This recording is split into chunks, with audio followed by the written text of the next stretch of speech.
lose? Okay. I tried putting it on like a windowed full screen, but apparently can't.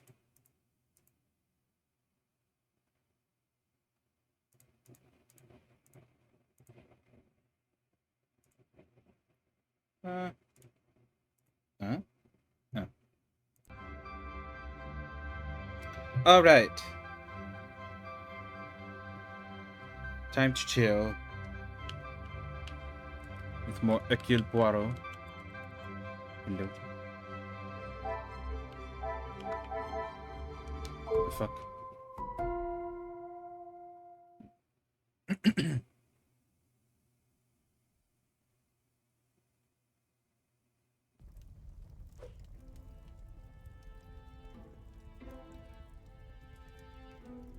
Why are we so close up? Okay, we were gonna talk to people. Oh. Quite a substantial sized bottle of alcohol. Already half drunk. Why is a half empty bottle sitting on the bar with no glasses beside it?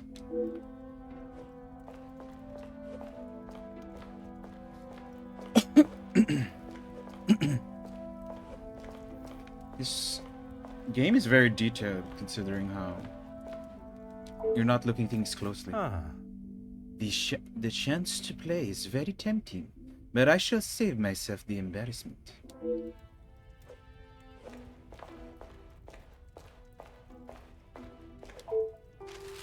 Aha. News of the continued factory strikes.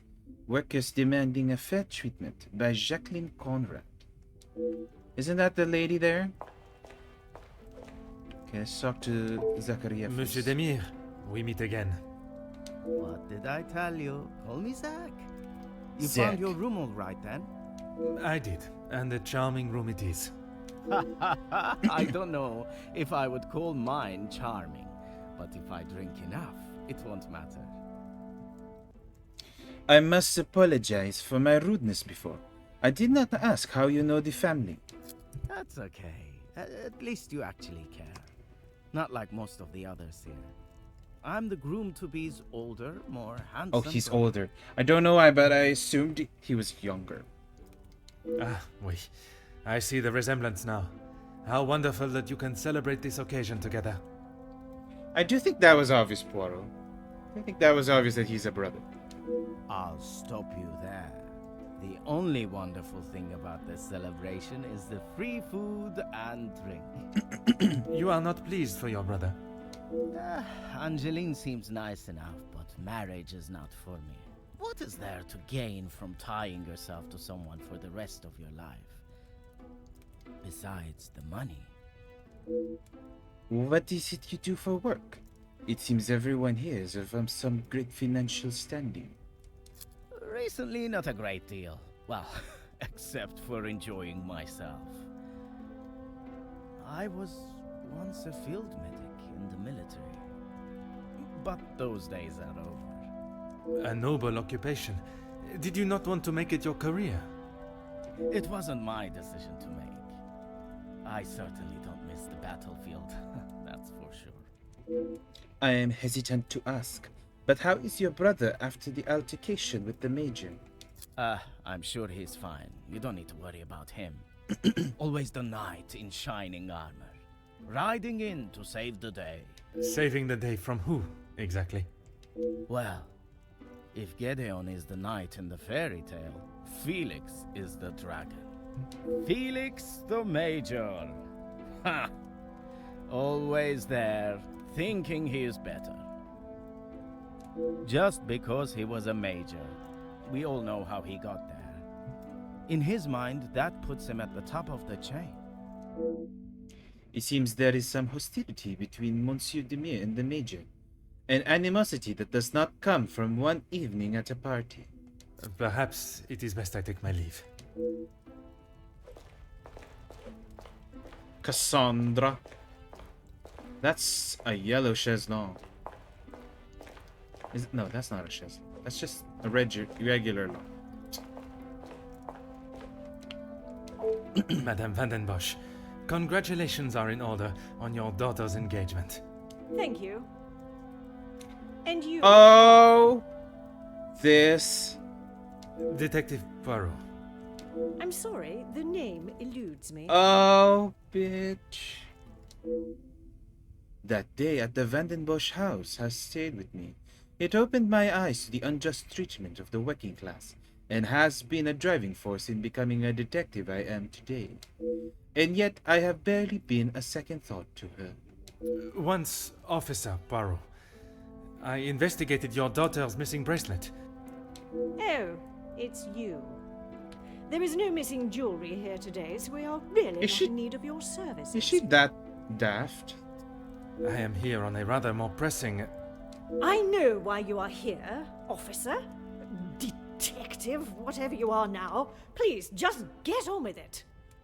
Detective. They're writing her to be And I promise not to keep you such too an long. unlikable person. I understand the altercation earlier began with an argument between the Major and Mademoiselle Angeline. Angeline is her own woman now. She can fight her own battles. She does not need her husband to be stepping in. And what battles would they be? Nothing that concerns you, detective. I'm not sure what I expected asking Madame Vandenbosch about private matters. Should I have not asked that?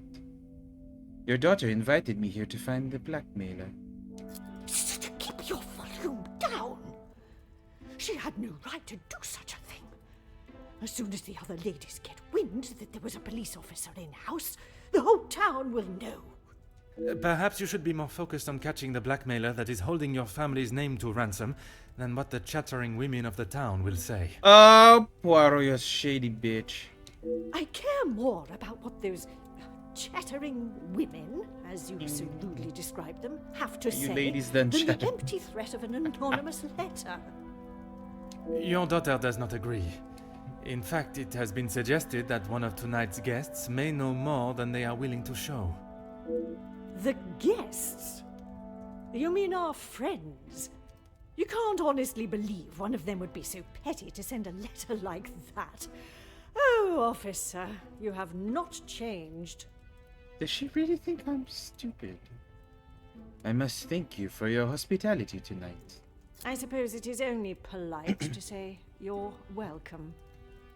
Okay, maybe I shouldn't have said anything then. Madame is as quick-witted as I remember. What a shame there is nothing as memorable about you but your lack of respect. I should have known getting into a verbal battle with Madame would not be easily won. Should I ask that? I don't think I will unless they Merci. say that I should. An enchanting conversation, as always. Okay, we'll never talk to her again. The fallen snow has laid a beautiful white blanket over the countryside that surrounds the house.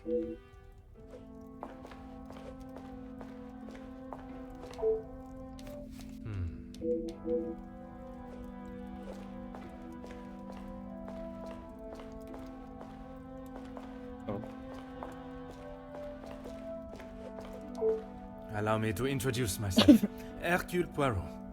Detective Hercule Poirot? oh, another French I person. heard we were being Or French joined speaking. by one of the king's finest officers. Oui, madame. I see my name precedes me. Comtesse Margot de Vos. Charmed, I'm sure. It is I who is charmed. Handsome, well-mannered, and a man of the law. I did not expect such a fine caliber of gentleman at this party. Mm-hmm. Comtesse, your compliments are enough to make a young detective blush. Besides flattery, what is it you do? I fill my time mostly with charity work. The A number of those less philanthropist. fortunate only continues to grow. How very admirable. One must remain humble. And which side of the engagement brings you here? I have been a close friend to the Vandenbosch family for, well, heaven knows how long. You must have known the late Viscount then. Indeed, we had been friends since our school days. His passing was very hard on both Cassandra and young Angeline. I became a sort of protector of them both after his death. A guardian angel, if you will.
I have learned that friendship in these higher social circles can be nothing more than a facade to remain in that position.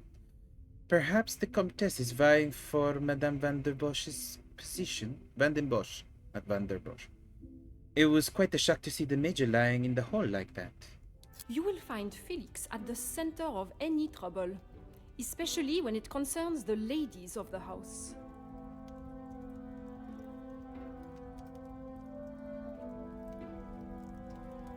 I understand he has made himself quite at home here. What an understatement. He thinks his friendship with Cassandra entitles him Cassandra. to anything and everything in the house, including certain opinions of how young Angeline lives her life.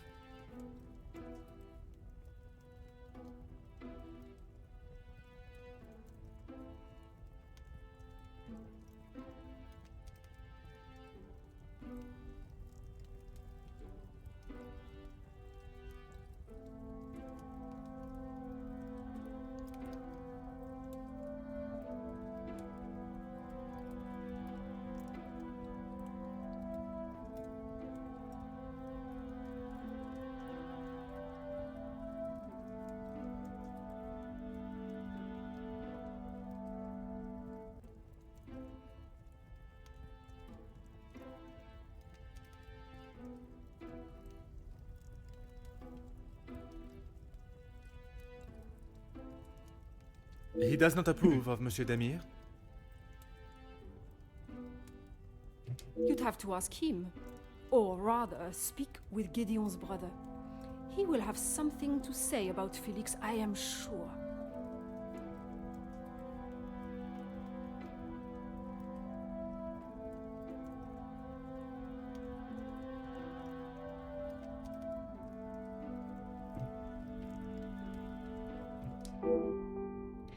The Comtesse is well versed in throwing one in with a delicious bait, and then leaving them biting on the line. Another conversation with Monsieur Zachariah is in order. I forgot, was it Zachariah or Zachariah?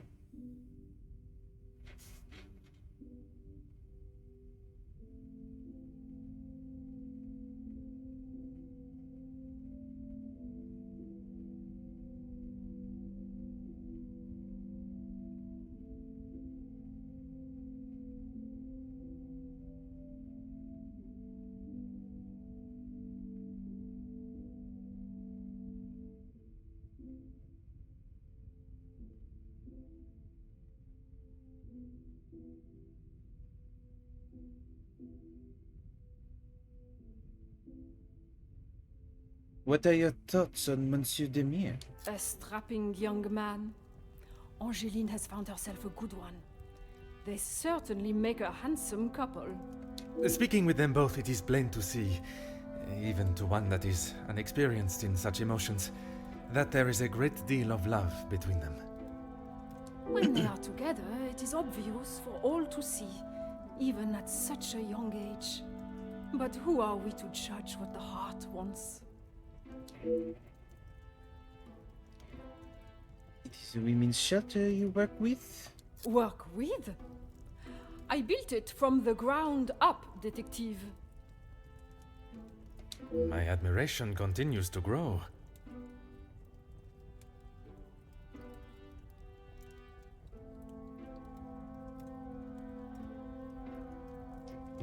While my husband, the Honorable Count de Vos, is always busy with his duties, I found myself at rather a loose end. I could not bear wasting my days with no purpose. And one day, while shopping in the city, I noticed the abundance of young women living and begging on the streets. Dirty and hungry, without a franc to their name. It is horrifying to think of how so many must live their lives while others live a life of such selfish opulence. I hope that was not a backhanded comment. I was on gonna the say, life I don't think you lead, should say detective. that, Poirot. In front of her. Far from it, Countess. You are using your wealth to better the lives of the That's less true. fortunate. It is commendable work you do. She's not part of it. She's nice. It is, isn't it? But we're not sure. The work the Comtesse is doing will go a long way to improve the lives of those who need it so badly. I only wish there were more in positions such as hers who could see the divide in our society and use their wealth to bring the plight to an end. It has been a pleasure conversing. I look forward to our next tete-a-tete. Do they really use tete-a-tete? Why are we zooming in?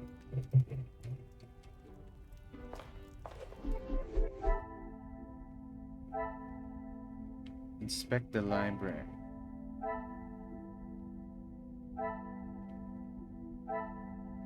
Find out about the circumstances surrounding the altercation.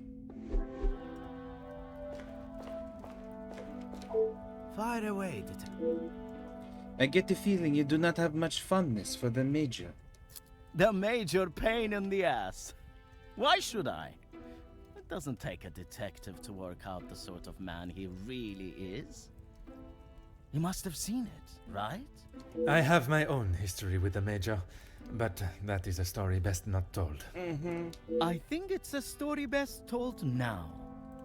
It can't be any worse than what he did to us during the war. Oh, You fought together in the war. that's what I was gonna say. We were on opposing sides. Oh! I have stumbled upon a delicate subject. It may be best to avoid it altogether. The subject of war is a difficult topic for everyone. Perhaps it is best to discuss something else. If you had seen what I have, what he has done, you wouldn't side with him. Oh, I already don't side with him. I am taking no sides, monsieur. It is just not conversation fit for a party. Very Perhaps it Gentlemanly is best I Poirot. take my leave. I'm gonna talk to Cassandra last. Cassandra? We go to the library first.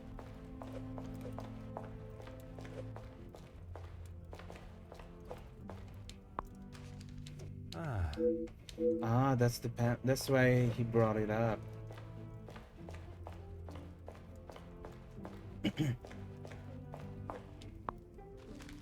The staff rota for this evening. 4 people are assigned. Is this enough staff to proceed with tonight's events? Archibald, Elizabeth, Inga, or Hannah. Kitchen.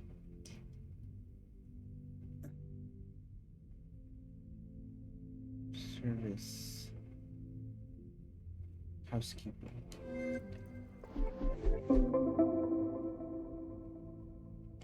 The staff live and work in this house with the Vandenbosch family. It would not be surprising for them to know more than the family would expect or want. Is there something I could do now?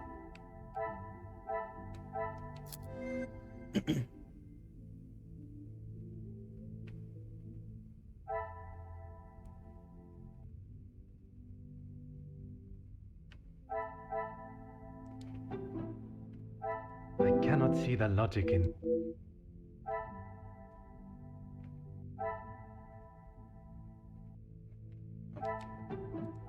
I should not be surprised by my own.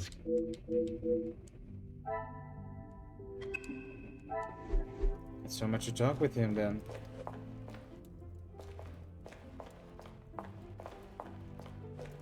This is not the library. It is upstairs.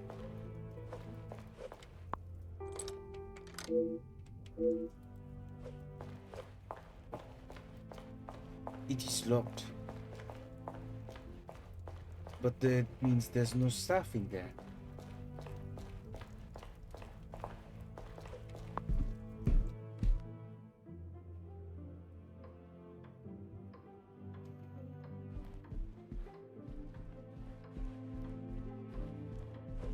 So the you can look at the plant.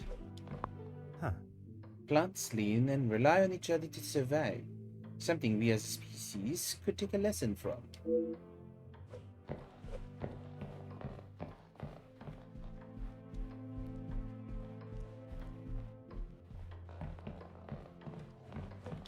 This is the library. I was like, this is the only other door. Barking up the wrong tree. I'm not a reporter. But you're going to want to hear this. You could interview me now. And why would I want to spend my evening doing that? The world needs to know. You want to sell papers, I want the truth to be known. Win-win. I came here to enjoy myself, not to hear a second string version of... I was there. I saw the whole thing, including who was ruining the show. All right, I'll bite. Running. Let's talk later. Perhaps the happy couple's engagement has someone in a particularly romantic mood.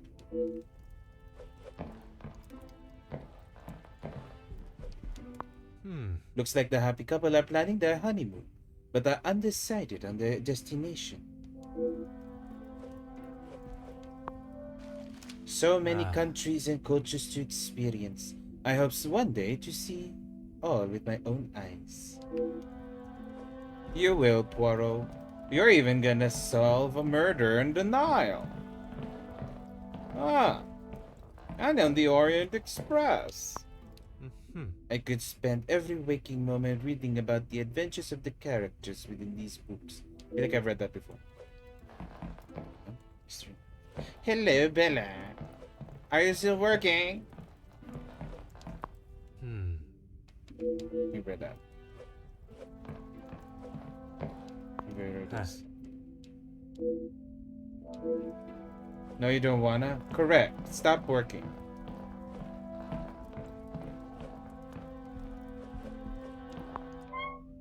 Gazing at the stars is truly one of life's simple pleasures. The fallen snow has laid a beautiful white blanket over the countryside that surrounds the house. Madame must have had a great interest in religious saints to have such material on them.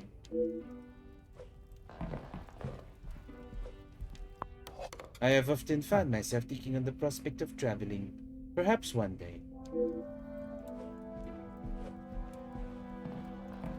Well, welcome back to Hercule Poirot's giant red shoes.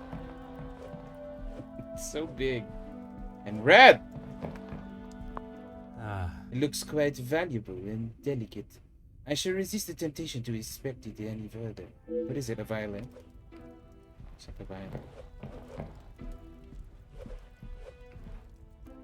There's so many people in this house.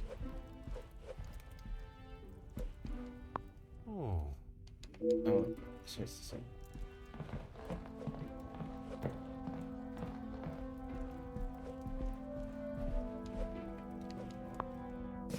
It must be from the library. I wonder if this story would match the excitement of this weekend.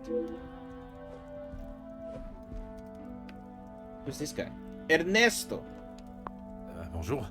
Are you a guest of Mademoiselle Angeline or Monsieur Demire? Do I know you? Okay, everyone's rude. Where are my manners? I am Hercule Poirot. The lawman. Oui, monsieur. Detective You Poirot. know? And you are? Ernesto da Silva. Oh, he's my... he's the one staying in the room next to mine. A pleasure, monsieur. So, what is it you do?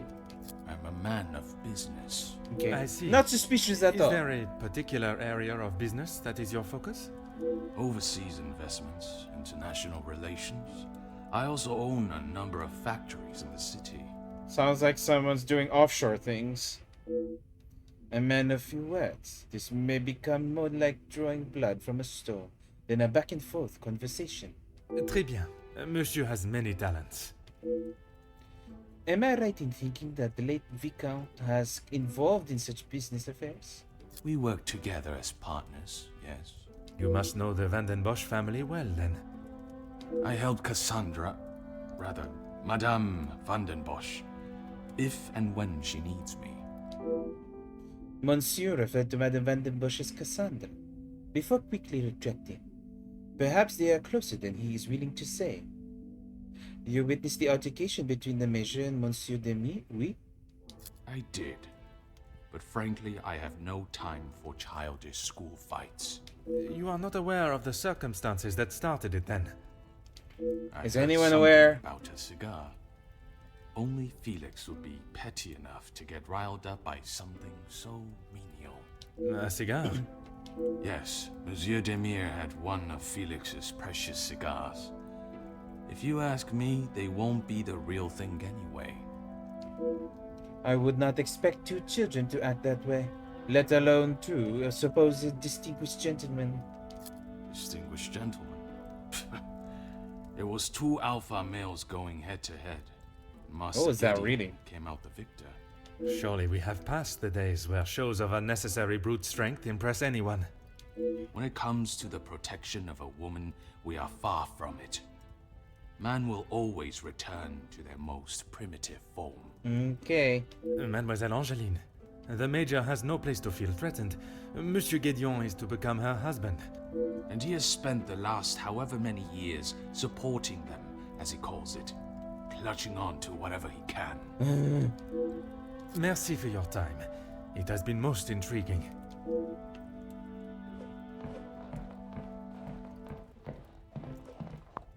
A pleasure to make your acquaintance. Likewise.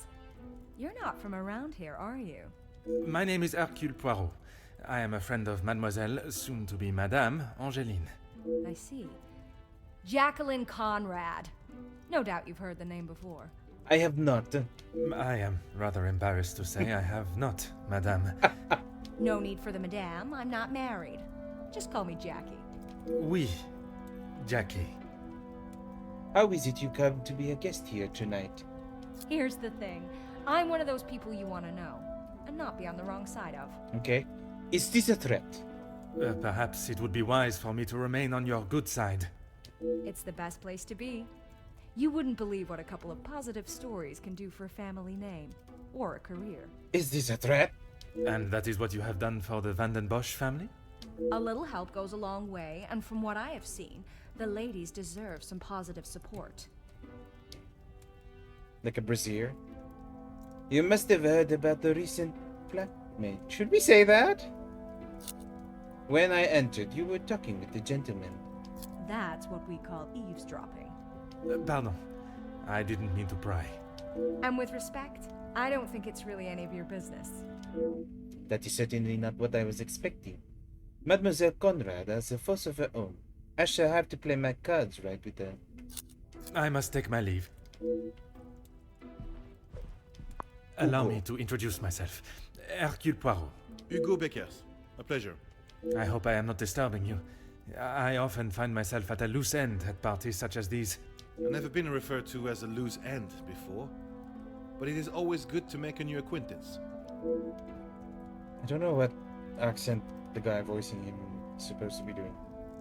Perhaps we should start with pleasantries? There is no better way to understand one's purpose in life. I stand up for the workers that cannot do it themselves. You work with a union?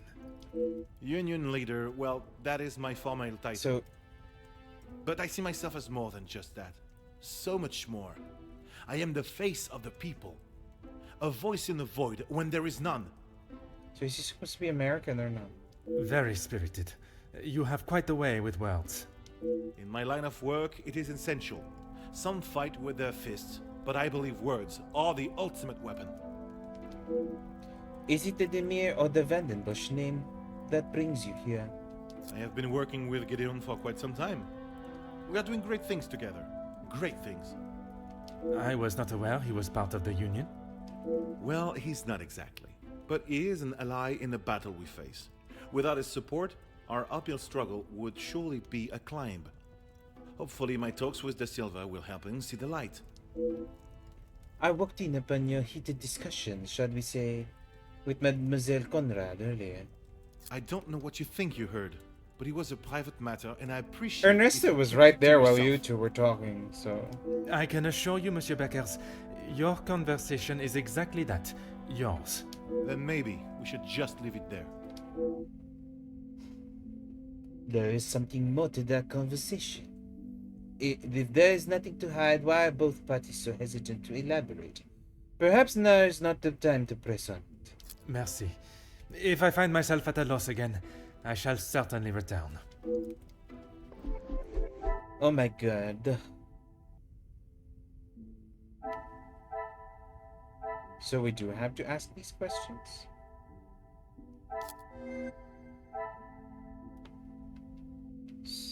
Talk to Cassandra. Major doesn't like Gideon. Brothers have mystery with Major. Another success.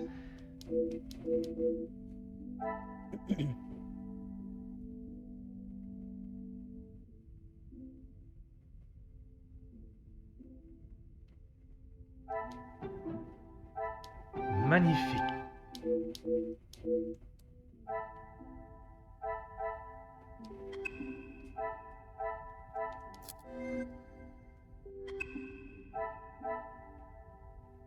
Margot and Zach. Okay.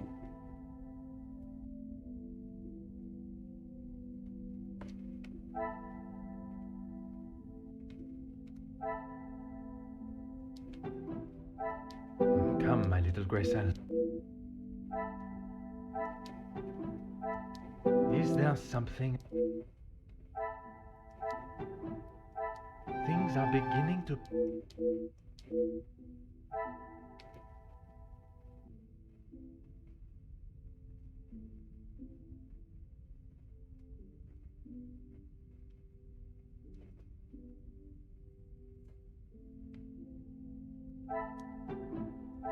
What a revelation!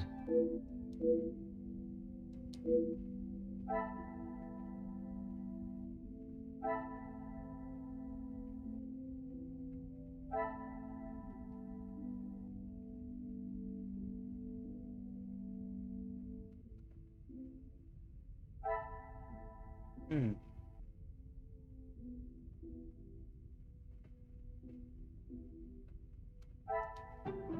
Order and method.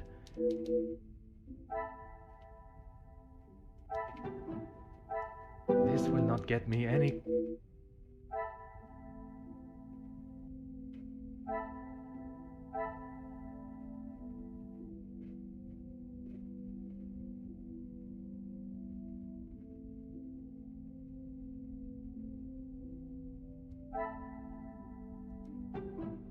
I must take a different approach if I am to... What's the other thing?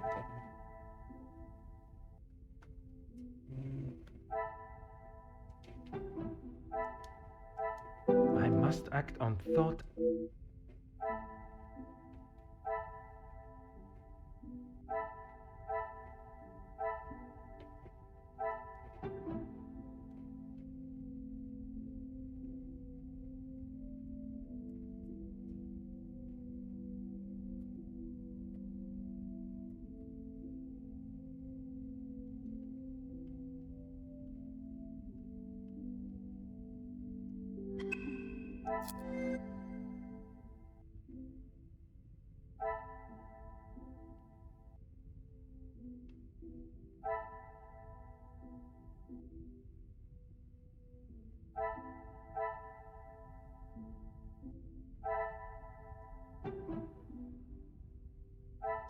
Is there something I am not...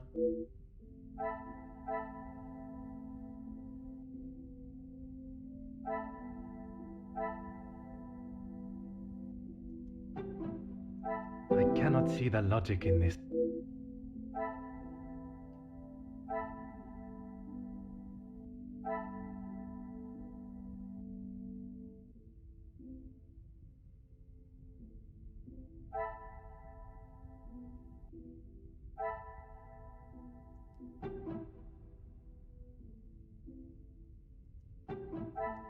Come, my little Grace.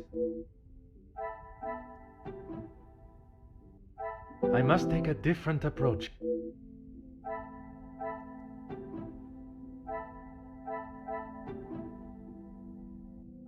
I must act on thought and fact, not on impulse. Yes, we are in the mansion where they're having the engagement party.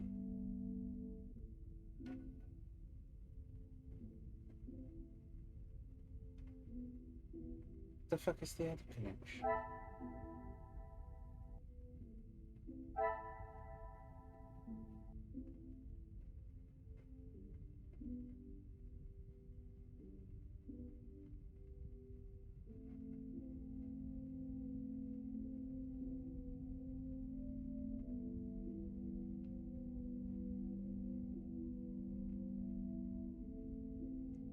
I'll do it later.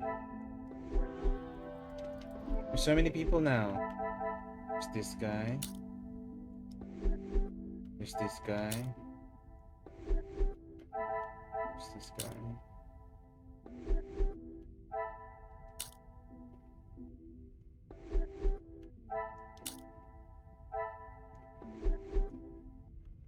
One, two,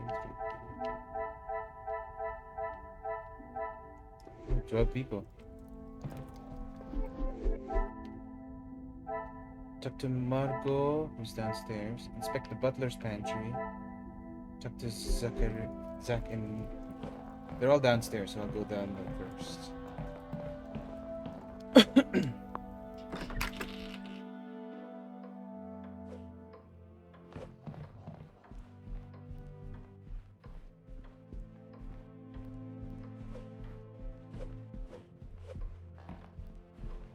So where's the family? Are they upstairs? They probably are.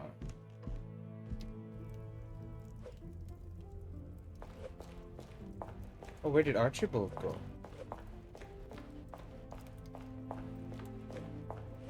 Is he in the butler pantry now?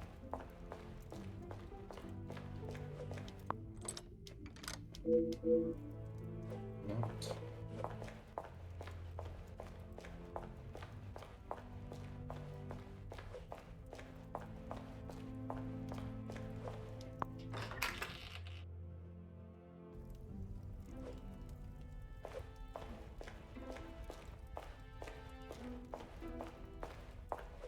I am all yours, detective. Monsieur de Silva claimed he helped Madame Vandenbusch when required. He would say that. I mean, financially, yes. But what else does that man have to offer? Oops. I cannot imagine Madame Vandenbosch would be one to request financial help.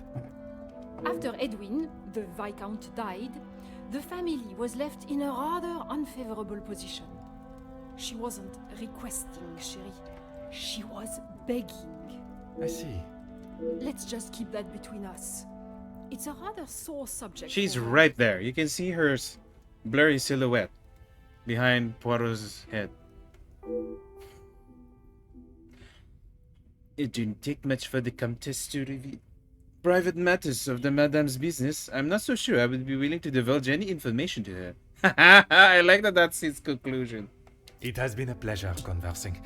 I look forward to our next tete-a-tete. He's like, I'm not gonna tell her any secrets. If I do have secrets. Fire away, detective. I don't mean to dampen the celebrations, but would you like me to fetch you a glass of water? I have a drink, but thanks anyway. I just would not like to see things get out of hand. Don't you worry about me. I've got it covered. Something tells me his excessive drinking is not the celebration of his friend's engagement. His recollection of what makes me think it may be something more serious. It is a shame things escalated so much over just a cigar. Gedeon said they were the majors, but I didn't think he would miss just one. Ah, it was you that took the cigar. Me? Okay, detective, you twisted my arm. It was me. But I didn't even get a chance to smoke it. Gideon snatched it out of my hand. I'm sure he could afford to replace it. And the major saw Monsieur Gideon holding the cigar, assuming he had taken it.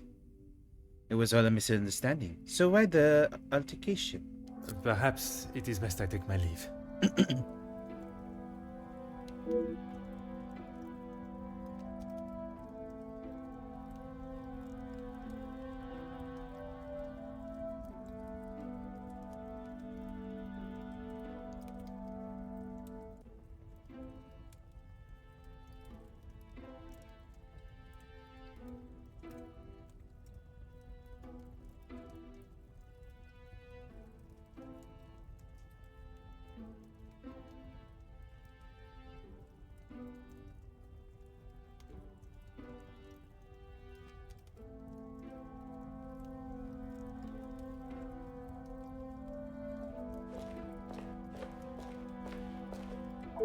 Let's make this quick, Detective.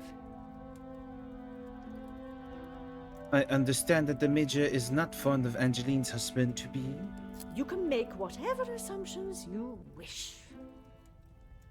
Based on several accounts, it seems as though the Major has a certain level of disdain for him and his brother. Felix is merely protecting both my daughter and the Van den Bosch name. Protecting them from what exactly? That is a question best asked to them.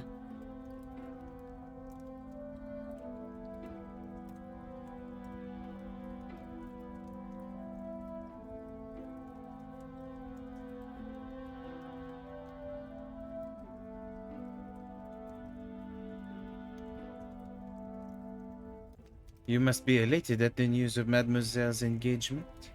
Gideon is a fine, educated young man from a well-respected family.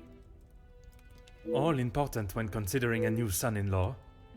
A good home and education speaks volumes about a man.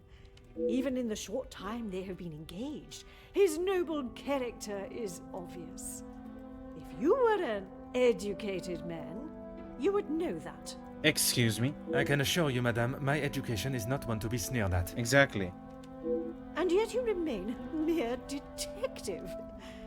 Perhaps it is your choices, then, that are to be questioned. I hate her so much.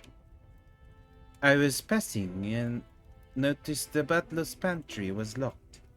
Locked? That is absurd.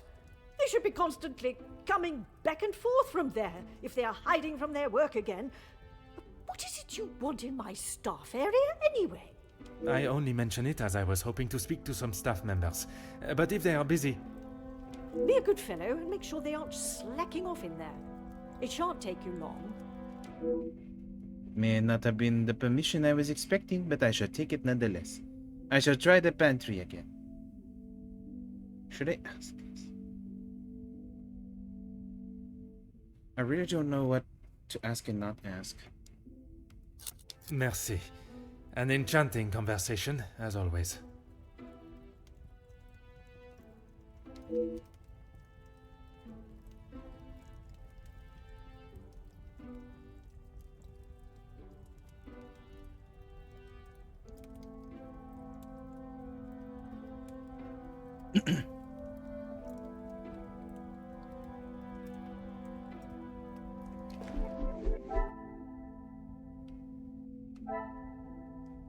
Talk to Ernesto.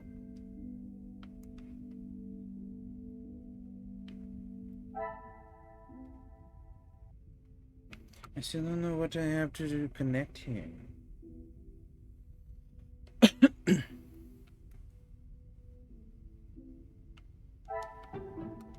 This will not get me any... Is this the pamphlet? Order and method. Pamphlet and charity work. I must act on thought.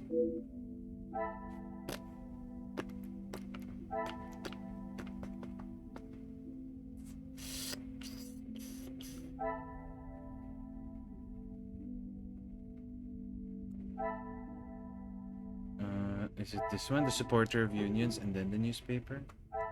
I must take a different approach if.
Come, my little grey cells.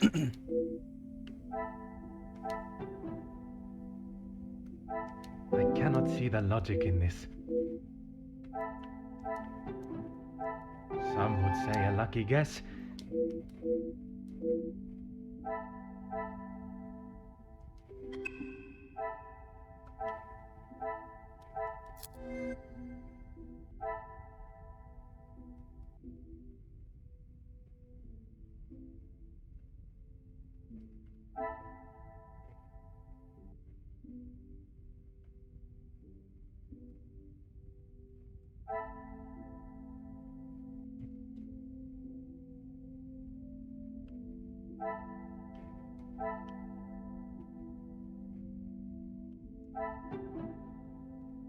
Order and method.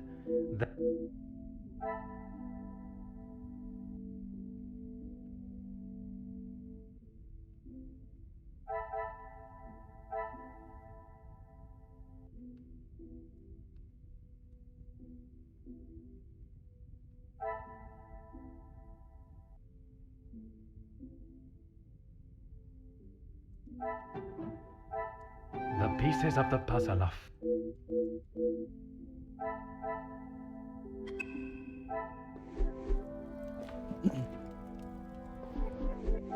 Margot, right? Margot, Archibald, Ernesto, and Inspector Butler's patch. I am all yours, detective. You mentioned the Madame's friendship with the Major. You are quite inquisitive, aren't you? I believe it is called small talk. There is small talk, and there is prying. I assure you that is not my intention. Monsieur, please. I know a nosy gossip hound when I see one. We can smell our own. The Major isn't worth a minute of your time, though. You are not a fan of his. I'd hit him with my fan, monsieur. Any man that can treat a lady the way he does doesn't deserve to be in his position. And what position is that, may I ask? Lording over Cassandra like she's the help. He shouts at her like she's a stray cat that's wandered into the house. Madness. Interesting. It is something I thought I would never hear. Madame was ready to physically escort me out of the house when I arrived to investigate Mademoiselle's missing bracelet, and yet she allows the Major to get away with murder. There must be a reason as to why she would be so accepting of such behavior. It has been a pleasure conversing. I look forward to our next tete-a-tete.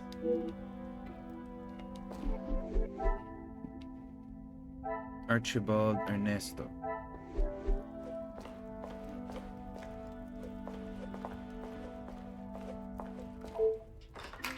Where's Archibald? Monsieur Stelling is talking on the phone, almost too loud to ignore. Van den Bosch residence, how may I help you? Yes, of course. Please hold for one moment. Sir? Yes, a call for you. Shall I direct it straight through to you in the study now? Very good, sir.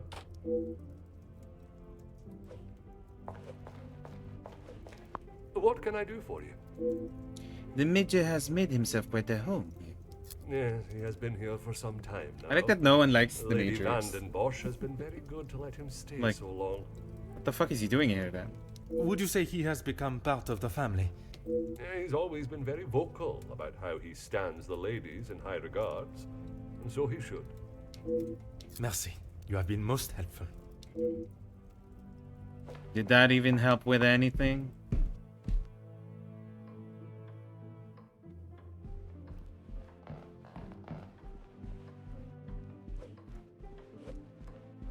The back and forth is a little tedious.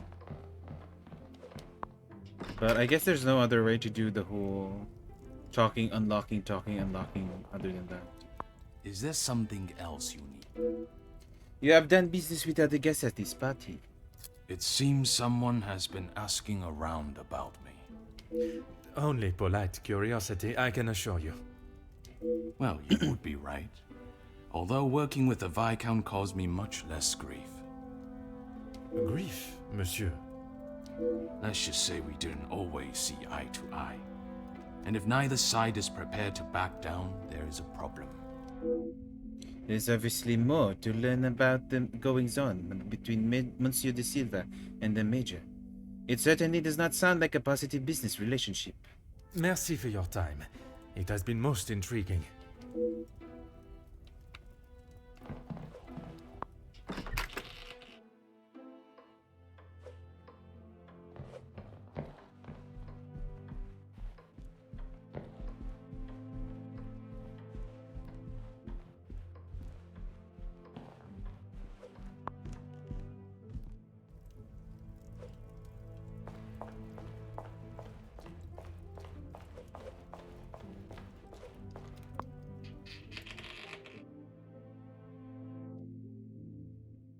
Unlocked?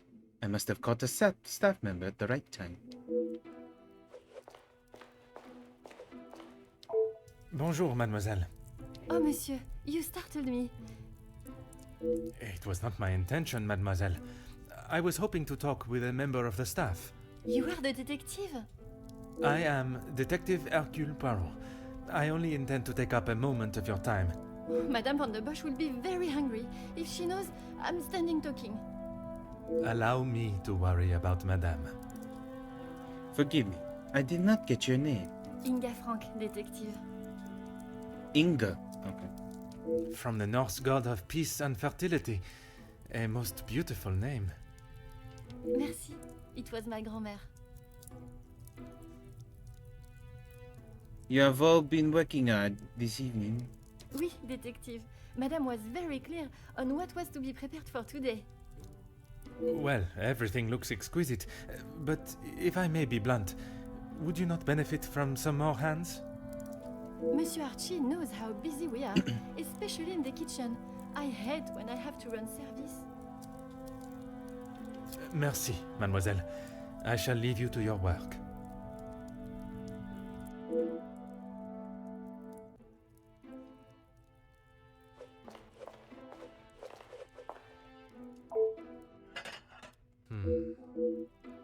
Is that it?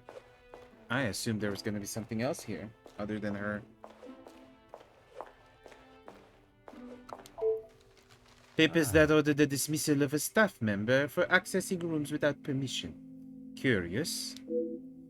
Dear Miss Allard, your position as a housemaid within the Van den Bosch residence is hereby officially terminated with immediate effect for the following reasons: accessing forbidden areas of the house, refusal to make a sincere apology, emotional distress brought to the family. A reference shall be offered pending future employment. Sincerely, Madame Van den Bosch.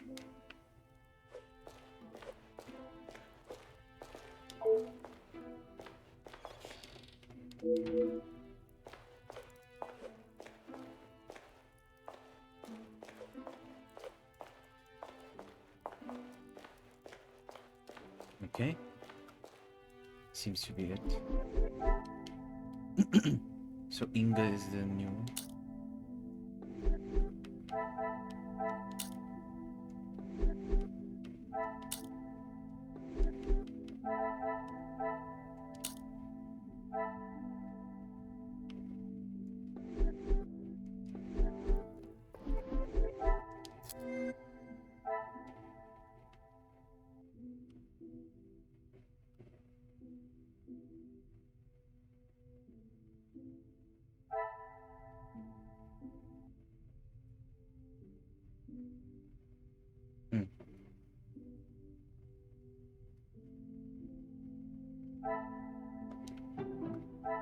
I should not be surprised by my own skills of deduction.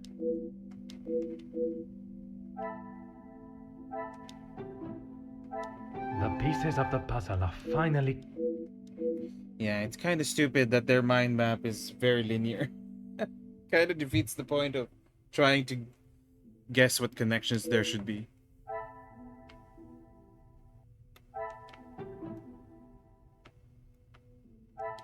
Magnifique. Wow!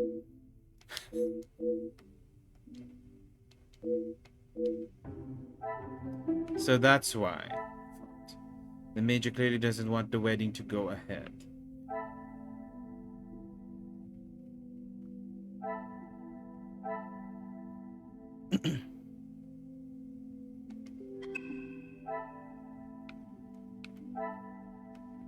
Inspect the butler's pantry. There's more to inspect.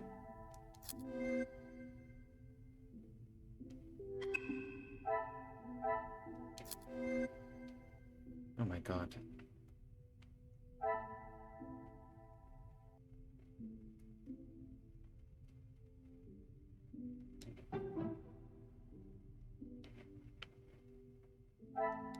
Is there something?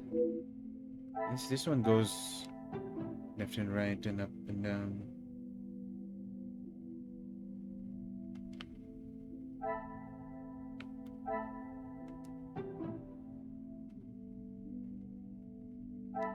This will not get me any club.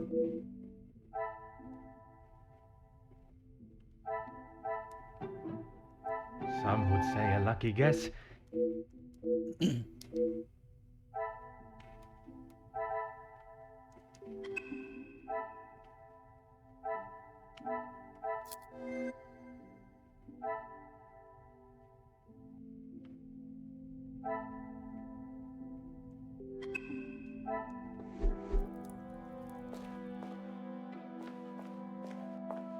So is there another thing here that I could look at?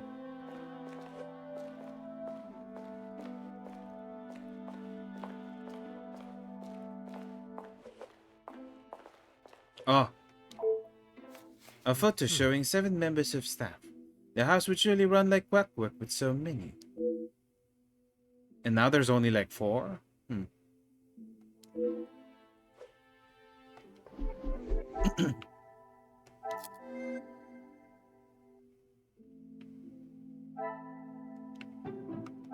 Another success.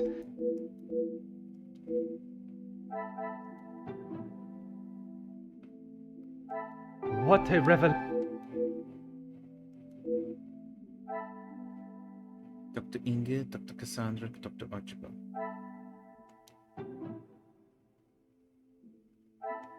Things are beginning to be...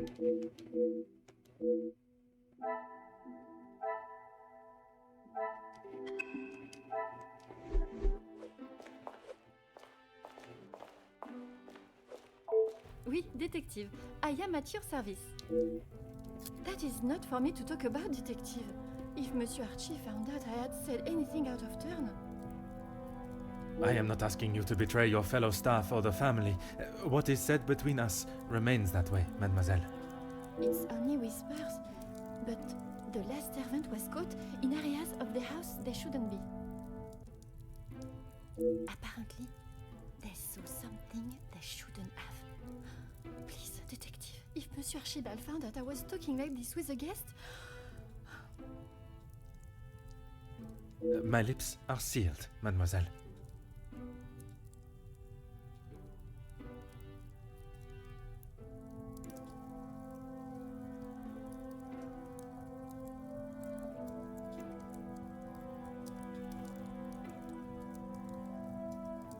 Merci, mademoiselle. I shall leave you to your work.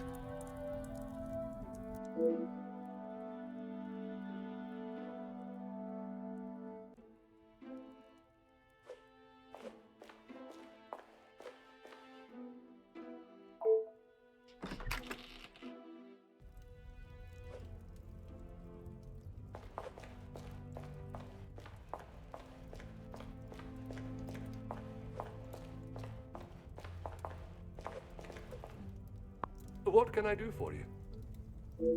May I be so bold to ask about the staff at the house? What have they done? If I have to... No, monsieur.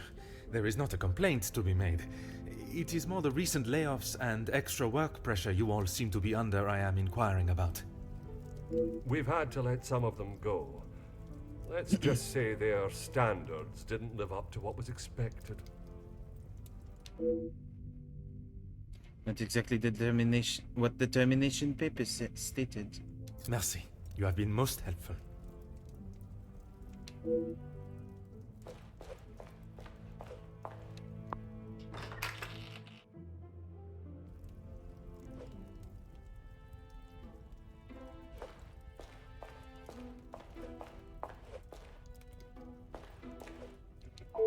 Let's make this quick, Detective. I was hoping to explore the house. The public rooms are not adequate space for you to celebrate my daughter's engagement. Madame, I asked only the limits, as I understand a member of the staff was let go for a similar reason. It would benefit you not to listen to whispers and rumors, officer. They did not produce a satisfactory standard of work. There is nothing more to say. It is detective, madame. And it is just that the termination papers detail the matter and proceed to... Need I remind you again whose house you reside in? Merci.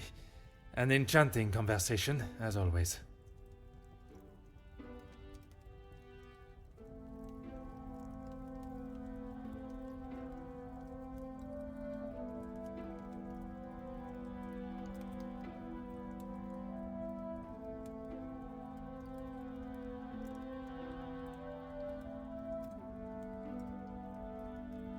I also hate her.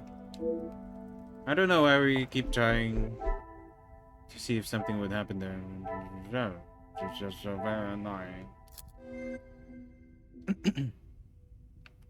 did we get new? Did we get anything new? Oh, layoffs related to family money issues. Some would say a lucky... Family financial simply. Oh, we have to talk to her again. Great. Cassandra dismissive of forbidden areas. Staff, no family hiding. Things are beginning to become clearer. Oh, maybe she is kind of like a...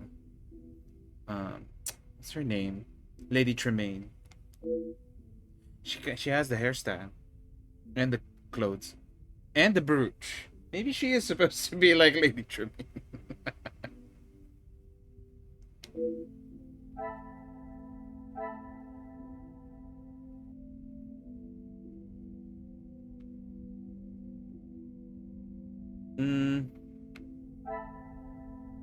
Oh, I keep my fingers always like on the trigger, so it suddenly the camera's like doing that, and I'm like, what the fuck? But it's me. Archibald claims unsatisfactory. Is there something? No. Forbidden areas of the house. The pieces of the puzzle are... Some of them make sense, so it's clear. But some of them are like, eh. Yes, they are basically they're contradicting things about the dismissals of people of the staff. Archibald is hiding something.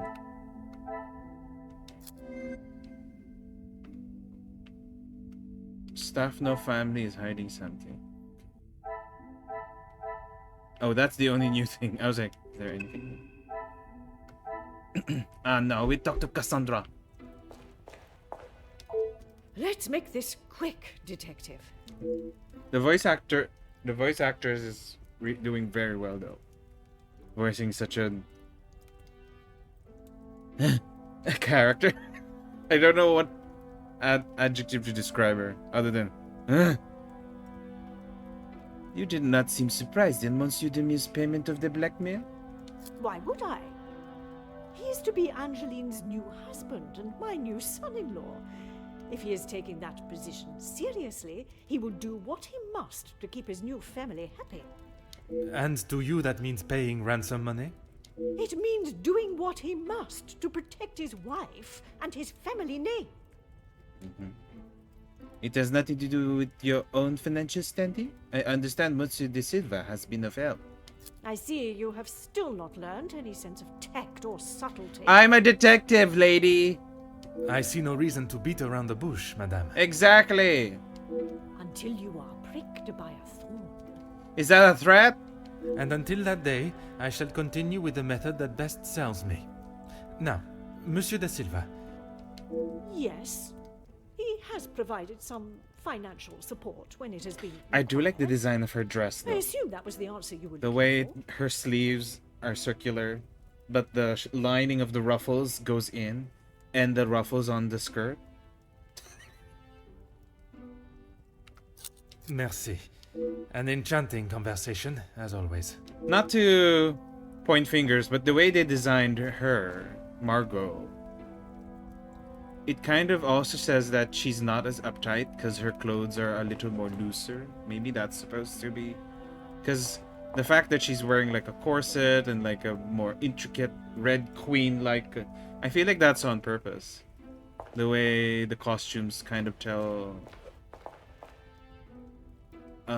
the personality of each person. I mean, even Zach here, the way he's dressed, you know who he is already.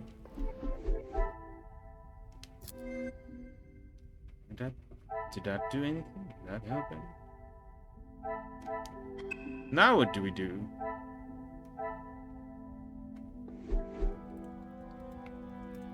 Exactly. It's very well designed.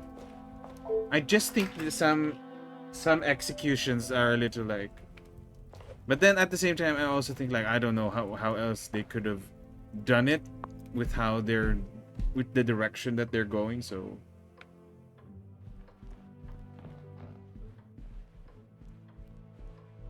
I did put the sequel and their third. They have another game that came out as well, that they used Arsène Lupin, the gentleman thief. I don't know if you know that.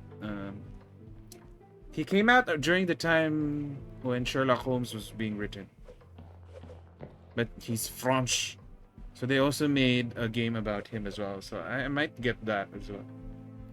Okay, I think we have to talk about the things that I was like, maybe we shouldn't talk about that. Because there's nothing else to talk about and nowhere else to go.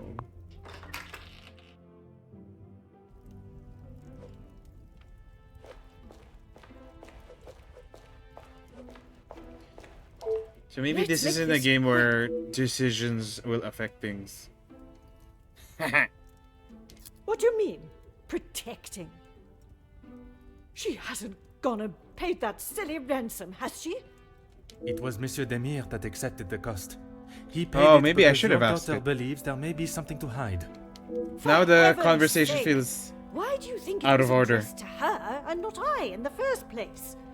Because they knew I would throw it in the rubbish where it belongs. Madame, if there is something you are keeping, it would be wise to tell me now. It may help in identifying the culprit. And it would be wise for you to stay out of my family's business. If I require your help, I shall ask for it. I will say, But don't hold your breath. yeah, she didn't ask for this, so I can't blame her. Merci. An enchanting not helping. conversation, as always. But she didn't want this.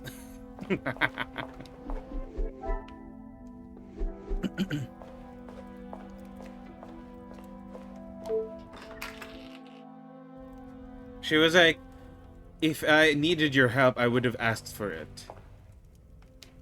What can I do for you? Which is true, she didn't ask Merci. for it. You have... It was Angeline who called us here. So she didn't ask for it. Can't blame her for that. Hi Franny, how are you doing? Welcome in. Yes, I asked about what secret is the ransom note talking about, and she's like, I don't think I have to tell you. I think it's none of your business, and if I needed your help, I would have asked for it. That's what she sounds like, right?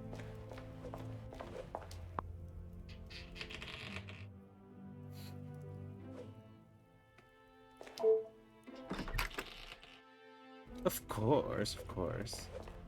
Hope you're doing well. Oh, how is Subnautica? How far did you get?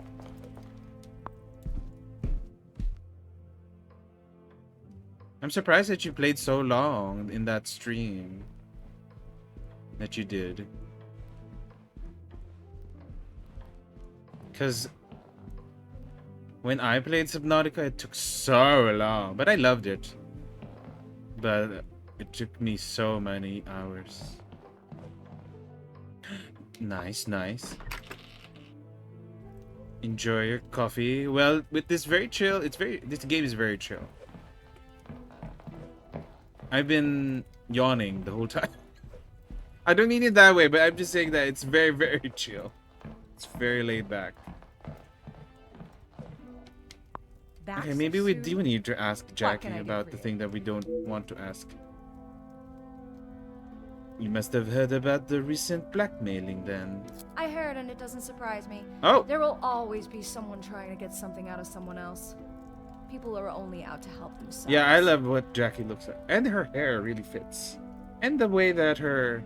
Would that even be a tie? That's more of an ascot, right? That is a rather pessimistic way of thinking.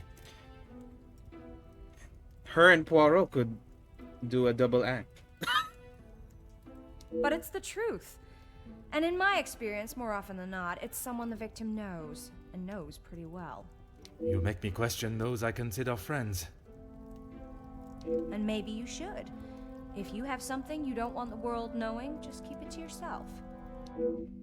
It may be the nature of her work, but she lacks any sense of compassion for those that may fall victim to such betrayal. I must take my leave. Did that add anything? Oh, it did. Okay. It's gonna be a long-term casual game. Oh, nice, nice, nice. You can't play Stardew Valley anymore as a casual stream. Oh, that's definitely not a casual stream game, especially with how fast the clock goes. Jackie's a journalist. That's why she is such a... I don't know. I was trying to say that she's almost close to the transatlantic accent because she's American, but you know what I mean. And apparently, I forgot. She said why she's here. I forgot what she said. I forgot who she's a friend of.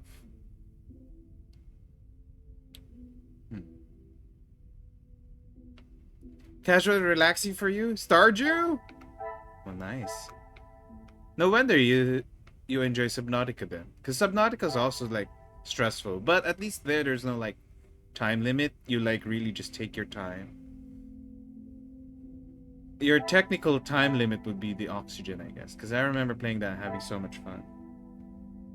Oh, you meant... Yeah. I meant Stardew. I was like the... Casual? You ignore everybody's stuff. Exactly, you have stuff to do. Can't talk to anyone. Why is the romance even there? You have to be so busy to do everything that you need to do.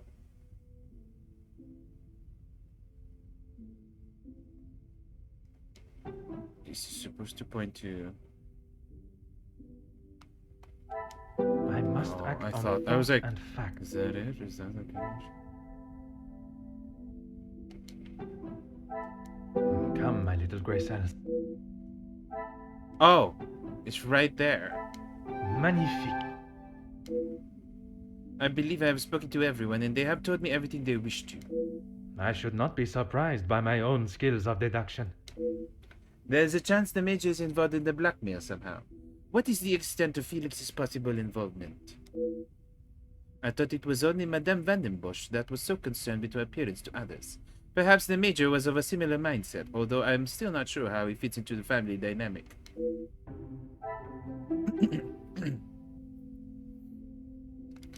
Okay. Jackie knows a lot about the guests. Okay, we know that. Cause she's a reporter.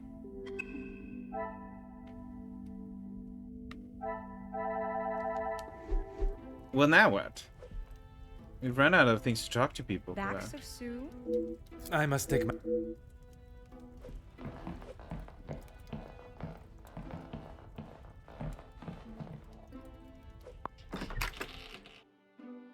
Yes, it's definitely stressful. If you're trying to like do all the stuff in the same season, but if you really don't mind that, I do like that you do the games like not like pressuring you to do anything like that.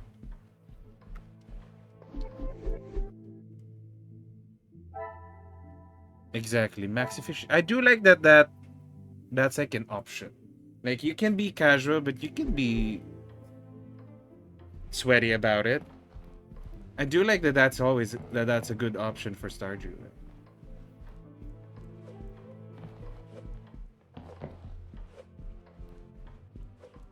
Actually, no, not to be. Who we fucking talk to? There's no objective anymore. Yes, and it's endless as well. Well, you can technically say you're done. And that's the end. Because that's what I did. I'm like, okay, this is fine. And then Ginger Island came along and I was like, oh. And then I played it. And then I was like, yeah, this is a good time to stop. And then now he's gonna add another update again, and I'm like, stop it! Just make Haunted Chocolatier already.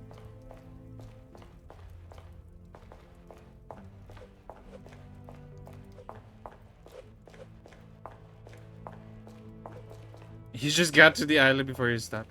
There's so much in Ginger Island too. I was like, he could have been greedy and like made it into a DLC that's paid. But he's so nice that he just gave it out for free. Oh, okay. Apparently we need to talk to Archibald. The smell from the kitchen is becoming almost too much to bear. Ah, perfect timing. I was about to ask that everyone move through to the dining room. Ginger Island burned you out. I was lucky that Ginger Island update came out after, like, months and months after I stopped playing the base areas. Like, I did the community center and everything.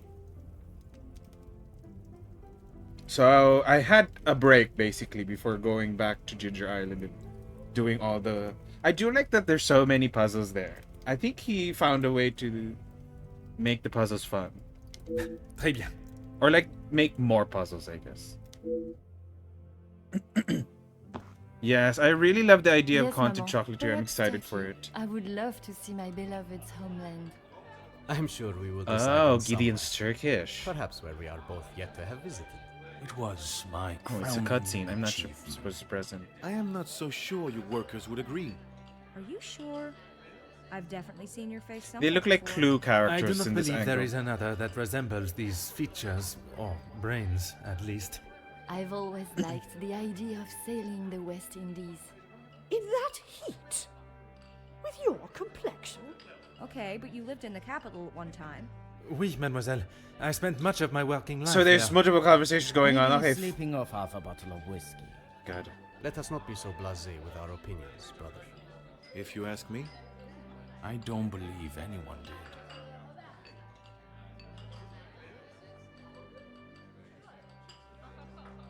Now I want chicken. You're that officer! The shootout on the rooftop!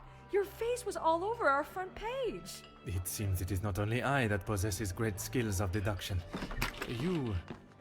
Please, come quick! The Major has been murdered in his study!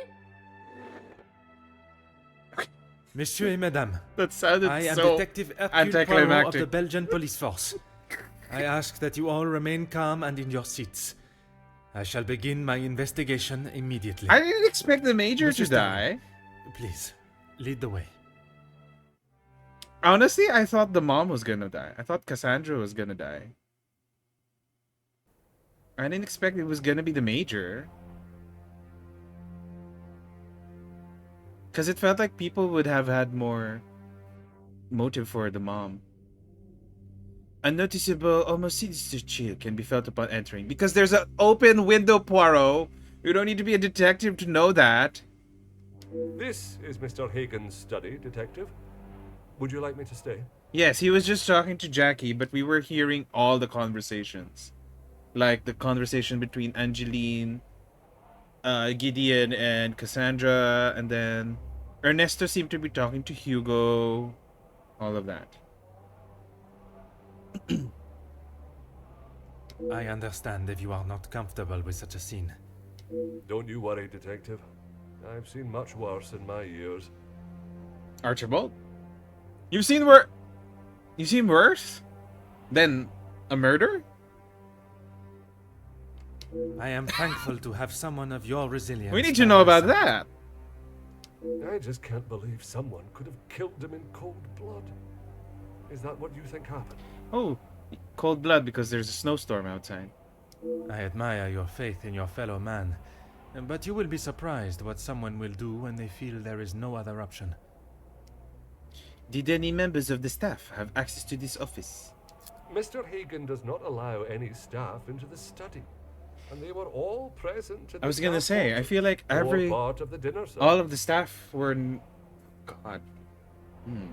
So it's a locked room mystery then. And everyone was accounted for? Everyone. It is my business to know all my staff's whereabouts. Tell me about the phone call the Major received earlier. Phone call? Yeah. It was one of his business associates. Do you know what associate?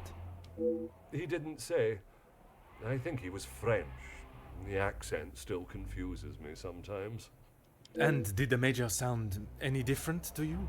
Panicked, anxious, anything out of the ordinary? Not that I noticed. I think he was embarrassed about ending up on the floor after Master Gideon's one punch. I would be. One Punch Man? Your help and discretion in this matter are greatly appreciated. He's dead! Oh, he was stabbed. A single stab wound. I would expect to see a number of puncture wounds if the culprit had come here with the intention of murder. Oh. But that could be the punch from the altercation earlier. But that could also be hiding. Or he could just be wearing purple makeup. A result of the confrontation with Monsieur Demire. Although only one punch was thrown, there is substantial bruising to his face. I must use all my detective skills and experience here. Besides the stab wound, there is little to go on from his body.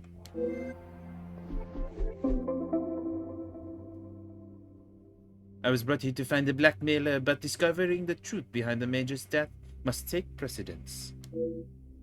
Well, whoever the blackmailer is, they're not doing well. Because they've committed a murder now, so there's more of a way to find them out now. Oh, ew. That sounded so real. Aha. What could have caused a large damp patch on the floor?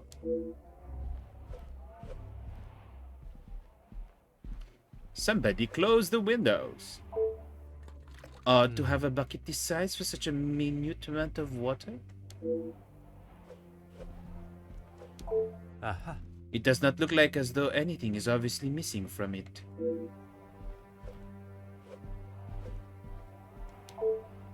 The snow continues to bellow in. Why this window has been left open, I cannot fathom. Oh shit, you can't fathom it. Guess we can't do anything now. A bulky safe, made with security in mind, is locked tight, but a box of valuables sits on top. Is that boar's head like looking at us? Oh, it fell. Never mind. Surprising that it has been left visible. Surely it would be a quick and easy fix. Oh. It is quite severe. Such a shame to see such a beautifully made carpet ruined. A note is stuffed down the side of the seat. You do not know me, but I know you and your past very well. Years have passed and your actions remain hidden to the world, actions that would shame even the evilest of men. The details so heinous to include them would surely bring a tear to my eye. Someone was like writing this down like I'm cooking. Now is the time for the truth to be revealed to all. While not one man is to blame for the final outcome, it was you that brought about the final piece to the puzzle, the one that no one else would. If you wish to remain a free man, fill a brown paper parcel with 5,000 francs, addressed to Monsieur Dupont to Barbier and Sons Coblet. Before closing this coming Wednesday, while there is time to consider your next move, I will not ponder on it for too long. When the world knows of your crimes, there will surely not be ponder long on your punishment. Interesting. So he's also received a ransom, but for himself, not for the family. But also, interesting, that is also what the second ransom note asked. That's the address that the second ransom note that Angeline got is like addressing to. So that's interesting. Another blackmail letter, written in a similar matter than the ones addressed to Mademoiselle Angeline. Could the Major be hiding a secret of his own? Or is he in fact the author of the letters? Oh, that's true. It could not be directed to him. He could be sending that to someone else.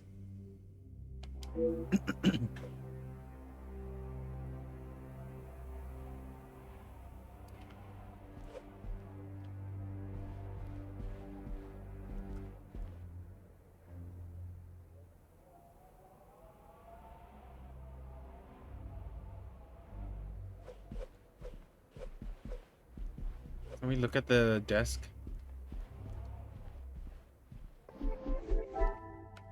That must have been a wine bottle. Because there's a damp stain on the floor. There's also a ice bucket.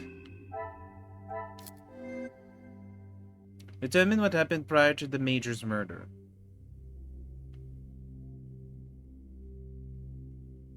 Damp floor, remaining ice cubes. What a revelation!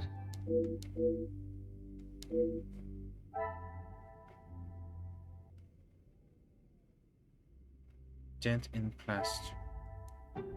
Bucket was overturned. Another success. There's signs that something occurred in the study between the Major and an unknown fugitive. Evidence of a fight. Burn mark. Burn.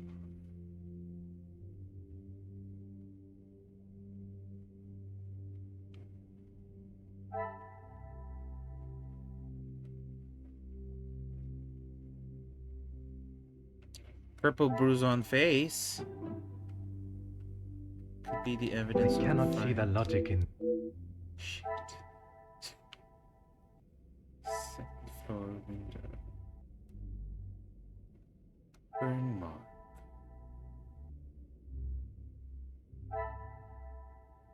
Falling snow.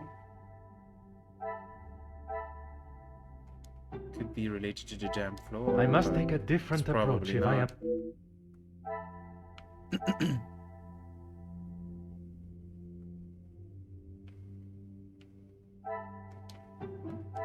This will not get me any closer. There's one more connection?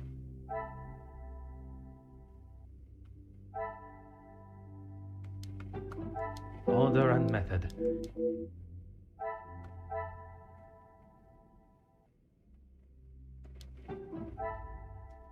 I should not be surprised by my own. The obvious signs of value have not been taken. Why would not the killer not take a reward? Valuables not taken. Not tied. Is there something? Oh, valuables not taken.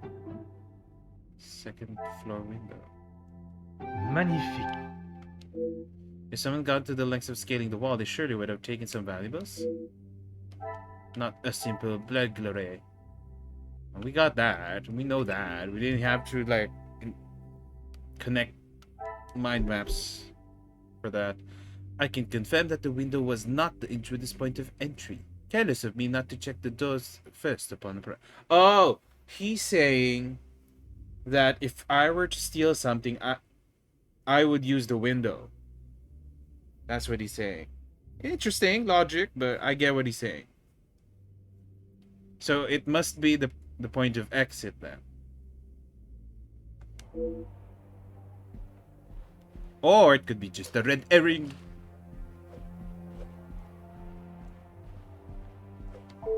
Oh. The door shows no sign of forced entry or tampering. Could they have just knocked and been allowed to enter? Probably. That's what I thought.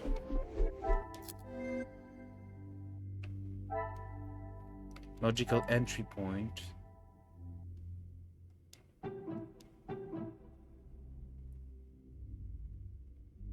Evidence of a fight. What a revelation! Evidence shows that the fight was broken and then together and the room shut it. But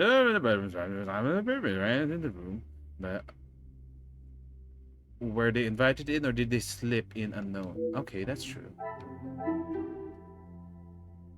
Reminds you need to play that one Sherlock Holmes game? Huh. There's so many games like this, honestly.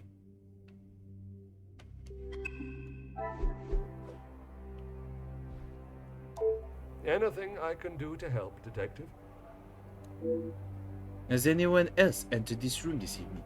Rihanna brought him some ice for his cheek earlier. And when was that? When he returned from his cigar outside, he asked for something to be brought upstairs to ease the swelling of his face. He would normally smoke only in here. Lady Vandenbosch doesn't like the smell of his cigars in the public rooms. Madame continues to rule her home as she sees fit, and it is her prerogative. Your help and discretion in this matter are greatly appreciated. I've already given up trying to play all the Sherlock Holmes games as well. Because, like, there's so many of them. At this point, I was like, I'll just choose which games I want to play first. I wanted to play that chapter 1 where it's a young Sherlock Holmes, because apparently that one's okay. But I don't know. There's so many games. I had to trim down my wish list the other day, so I think that one I got to trim it down like way earlier. I'll probably just watch someone else play. Now that I know that the Major was not alone, it is time to search the study further in hopes of finding a clue as who was with him.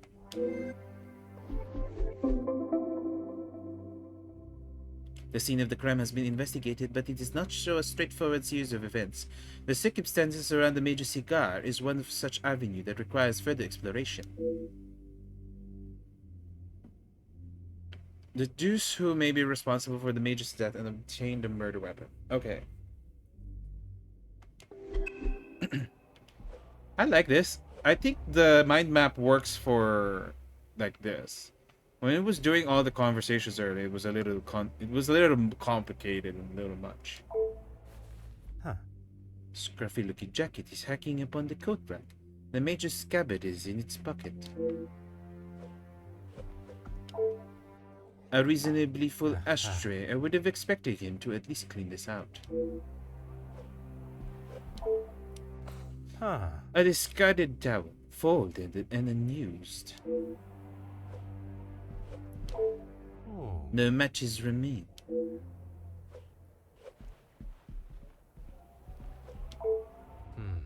A rather organized desk containing what looks like important documents.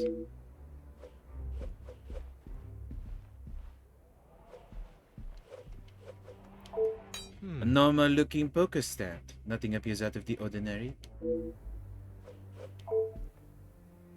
Oh. It's incredibly dirty.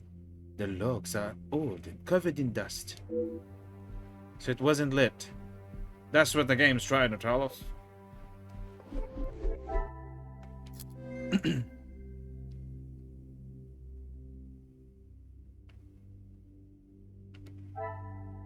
Half-smoked cigar burn mark. Another success.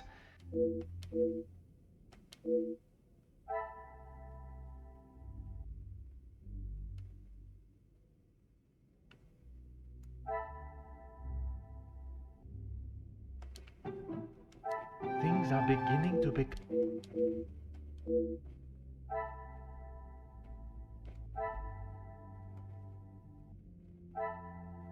Sharp, clean. Oh, so maybe the murder weapon is a poker. Oh, missing knife. Oh. I thought it was there. Apparently it's not. Oh, missing knife, single stab wound. Some would say a lucky guess. Potential murder weapon. I see. Letter opener. I see. Single stab wound. Order and method. That... Ah, very tidy. I must take a different approach if I am to... Killer's entry to the room was unobstructed. Empty.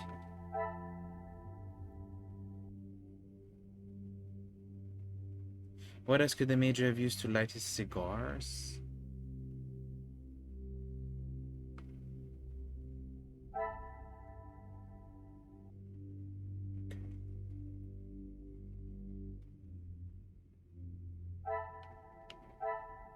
Bucket was overturned, purple bruise on the face. I must act on... It's not that.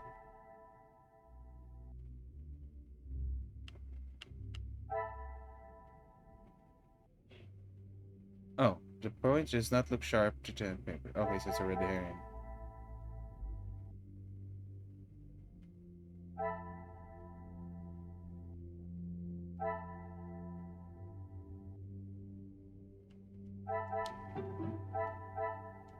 This will not get me any...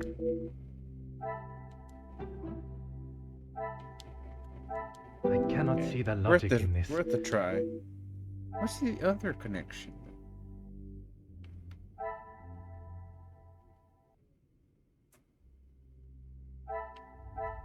Well used.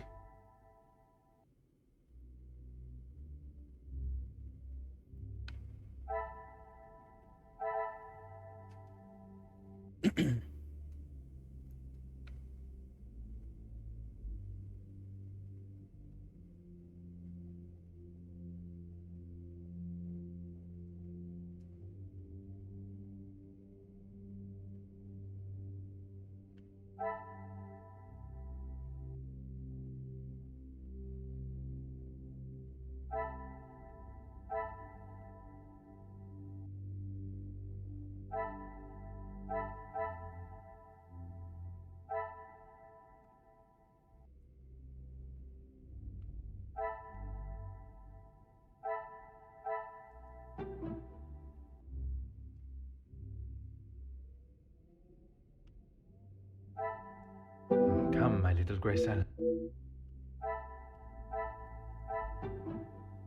Order and method.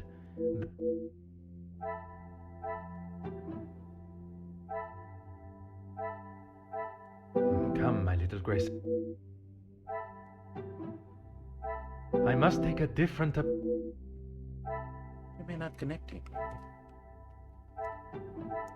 Is there something I am not...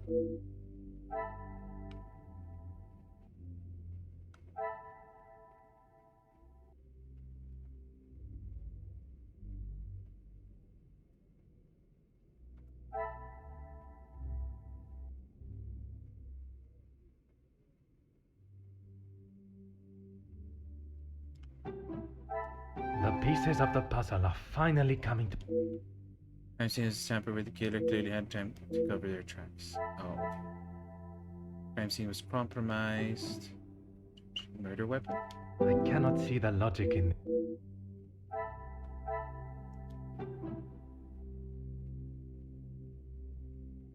Clean.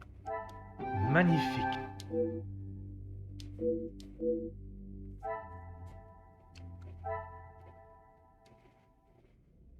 Yes, that's true. I agree with that. Anything I can do to help, Detective? For a house that says such high standards, there's a noticeable lack of care taking in here.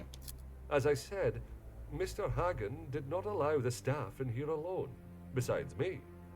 He was very clear on that. Have the staff ever given him reason to not trust them? Nothing has ever been brought to my attention, but he was very clear no one was to be in here without his permission.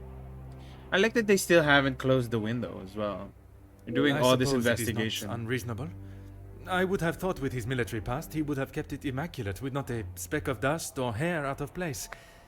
But the fireplace, for instance, says otherwise.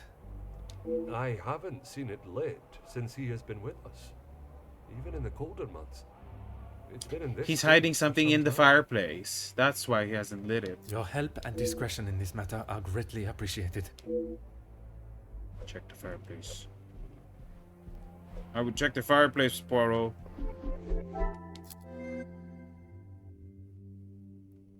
What did I get new? Unused.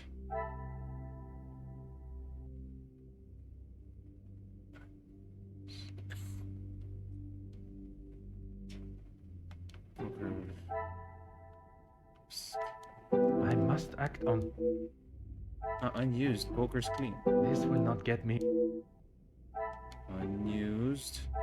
Very tiny. Come, my little grey cells. Oh, unused, but the matchbox is empty. Another success. Oh, I get it.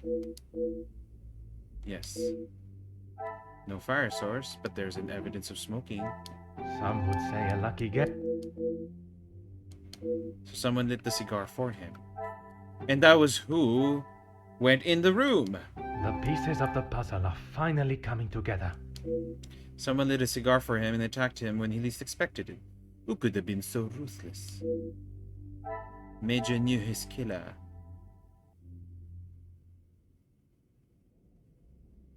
And I have to connect this somewhere? Half-smoked cigar. I must act on thought. Major knew his killer.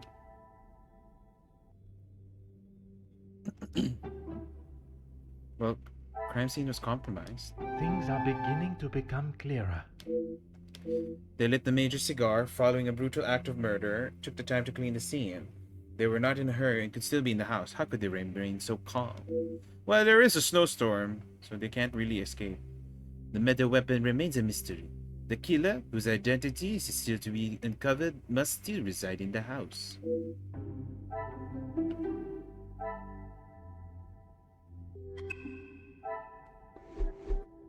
Come, my little graces, let us solve this mystery. Oh, there's more. I was not expecting to have a murder case on my hands, but when I arrived, but this will merely be another test for the great detective Poirot.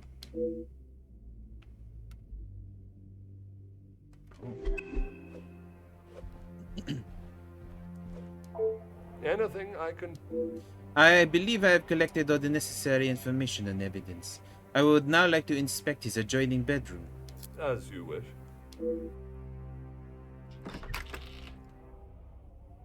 It is clear the reason for entering the major study was not to make haste with his valuables. What I must understand is if the intent for murder was there. The study has been manipulated following the major's death, meaning they had time to return to the scene and attempt to cover their tracks. The perpetrator entered through the bedroom. Perhaps there's something they failed to clean up behind them that can make sense of all of this. Oh, so you have to enter his bedroom first before entering his study. Interesting. I should review what clues the study yielded before I continue.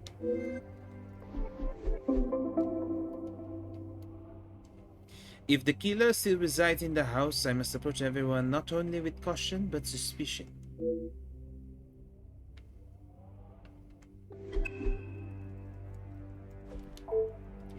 Another letter addressed to the Major. It appears he has someone looking out for his business concerns. With the workers' strike. Felix, I understand that there are a number of business concerns for you in the situation that has arisen within the factories. But I offer this piece of advice. Step back. Monsieur Becker's efforts with the union have finally opened the workers' eyes, and they seek, nay, demand, the fair treatment they deserve for so long. The fuel for the fire has already been laid, and the match is ready to be struck. You do not want to be near those flames when they ignite. I know you were once a good, honorable man. I pray that is still true today. I must review the information I have gathered from each guest today. There may be something that will help reveal the identity of the letter's author.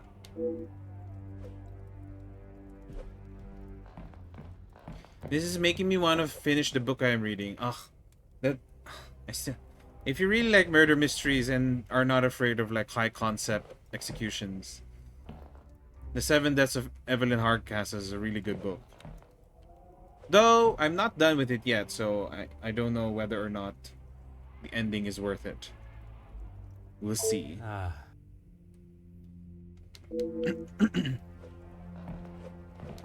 Huh. I don't like that they use that over and over.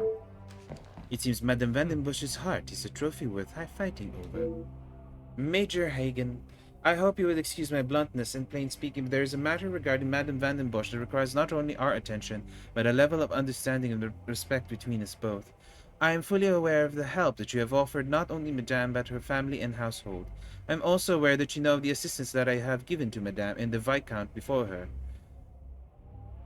We were friends and business partners, and I felt it my duty to continue to give aid and keep the Vandenbosch's name at the standing that it has always been. Having said that, it is not always as simple to keep the business and personal matters separate, and this is how I find myself today. Cassandra and I share a bond that one does not experience often in their lifetime. No doubt you have felt similar. But what may be lust to one man is love to another. While I respect you for your efforts in the war and the generosity you have shown, Madame, I must request that you step back from what you consider to be your duties at the house and allow for Madame to make her choice. The choice that I believe is obvious to all parties. I trust this correspondence remains for your eyes only, and a gentleman's agreement is enough to guarantee our arrangement. Excuse me? Are you telling me that there's two people here? There's two people here that are in love with Cassandra? And are fighting over her?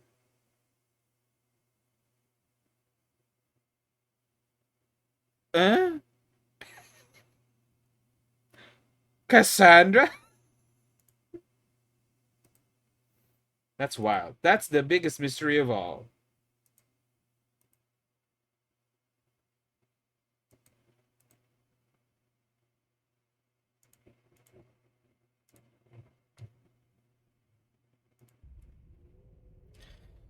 Oh my god. That's a twist I didn't expect. It is rather a bold move to challenge the Major as they have, especially with his position at the house.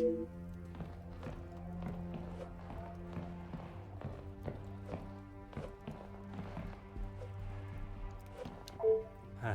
This could be the weapon that brought down some of the impressive animals that now fill the walls. Oh. I am not sure how I would fare coming face to face with such beasts. A rather threatening letter has been penned, addressed to Major F. Hagen. Dear Major F. Hagen, I did not think I would ever find myself writing a letter such as this, but under the current circumstances I see no other option. Madame Vandenbosch and I have been friends for more years than I care to say. This is why I can no longer sit back and allow your bullying to continue. I am well aware of the companionship you have offered to my good friend over the years. It has been the most generous, and without it, I care not to think what would have happened to her. But that does not give you the opportunity to act in such a foul and boorish manner. The day the Viscount passed, I promised that I would protect both Cassandra and Angeline, and it is a promise I will keep. You were once a major in the British Armed Forces, but your actions have mirrored that of drunken fools who hold no place in our society, let alone Madame's house. Please do not bother yourself with a response. There is not a question that requires an answer, only a hope that you will see your errors and adjust them accordingly. Hey! We know Margot wrote this. The author speaks of bullying, and although no specifics are noted, any form of that treatment towards a woman is not acceptable.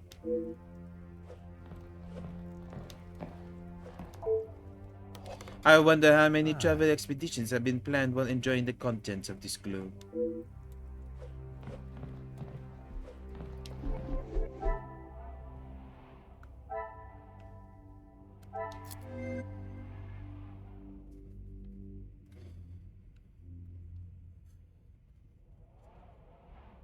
Oh, okay. We're trying to connect which letters whose. Where clearly Ernesto is in love with Cassandra. The one warning about the strikes must be Hugo, and the threatening letter must be from Cassandra. Oh, not Cassandra, from Margot. What a revelation. So, mention of helping the family. This one, so it's Ernesto. I should not be surprised by my own. Again, two people in love with Cassandra. I cannot fathom that. Warning about... No. This one? Oh, it could be Gideon. The pieces of the puzzle. Oh, finally Gideon come wrote the together. other one, not Hugo. Because it had to be a Union supporter, but not Hugo because it mentions Hugo. Oh, that changes things. Certainly. What do you know of the Midge's relationships with the guests? The male guests, I believe, he knows in a business capacity, but I'm afraid that's all I know. I will add, though, he has not always been the easiest man to get along with. It's okay, you can speak more. He's dead. You are talking from personal experience of working for him. I am head butler to the Van den Bosch family in their home. He has made himself comfortable, but to me he still remained a guest. It's okay, he's dead. Do you know much of the Midge's time in the army? There's not much I couldn't tell you. As soon as he found out my father was in the army, his stories never stopped. I am sure an officer of his rank must have many a tale. A tale is a fitting description. Not so much a pinch of salt, more like a bag is needed listening to them. What can you tell me about Monsieur de Silva, the Midge, and Madame Vandenbosch? You've lost me, detective. I struggle to believe they were both helping her out of the kindness of their hearts. Could they have been fighting for the Madame's affection? Ah, that didn't take you long to spot. Monsieur Sterling's lack of real response gives me all the answers I require. Your help and discretion in this matter are greatly appreciated.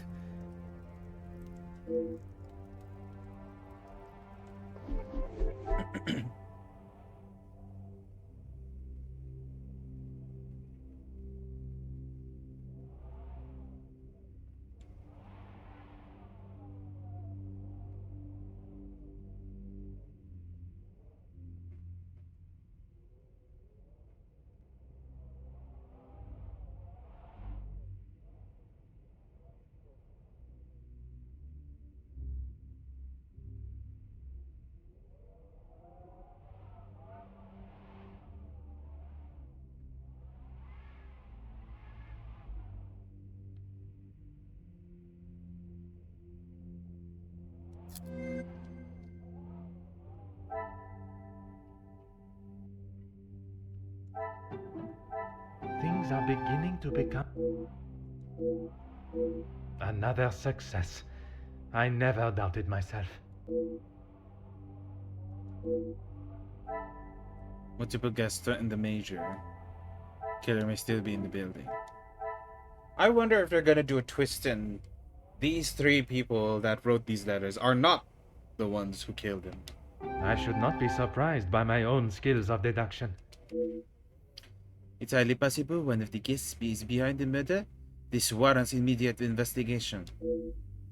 Based on the evidence seen in the Major's study and bedroom, as well as what I have learned from speaking with the guests, Monsieur de Silva, Comtesse de Vos, and Monsieur de Mere warrant concern in further investigation.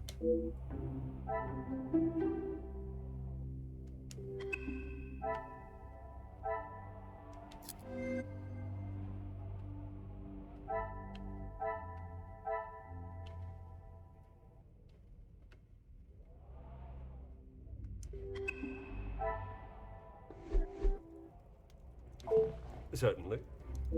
There's nothing further for me to investigate in here. Would you kindly gather the guests for me? As you wish, detective. It seems there is no simple explanation for what happened here. The Major's popularity amongst the guests does not seem very high. There are still many questions that must be asked. Oh, that was quick. So one chapter is just investigating the bedrooms. Or the crime scene. Chapter 4, the interrogations. The guests are waiting for you, Detective. I do like that the structure is very much like reading an Agatha Christie novel. I informed them of what has happened, but divulged no details. There goes my opportunity to catch one of them off guard. No matter, I have more than one weapon in my armory. I am most grateful. Madame Vandenbosch is here also? She's in her room with Miss Angeline. It may be better to speak with them privately tomorrow. Oui, merci. I shall come find you again once my questioning is complete. The guest alibis are my priority. Once I confirm their whereabouts this evening, I can understand who had the opportunity.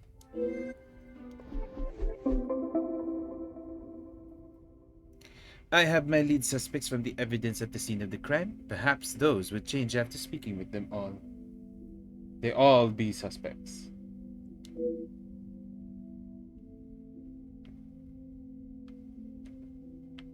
Interesting that he didn't put Angeline and Cassandra. Or any of the servants.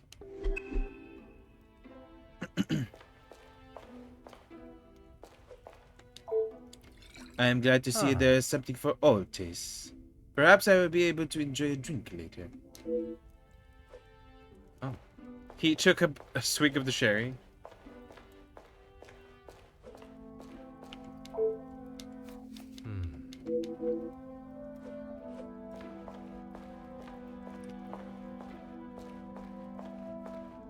Oh, everyone's here. Jackie's here. Margot's here. Gideon, Ernesto, Hugo, Zach. Interesting.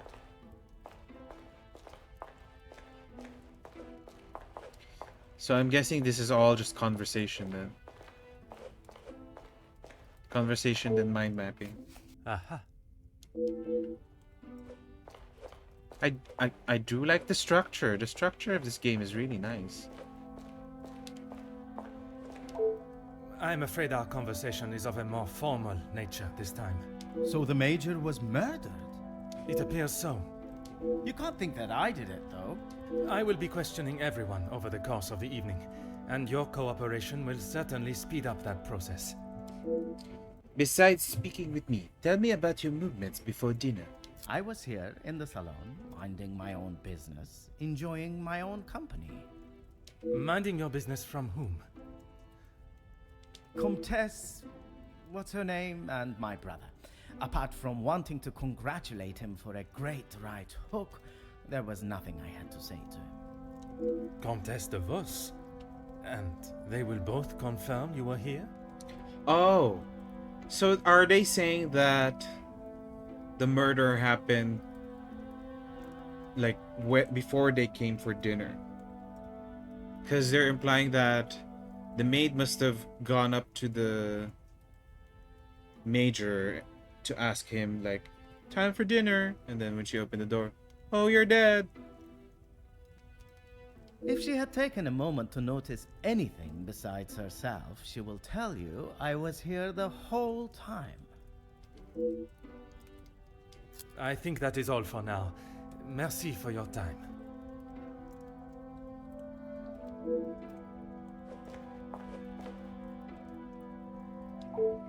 Bonsoir, Monsieur Beckers.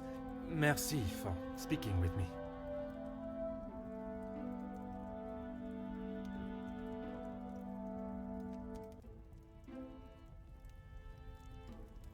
Monsieur Poirot, or should it be Detective Poirot now?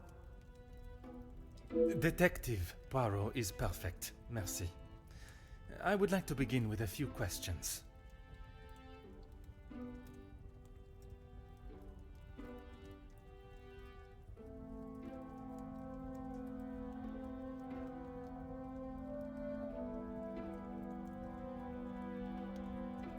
Go right ahead, Detective Poirot. Can you tell me where you were prior to dinner? I took great pleasure in seeing the Major's ego as well as his face take a bruising. And then I made my way to the library.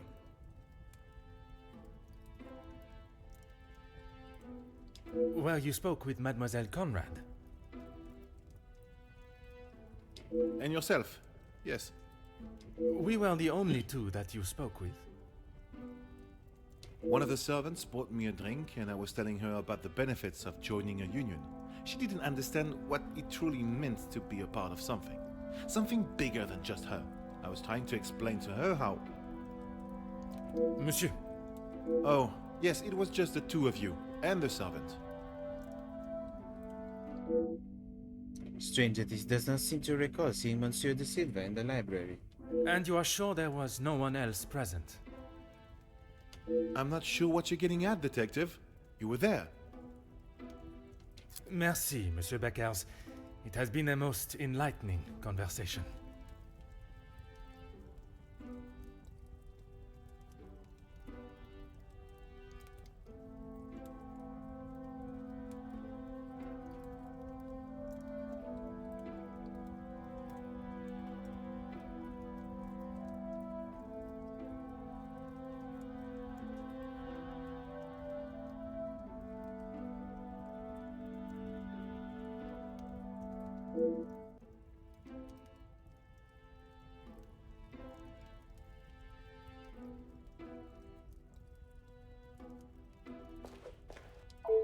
Monsieur de Silva, merci for obliging me. A detective comes to a party and a dead body shows up. Coincidental, don't you think? A man's death is not a matter to joke on, monsieur. Who said anything about a joke? I am saying what I see. Then perhaps you can tell me what it was you saw this evening. Where were you prior to dinner? Following whatever that was in the hall, I moved to the library. Is there anyone that can confirm that? Miss Conrad and Beckers were in there, arguing about something. The books held my interest far more than their conversation. You did not speak with them until dinner was served? I had no reason to get involved with their little spat. It was clear they didn't want me to hear, and that suited me just fine. Merci for your cooperation.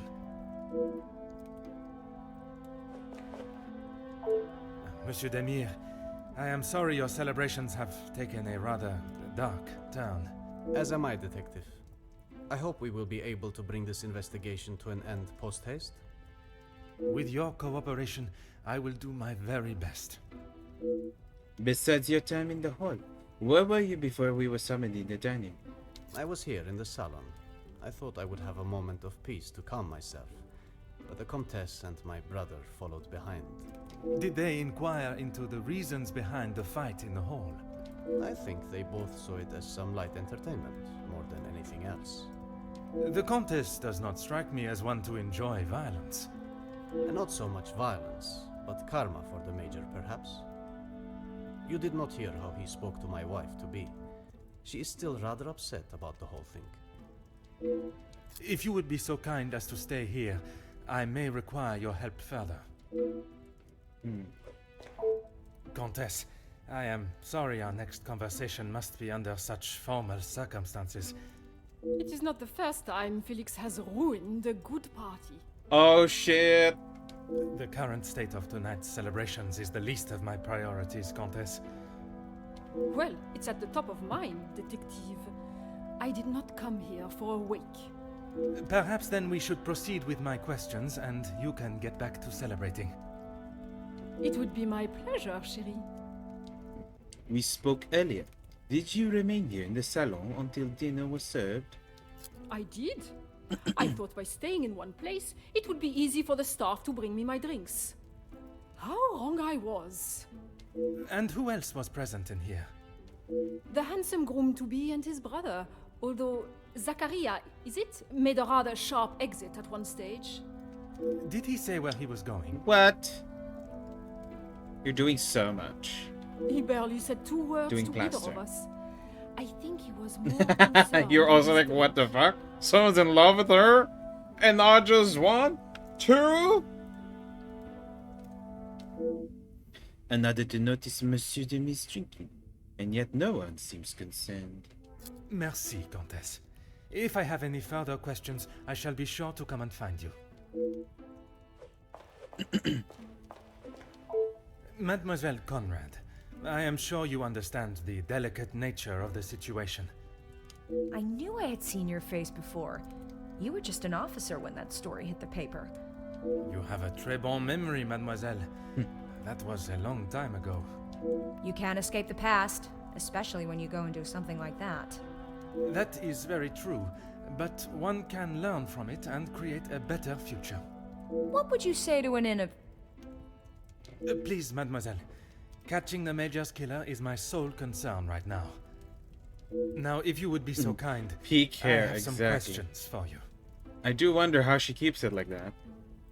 Tell me about your evening since you arrived. I do love how each character looks very distinct from one another. Because it's so easy to make characters look alike. But I like that everyone looks so distinctly different. I arrived, unpacked my bags in my room, and made it downstairs just in time to see the Major take a right hook from Gideon. And then I went to check out the library. And you were joined by Monsieur Beckers.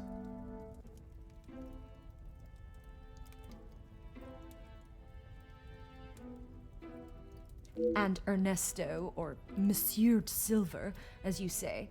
But after he ignored my attempt at pleasantries, I left him to his book in the corner. And your conversation with Monsieur Beckers that I interrupted. You are a persistent one, aren't you? Makes sense now I know who you really are. You'll just have to wait and read about it in the paper like everyone else. Mademoiselle Conrad still remains tight-lipped about her discussion with Monsieur Beckers, but a hint at reading about it in the newspaper makes me believe it may be much of a grander nature than I expected. You have been most helpful. I request you do not go too far. Merci.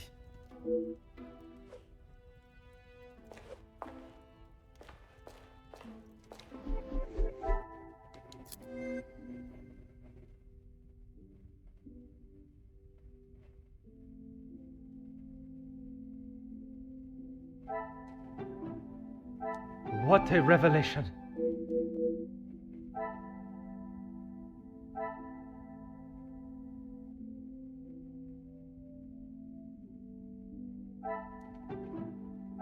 Some would say a lucky guess.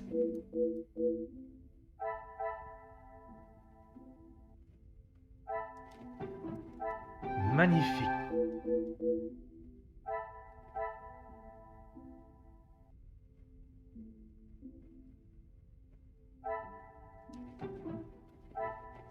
The pieces of the puzzle are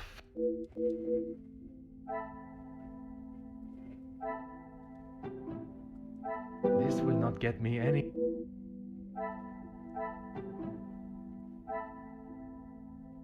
Order and method.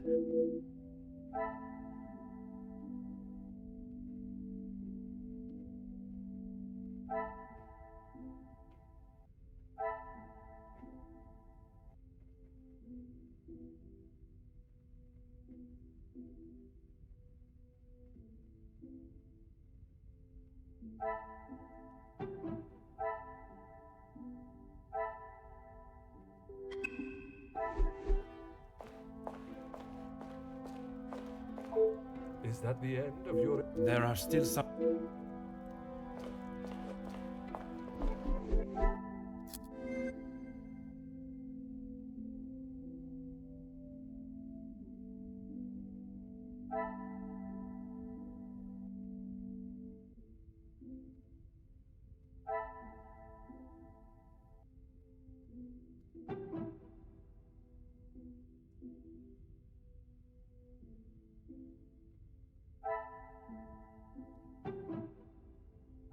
I cannot see the logic in this.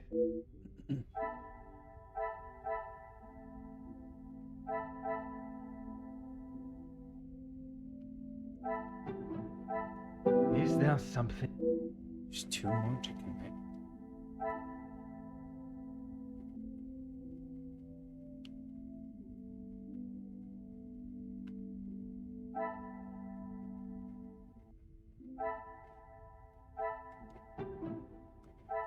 I must take a different approach if I am to.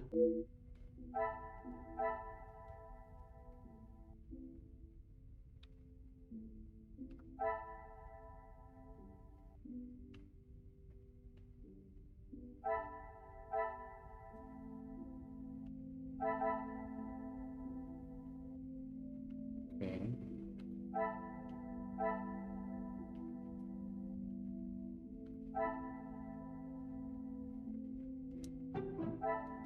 Is there something I...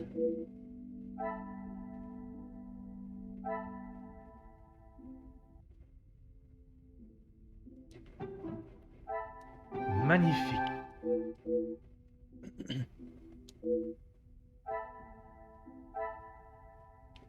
There's one more to connect.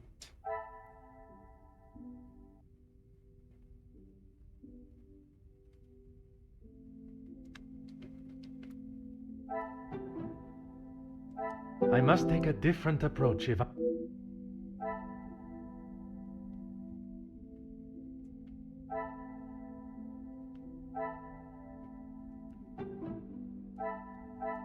Come, my little grape.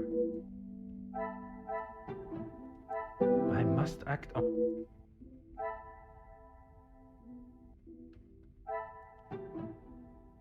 Order and method. One more?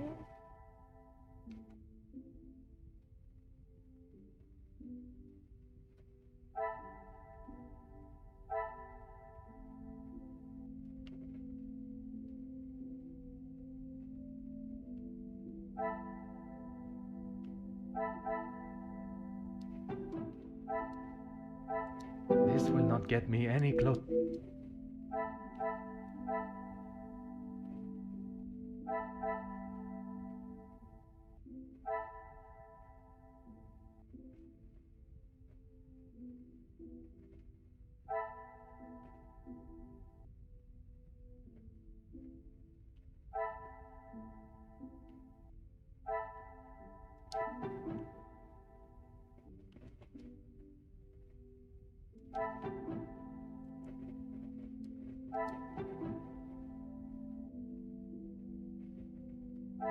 I cannot see the logic in this. Perhaps a...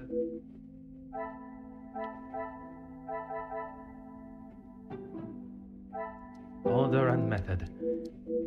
What's the other one? You know what? We'll ask Zach first. Maybe we'll see things clearer. I'm an open book, Poirot. I told you already. I was here in the salon. And you did not leave even once. Well, I had to use the bathroom. I didn't realize I had to update you every time nature called. You may keep your calls of nature to yourself, merci.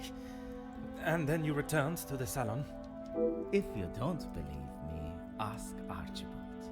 He saw me on his way up to the study. I think that is all for now. Merci for your time.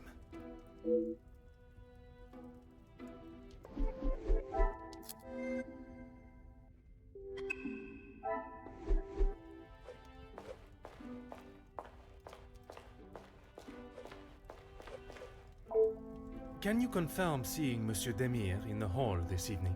Zachariah, yes. I was on my way with a bottle of whiskey to the Major. He shouted a rather ignorable greeting to me and asked for directions to the bathroom. I presume you showed him the way? Aye, detective. I showed him to the hall bathroom. I didn't think it was wise to attempt the stairs, not in that state.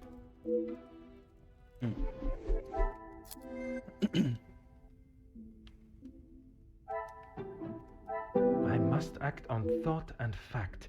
No...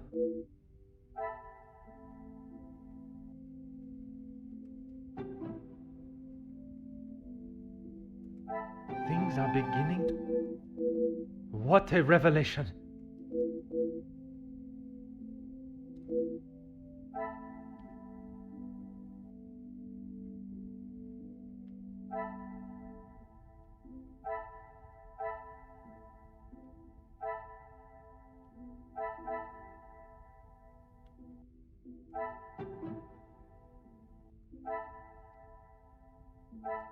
Another success.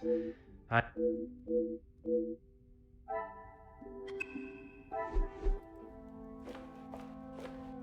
Interesting that those were things that needed to be connected. Whatever you require.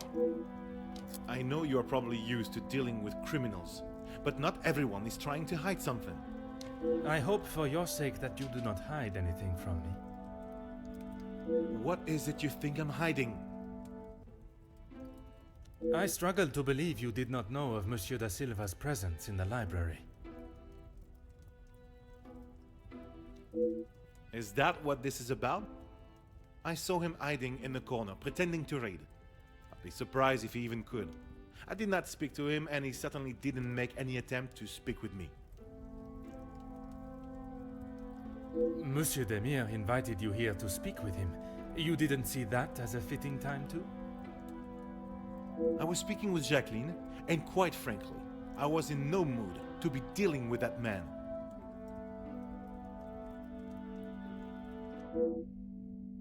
Monsieur Beckes is courageous and full of vigor in his planning, but his execution does not share such confidence. Merci, Monsieur Beckers. It has been a most enlightening conversation.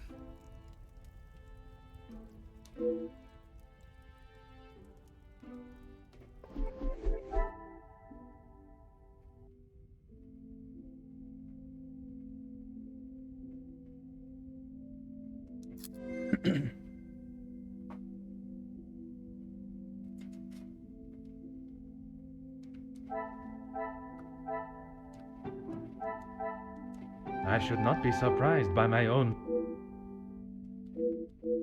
Some would say a lucky guess.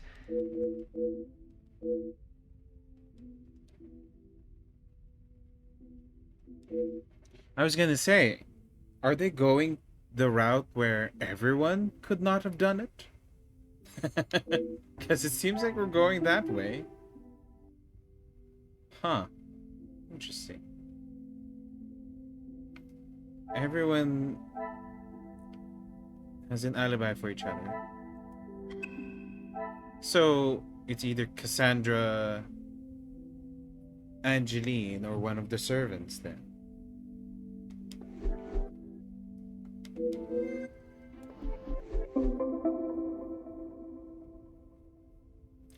That did not yield the result I desired. Perhaps a more direct approach considering the potential motives will reveal more.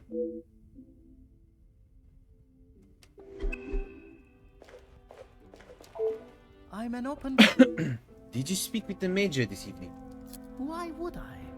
I've got nothing to say to him. Except maybe to keep his hands off what is ours. What is yours that he could want? Money, of course. Why do you think he has been suckling at the Van Den Bosch Suckling? for so long? Teat? He's bled them dry. And now they will all do the same to our money. Our? My father's, Gideon's, it's all the same. I get the sense that you and Monsieur Gideon are not the closest. When you have not been on level playing fields for years, it's hard to have a fair game. I am afraid I do not quite understand. If we're playing golf, he has a full set of clubs and a caddy in the form of my father, and I have the old split putter. Make sense now? Perfectly. There is certainly some hostility towards his brother. This runs much deeper than brotherly rivalry. I think that is all for now. Merci for your time. Whatever you require, Detective. How do you know the victim? I know that I don't think, or didn't think, a great deal of him. I'm just sorry I didn't get the chance to tell him what I thought. The man has recently been murdered. Someone must stand up to men like him, with their crooked dealings and lack of, well, any compassion at all. Another rousing speech, monsieur. It's the truth. If you knew what I know, maybe he wouldn't be dead, but behind bars instead. The connection to the family is through Monsieur Demir, n'est-ce pas? Yes, Gideon invited me. If you will recall from our previous conversation, we have been working together and he thought now would be a good time to discuss matters. To discuss business at the celebration of his engagement? We're all here, so what better time? He thought Da Silva might even let his guard down if he was in a more jubilant mood. It would be wise to not continue to ignore us any longer. And what business was it that was so urgent? We're trying to resolve the worker strikes. It has gone on long enough.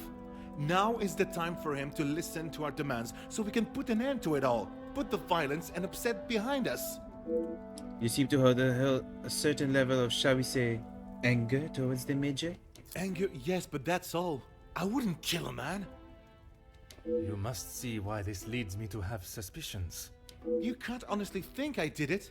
I am a man of peace. I make changes with words, not with violence. I barely mentioned the Majors, and Monsieur Becker's become rather flustered and defensive. So the other plans were negotiation with Monsieur da Silva. I am fighting for the basic rights of our workers, nothing more. If he can't see that, he is a lesser man than I already thought. And where does Monsieur Gédéon fit into the negotiations? And his brother? His brother?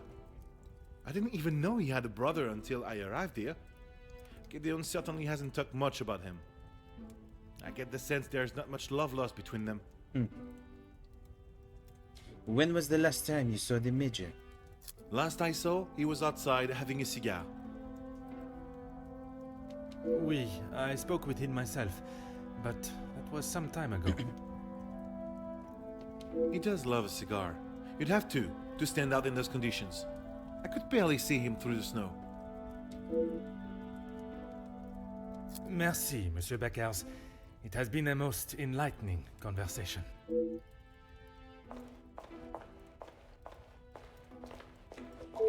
More questions? I suppose so. Can you tell me more about your relationship with the deceased? Felix, I didn't know him that well. We spoke a handful of times. I met him through Cassandra. I thought him to be rather pompous. But you remained polite, as any gentleman would. Of course. A negative opinion of the Major is rather ubiquitous. I am yet to meet someone with a particularly positive view of him. Why don't you tell me more about your relationship with Madame Van den Bosch? What is there to say? She's a remarkable woman, and I admire her. Excuse me? Even after Edwin's death, she held herself with such poise. I don't see what you see, dude. It sounds as though you hold her in the highest regard. And why shouldn't I? Women these days could take a leaf out of her book on how to present themselves. Oh God. You said you had talked with the Major a few times. About what exactly? He had approached me about doing some business together. I like to know who I'm getting into bed with first. And you both went ahead with your business venture. Not so much a business venture, more security related. But there is no need to discuss that any further. Is there something you wish to remain hidden about your partnership, monsieur? It was far from a partnership. I hired him to run security at my factories. If the workers were going to get violent, I wanted to make sure I was ready to protect my property. Both you and the Major have been very supportive of Madame Van den Bosch over the years, n'est-ce pas? That is correct. And the reason for your support was always of a purely platonic nature. If you're trying to insinuate that I was expecting something in return, you can remove your head from the gutter. I meant no offense. I'm only trying to understand the dynamic of your relationship. I may need to approach this in a different manner. Perhaps I should speak with the Comtesse on this. Merci for your cooperation.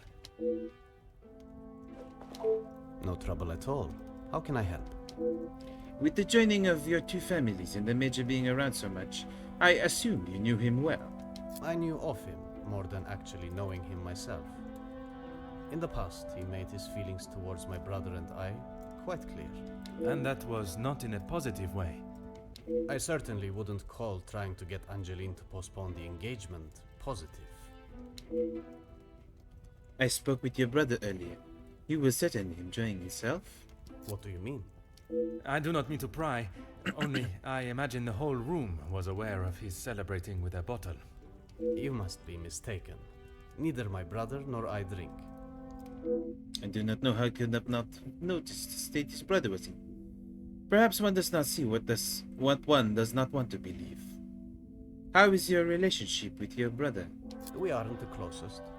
But what brothers are? I would argue that many are. We've lived very different lives. Our priorities are different. He does not see things the way I do. There isn't much more to say. There's certainly more to uncover here. I shall return to the matter when I have the fuel that is required to get the answers. I have lent my voice to some discussions. I have tried to facilitate meetings. Just positive support. Does that positive support include sending letters to those on the opposing side? Detective Poirot, I'm not sure what you think I have done. Monsieur, a letter has been found threatening the Major of what might happen if he does not act promptly, and now he has wound up dead. You think my sending him a letter, warning him not to get involved, means I murdered him? At this time, it is certainly reason for me to be suspicious. I have been funding the strikes, Detective. These men deserve fair treatment, and a wage that fits the hard work they undertake every single day. The Major didn't see that. All he cared about was the money for his services, and that is all I care to discuss.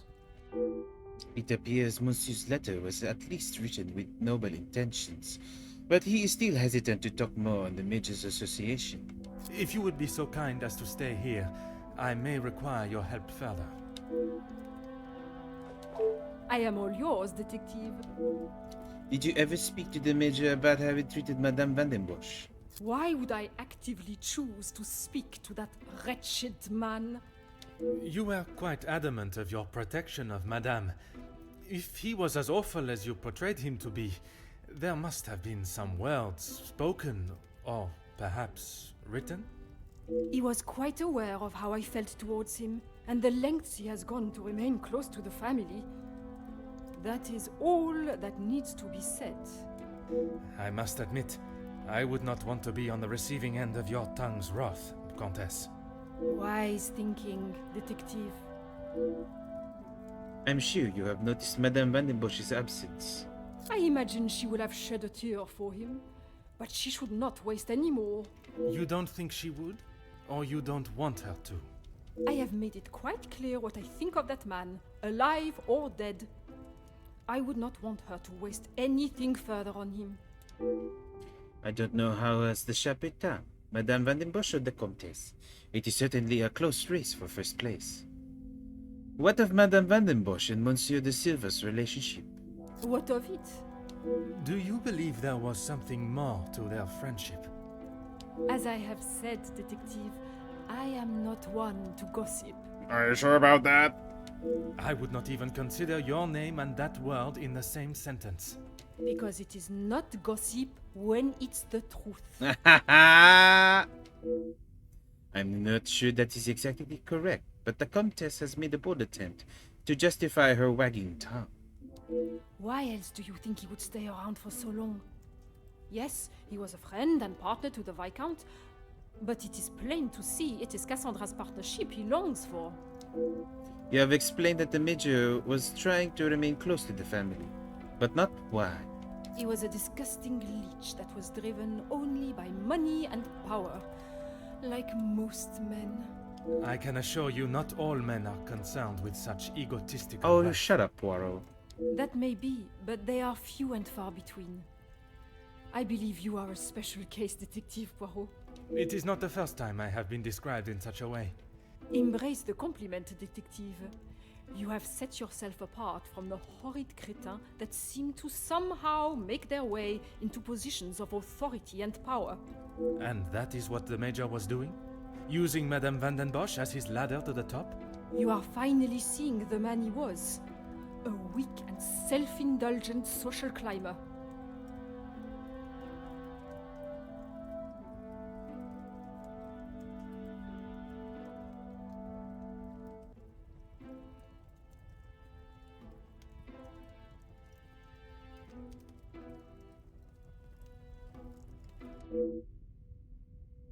The Comtesse has certainly opened my eyes to the Major's true ambitions with the Vandenbosch family. I wonder if Madame herself is aware of his greed and hunger for social recognition. Merci, Comtesse. If I have any further questions, I shall be sure to come and find you.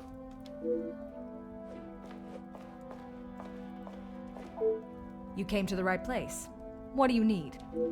What do you know of the victim? I know that he was not the good and honest man he liked to think he was. In what sense? If you spoke to him for longer than 5 minutes, you'd know. I've met people in dark alleys I trust before him. And on the occasions when you did speak with him, what was discussed? I'm sorry, Poirot. If you're looking for a deep-seated secret between me and him, you're going to be disappointed. Mademoiselle Conrad is wise to the nature of his question. She knows exactly what and what not to say. This knot must be harder to crack than I first expected. As you were previously speaking with him, I assume you know Monsieur Beckles as well, then? That man has got some real anger issues. I get why he's frustrated. He's trying his best for the workers, but holding on to rage like that, something's gonna burst. A man suppressing his anger in a murdered body. The most amateur detective could see a connection. You seem to know a great deal about everyone. What can you tell me about Monsieur de Silva and Madame Vandenbosch? If you think you can use me as some sort of gossip machine, you are sorely mistaken. I can assure you it is not a case of gossiping. At this point, everything may be relevant to my investigation. So I would be helping you potentially solve a crime? You should have said that off the bat. To say he's smitten is an understatement. I reckon he's been wanting her for years. What is wrong with him? I see. Madame does not feel the same? Doesn't look like it. If she did, Exactly. she would have said something about it, right? Exactly, that's what makes it weirder. What are your thoughts on the Comtesse? I appreciate your opinion on her, even though she is seated right next to you. I don't know if you really would. She's got a mouth the size of Texas, except when it comes to truths about her. She wants everyone to think that she's the savior of these girls at the shelter. But there's a That's side what I to was her thinking. I don't think She anyone may be gets like to a see. philanthropist that has secrets. And what side is that? One that she is keeping tucked away under her very expensive dress. I can only see the work at the women's shelter as positive. Even if the reason to start came from a selfish place, the work they do cannot be scoffed at. You have been most Sure. helpful. I request you do not go too far. Merci.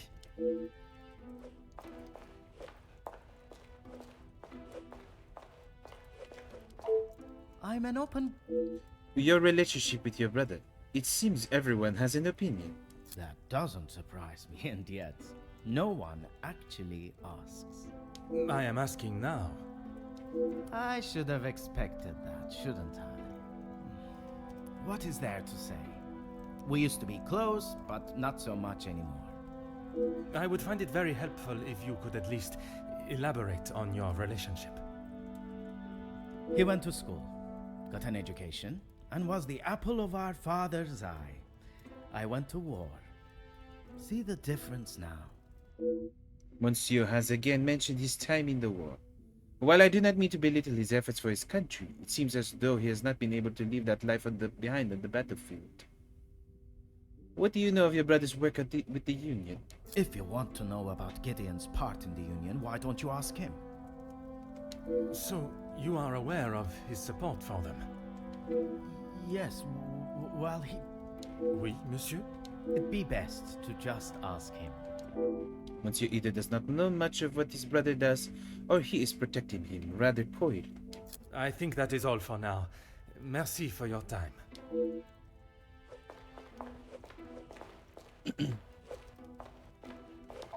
No trouble at all. I'd like to talk more about your brother. I believe there are more important matters at hand than talking about my brother and I's relationship, or lack thereof. The murderer is in his house, and by holding back information that may help my investigation, you only make me suspicious of your involvement. Monsieur Demir, if you continue to withhold information, I can only assume you are hiding something, and must treat you as a prime suspect in the Major's murder. That is a very Poirot dialogue. I have nothing to hide. They really know their You shit. must know, we have not been on the best terms for years now. As I said, we are different people. He does not see the importance of planning for the future. And as much as my parents tried, We could not make him see that. I suppose that is why he sees me as their favorite. He still believes that now? I assume so. We barely talk anymore. I was hoping we would be able to sit down and talk and leave the past behind. This evening has not panned out that way.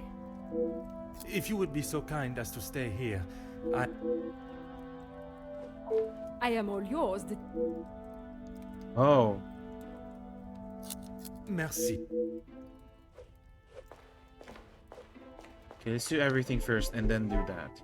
In case I make a mistake.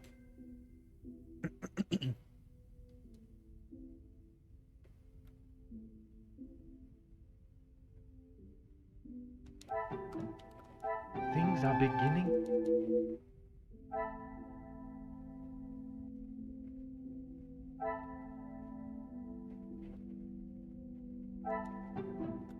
Some would say a lot.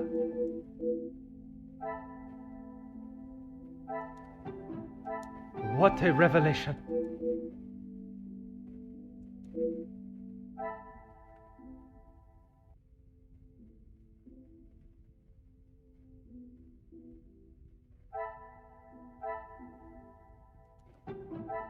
This will not get me.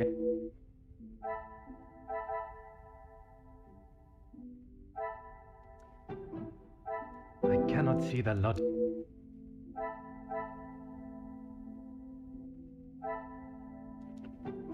I must take a different approach.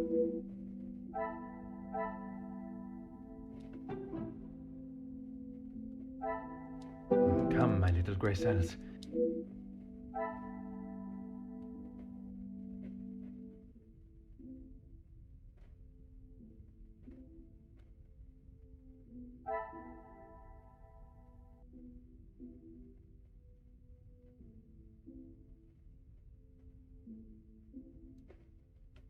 There's another thing to connect.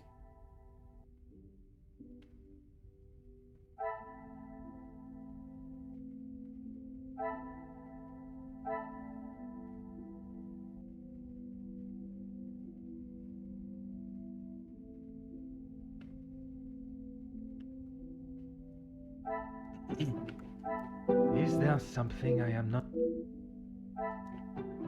Come, my little grey.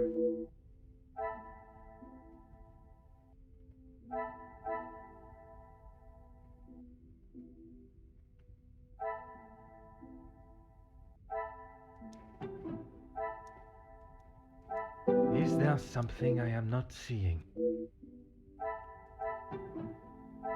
Order and method.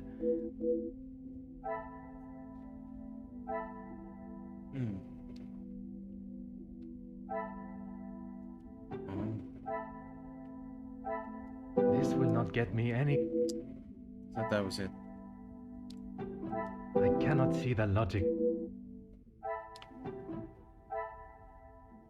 I must act on thought and.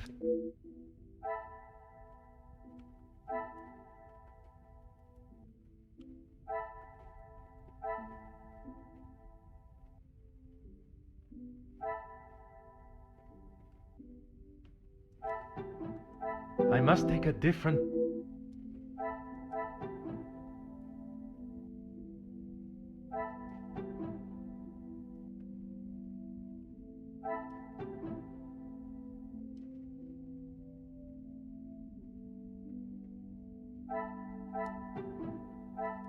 I must act on thought.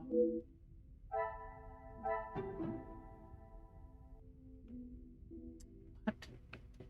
I'm just confused now.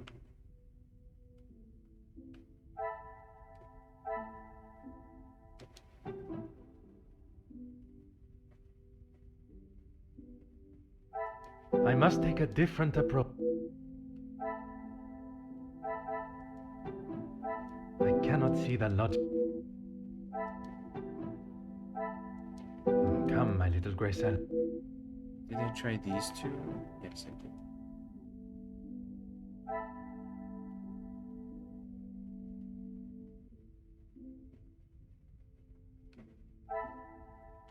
What's the other thing that needs to be looked?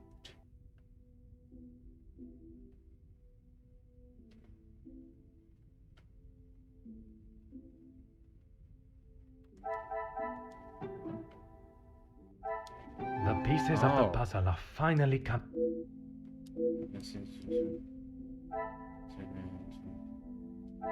Okay. Interesting. That.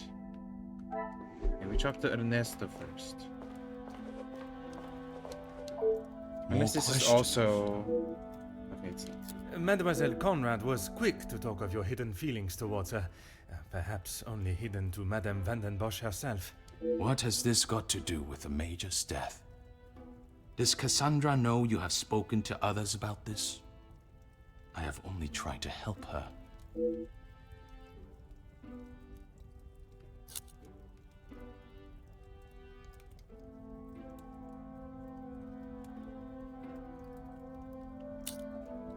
There may be some feelings there, but Madame van den Bosch does not know of them, and I trust that it will remain that way. Merci for your cooperation.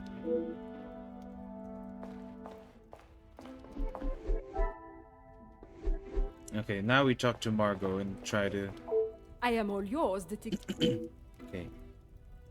Comtesse, you gave me the impression the Major and the Madame were close, but there were times where he acted rather aggressively to her, n'est-ce pas? I am sorry, detective, but I did not mean to give you such an impression. I have already built a rapport with the Countess. Some may even say in a flirtatious manner. Oh, okay. Perhaps if I continue to charm her, she will reveal the information I require. A fine woman is such should not purposely lead a young man would not. Would you be so kind to correct me in my train of thought? This one. Ever the charmer, detective. I would talk more on it, but I'm afraid Cassandra would think I am talking about her behind her back. Chismosa yarn. The Comtesse has something more to say, but she still holds back. Something tells me it is more to do with receiving attention. Perhaps I can use that to my advantage.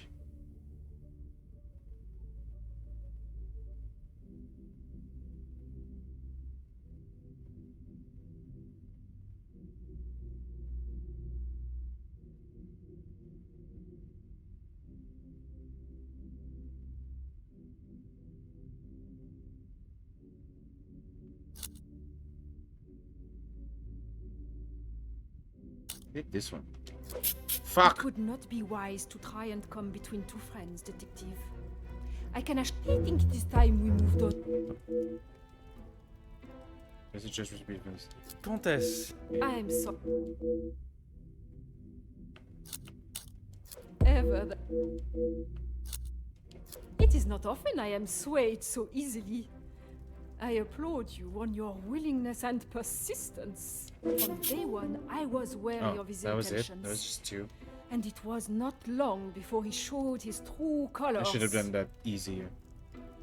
If it is a tear she sheds, it should be one of joy that he is out of her life. I understand your feelings towards the Major, but perhaps there was... He was a bully. He took his shortcomings out on her, and she sat there and accepted it. I never thought I would see the day. Perhaps now she will be able to see the man he truly was. Merci, Comtesse.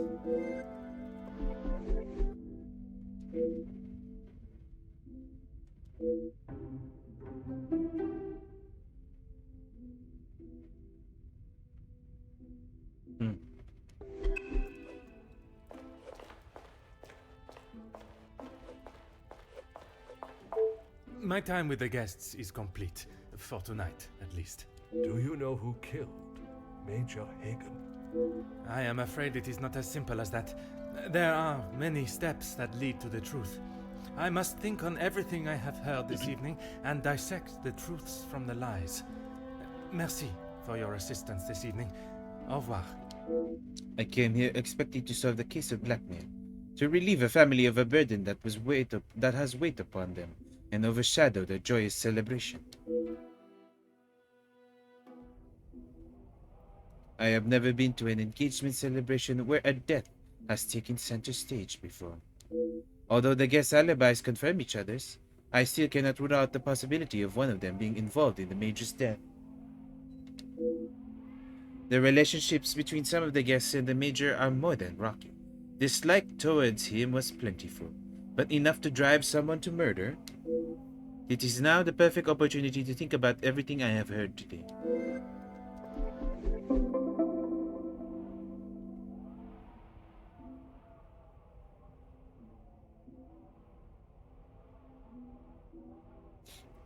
I have all the information I need. I must now compile it together and find the most probable culprit. Reach a conclusion from what you've heard. Yes.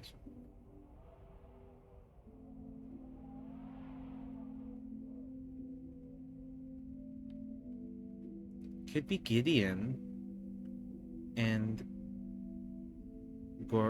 Gideon, Zachariah, and Margot.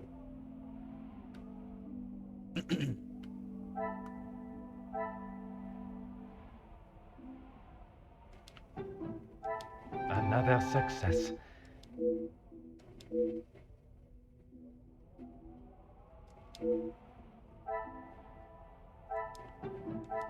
Magnifique.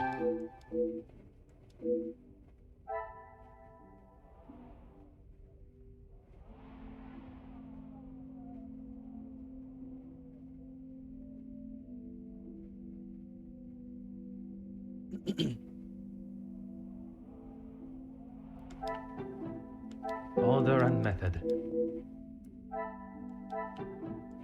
I should not be surprised by my...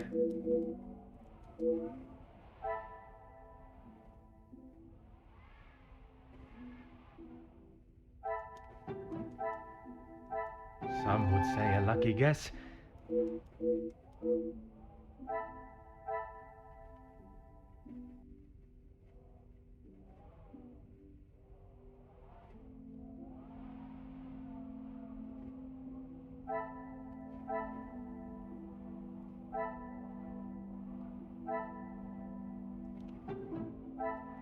Is there something?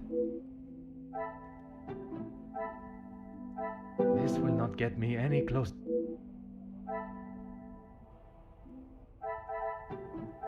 I should not be surprised by my own.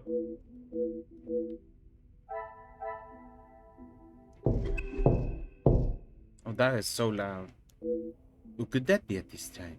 Entrez.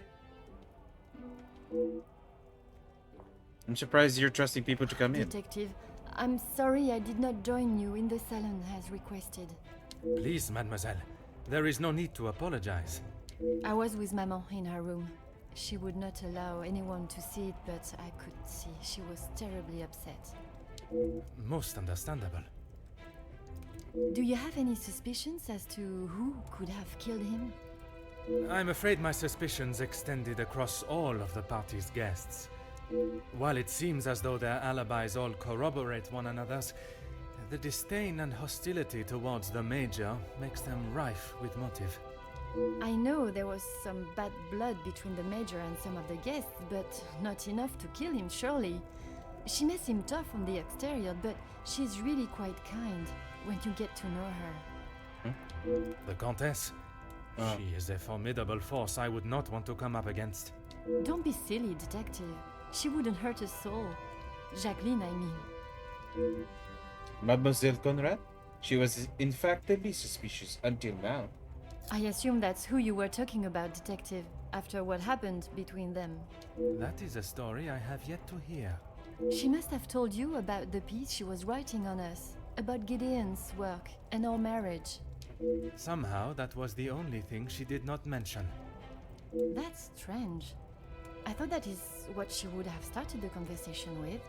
Well, she had come to the house to interview me, and when I entered the library, she was there with Felix amid a rather heated conversation. Do you know what this conversation regarded? I'm afraid not, but Felix was quite enraged.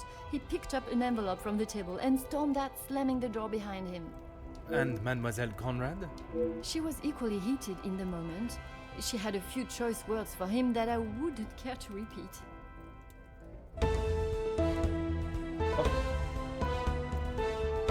Hello, Justine. Thank you for the raid. How was your stream?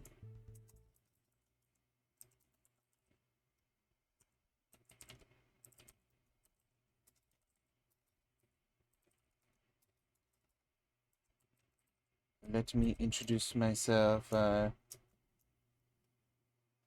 Should anyone new here? Hold on.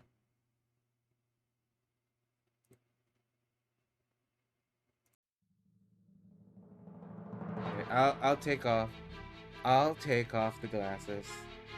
Something has changed? Within me, Still that one word. something is not the Dragon. same. I want your team to provide support. No, you put the vape up there and then the smoke comes out of your mouth. I think my brain farted. Dora is confused. Can you say confused? But I'm not into horrors, Raph, because I am the horror. Okay, if you say so. Oh! Sorry, I didn't mean to make that sound. I know. Harder the way I like it. I'm Batman. It's Granny's jokes. How can I have been so blind? It's because you have cum on your face. Support your indie devs. But yes, welcome in if you're new. I'm Luke Pagka. I'm a variety streamer. Right now I'm playing Hercule Poirot, the first cases. It's very interesting. It's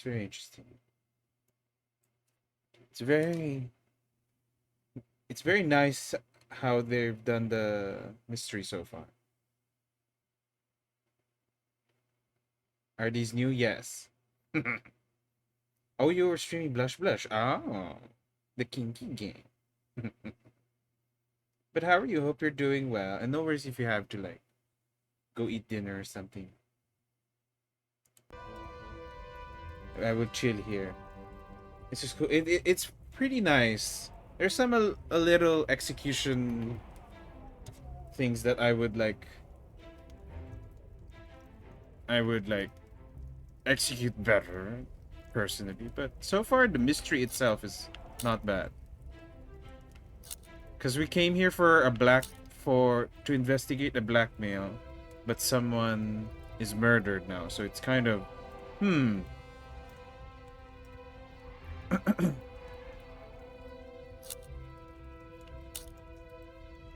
Better, thank you, Detective. She's resting in her room. It is the best place for her. And you, mademoiselle? I'm not quite sure. It is a rather surreal feeling. I did not think I would miss him like I do. It is understandable. He has been a close friend to your maman for many years. And to me, Detective. We had grown close. After father's passing, he was always there for me. And now, he's gone as well. You must try and not think on it like that. It is easier said than done, Detective. I have no doubt, but you can be assured the culprit will not remain at large for long. You have my word. If you were in my position, mademoiselle, who would be at the top of your suspect list? I'm sorry, but I just can't imagine any of them committing such a heinous crime. Honestly, I imagine each and every one of them committing a heinous crime. It can often be hard to look past one's personal feelings for someone and see their flaws. It's not that, Detective. It's just they have known each other for years. Why would any of them act now? Yes, the voice acting's nice. Can hear a bit of French. Oh, this is well, Hercule Poirot is Belgian, so, but I guess Angeline is French. But we were also in Belgium at the beginning, so I think the French is because they're all Belgian. I was under the impression the Major had merely a business I'm not so relationship sure. with some of the We're not guests. even in. We're in Czech Republic right now, apparently. That's true. But those invited know each other. Some of them for years. It's a rich family. They may not seem like it, but some are even friends. I should return to my room now, Detective. It has been a trying day for us all. Polygoth? Is that what you call them? Oui, mademoiselle. I am afraid tomorrow may bear a resemblance, but I will not stop until I have found his killer. I am certainly glad you are here, Detective. When and where a detective is required, that is where I shall be. Bonne nuit, mademoiselle.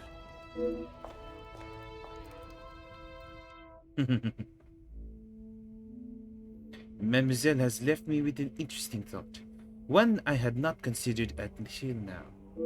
While at first glance the guests do not appear to show much fondness for each other, Mademoiselle is quite sure that is not the case. Perhaps I must consider looking at the guests together and not individually. Are they gonna do everyone did it? I mean, I wouldn't be opposed to that. But that doesn't make sense. Especially with how the murder was committed. If the murder was committed in a different way, I would be in for the everyone did it. Interesting, interesting.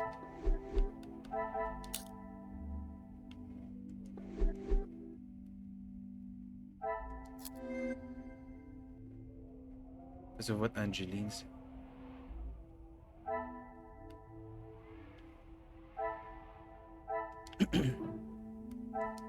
Magnifique. What a revelation. Everyone's under suspicion.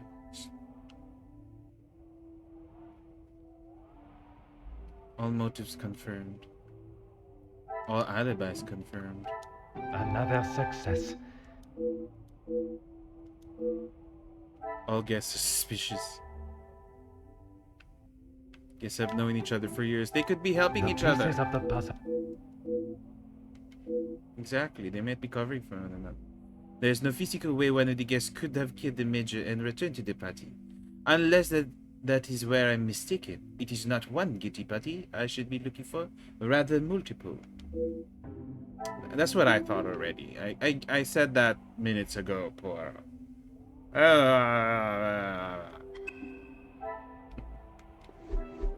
How could I have not considered that the major's death was part of a ploy created and executed by more than only one of the guests? It came almost as an epiphany following Mademoiselle Angeline's remark about the guests she had passed. Perhaps Mademoiselle will become a trusted ally that I now sense may be essential to catching the guilty parties. Tonight's questioning was only the beginning. I will allow my suspects to sleep on their stories, and we will see how they fare tomorrow. Perhaps one of those involved will have morals enough to show a glimmer of regret.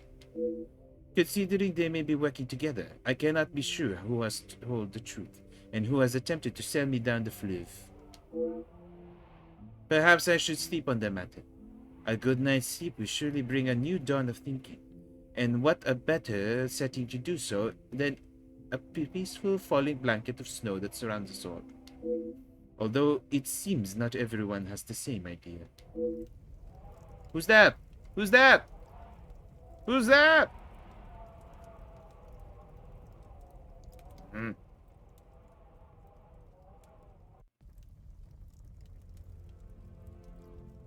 Chapter 5. The Secret. A restless sleep combined with an image of eerie figure in the snow has only convoluted what my little gray cells must consider. I should not have expected this to be a simple case. I have been lied to by at least one of the guests. Their alibis all confirm each other's, but I know this is not to be true.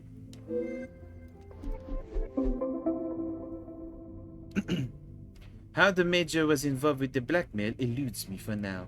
Once I have confirmed whether he was the author or the recipient, I can consider my next step in my investigation.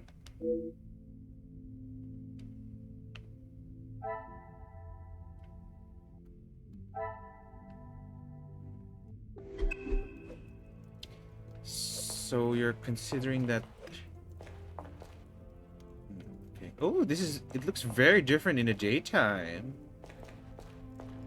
Thank God the snow's gone. Okay, hold on. I will just refill my water and also BRB for a bit. It seems like the perfect time to chill for a bit, since I just finished the chapter. Excuse me.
Good morning, Detective.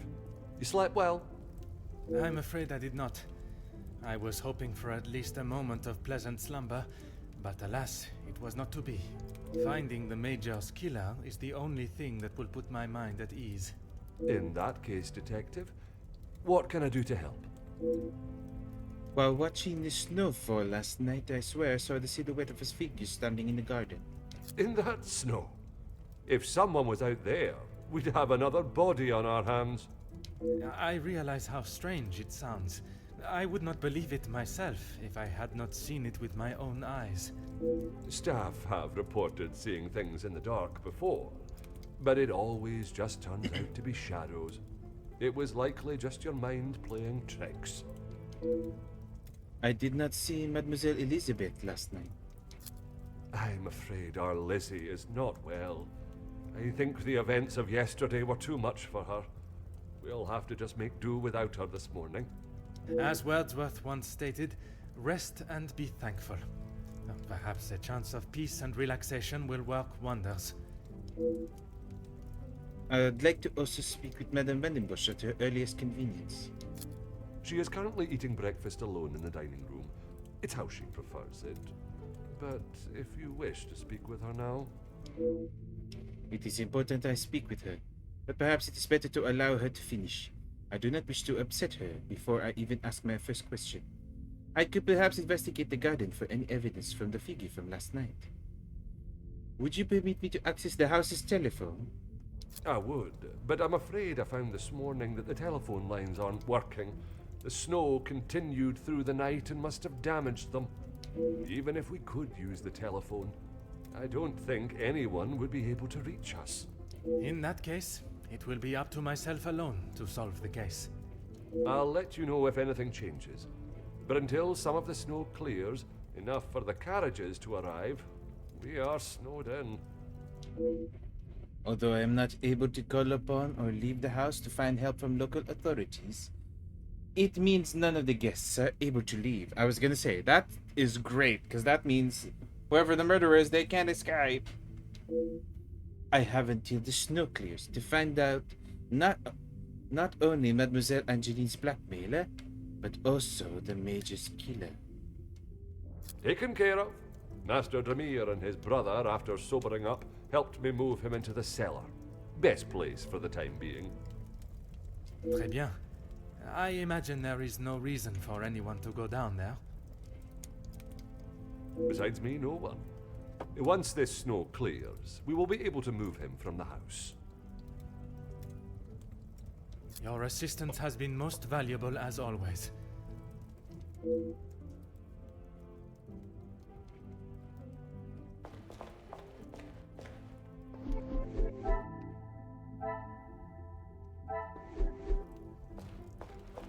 Good morning, Detective. I hope you were comfortable last night. Bonjour, mademoiselle. The room was more than pleasant, merci. I'm afraid my mind was not in a state to enjoy it to its full potential, though. I can't imagine any of us slept soundly last night. Hopefully, guilt will be weighing heavily on someone's shoulders this morning. Perhaps on more than one set. I'm sorry if I was not much help last night, Detective.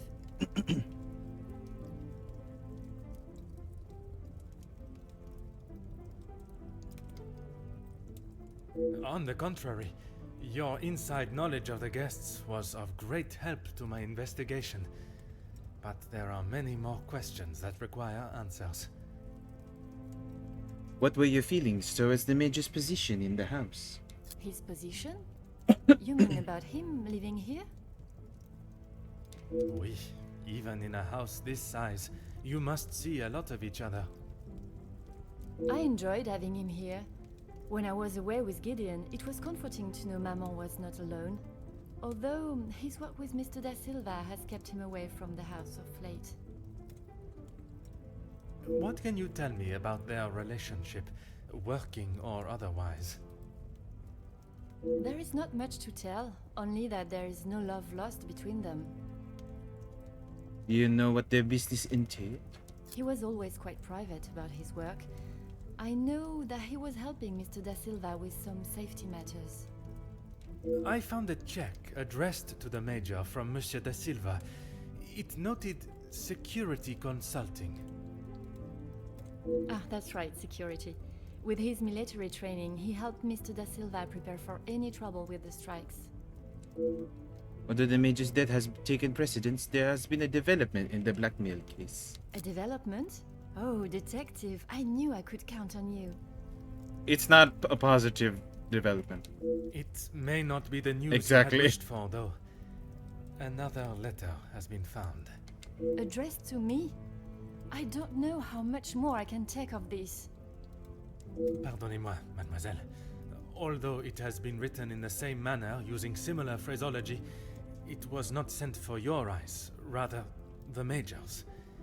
Or at least that is how it seems. I'm sorry, detective, I don't understand. It is addressed to him or not?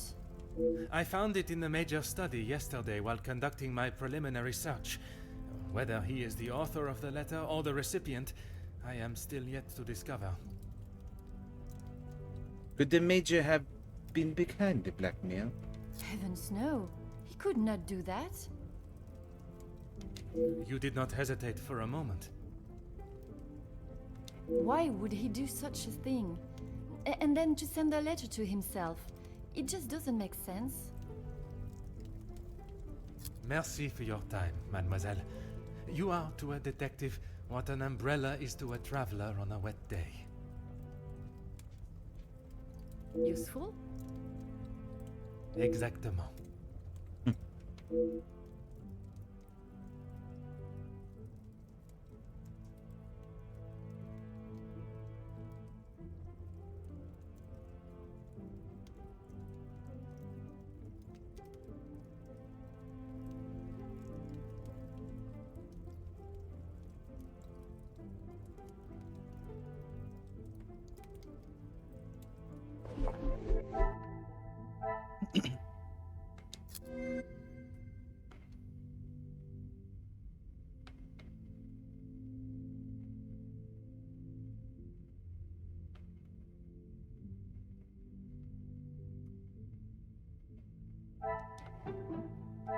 This will not get me.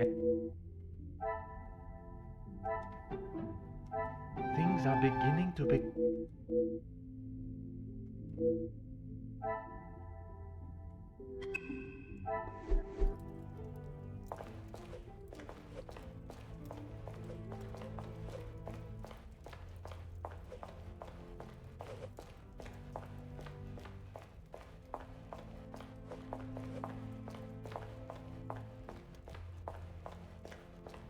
Okay, maybe you should go to the garden first. See what's out there. Finding evidence of the figure from last night will, on one hand, confirm that I am not seeing things as Monsieur Sterling suggested, but on the other, pose even more questions that must be answered. Aha. There's a small trail of footprints in the snow. The Major was seen walking around here yesterday. A well-made lighter, with the insignia of a military regiment. The Major must have dropped it.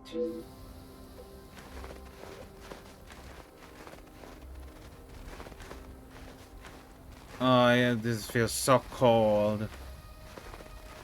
I don't know how you're surviving in that tiny jacket, Poirot.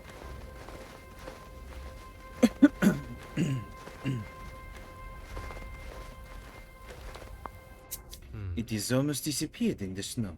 I doubt we will see too many birds in these conditions.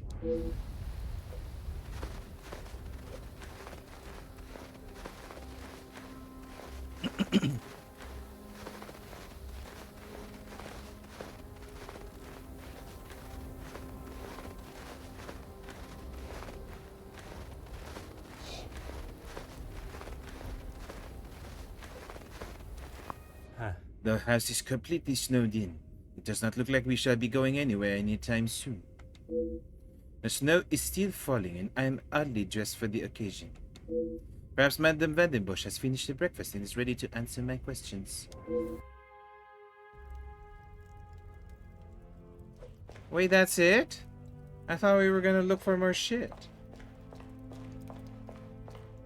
Okay.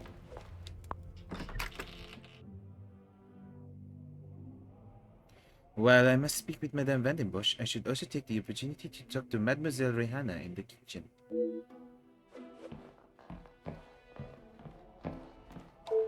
Bonjour, madame. May I offer my condolences for your loss? Thank you, Detective, but they are not necessary. What can I do for you? Okay, whatever. I was hoping you would be prepared to answer some questions. If I must. Why would someone want to kill the Major? I'm sure you're aware he was not the easiest man to get along with. His hot temper made him a number of foes. A hot temper is reason enough to kill a man. His mouth often acted before his brain. Perhaps someone had grown tired of dealing with it. You suggested why someone might kill him, but who do you believe would do it? Seeing as I heard Mr. Becker's in what I would describe as an unnecessarily loud exchange of words yesterday, he would be my first suspect. Interesting. You heard them yourself. How could I not? The volume they were shouting at, I could hear them from the study in my room. You did not think it fitting to tell me this yesterday? I didn't think Felix was going to wind up dead and a murderer loose in my house. My apologies, Detective. Although I must learn of this argument, it is not Madame that I expect the answers to come from. Rather Monsieur Becker's. He has a great deal of explaining to do. A letter was found in the Major's study. I assume you are talking about the supposed blackmail letter. Oui, madame. You know of it? It arrived shortly after the first. Rather coincidental, if you ask me.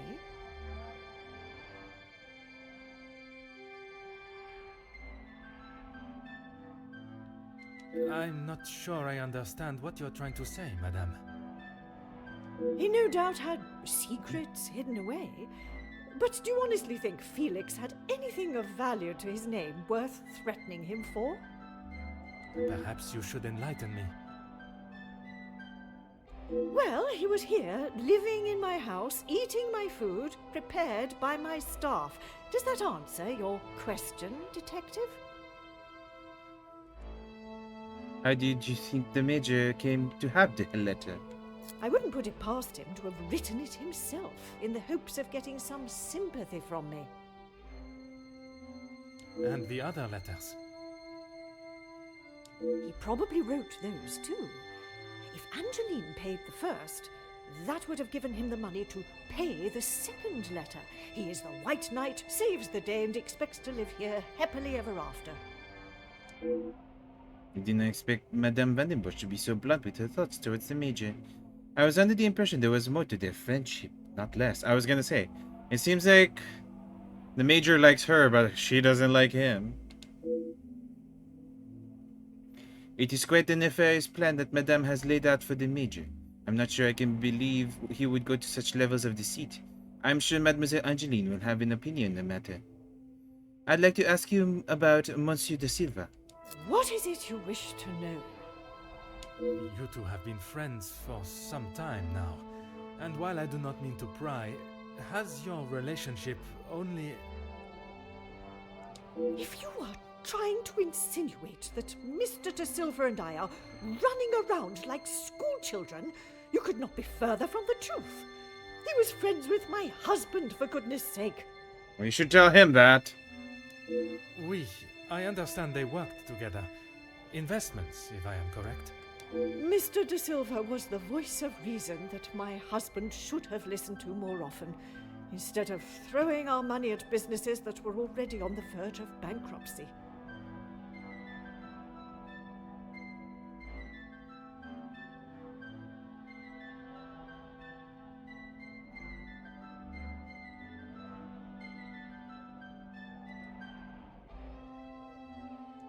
Merci, madame. I shall not bother you any further.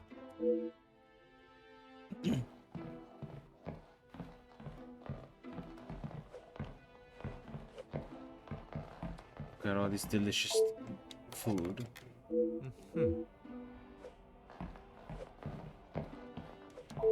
Ah, Madame Vandenbosch's collection of art extends further than just paintings. oh.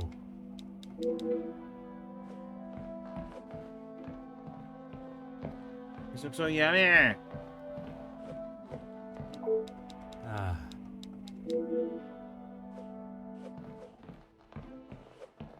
Oh, it's connected to the sound. Interesting.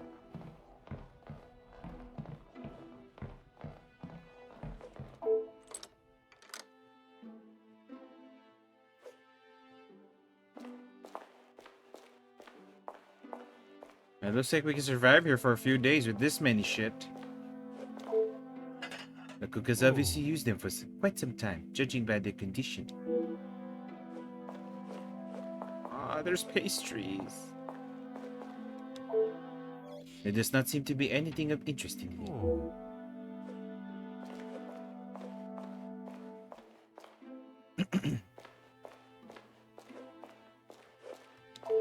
Bonjour, madame. You must be the wonderful cook. Wonderful and modest, sir. I am Rihanna. My taste buds thank you for the ravishing There's a meal last Rihanna night. joke in there. It has been some time since I ate so well. Glad to hear it, sir. S'il te plaît, madame. A detective is fine. In that case, mademoiselle is fine for me, and I will ignore your presumption of marriage. Hey, wow. Très bon, mademoiselle. You have been with the Vandenbusch family for quite some time. That's right. I've seen staff come and go, but a house always needs a trustworthy cook. I agree. But if I was to eat what you prepare every day, I fear I may be the size of La Maison. Not a bad thing, detective. You could do with some meat on your bones. We know what happens with that. Well, with the snow still not clearing, we may be stuck here for the weekend. Perhaps I should look to adjust my pantalon buttons. I understand you took some ice to the Major yesterday. I did. Monsieur Archie told me what had happened. Bruises can swell fast, so I took him some ice to bring it down. Strange. Monsieur Sterling told me it was the Major that requested the ice. How was the Major when you saw him? Grumpy, as always. I suppose one would not take kindly to being punched as he was.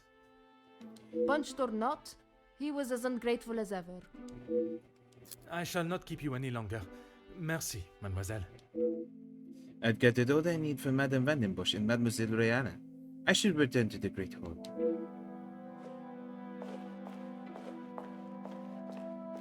Did you get a new album from Rihanna?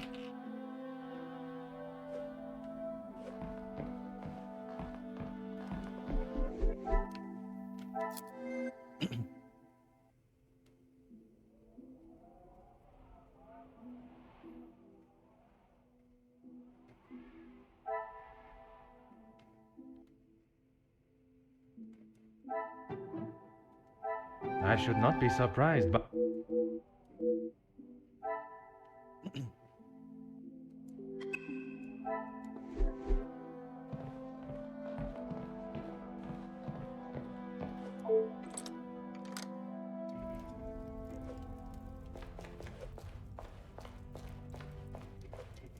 Is there something I can help you with, detective? Your maman did not describe her friendship with the Major in such a positive light. You have got the wrong end of the stick, detective. Stick? Maman has snapped at him recently, but it was nothing more than that. It was something to do with the letter.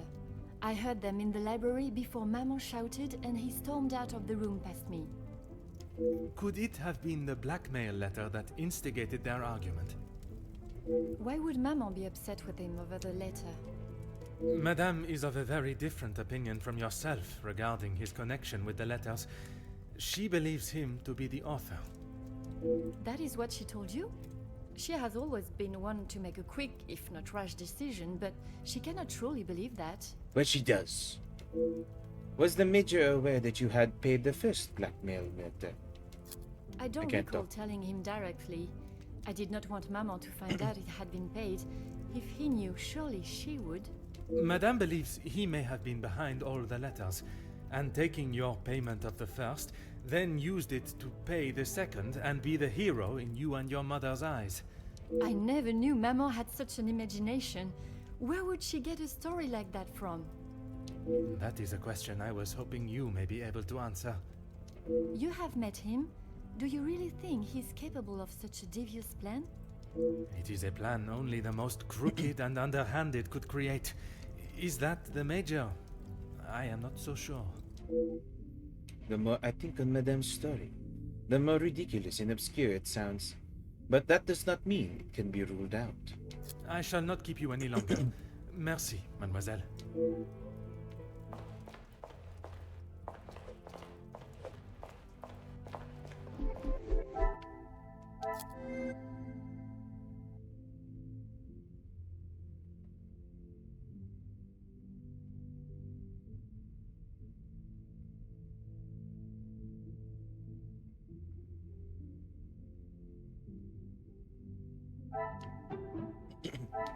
I must act on order and method. That I cannot see the logic. I must take a different approach if I am to. Come, my little Grace. The fuck?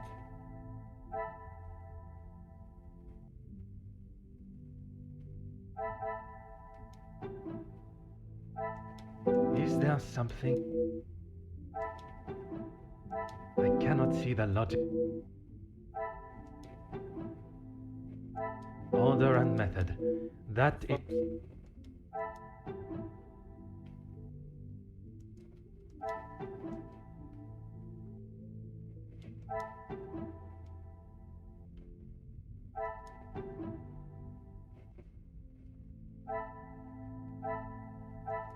Is there something I...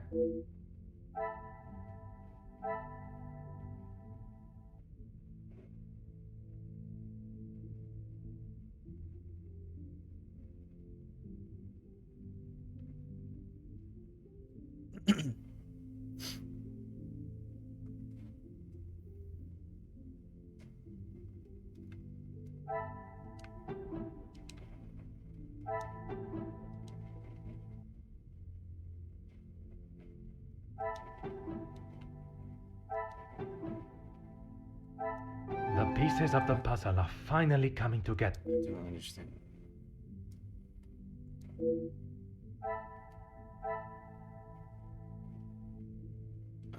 I see. The fact that he paid it.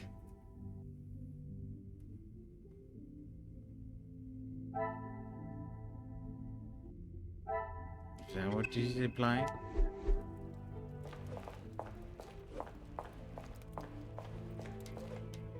Is there something I can... Was the arrival of the blackmail letter that what caused the tension to Madame and Major's relationship? I'm afraid it had been that way for some time. Maman is not forthcoming with her emotions, as I'm sure you are aware. But I could tell she had not been happy with their arrangement. For Not the last few Jogata. months. Hi, Ina. How was your stream?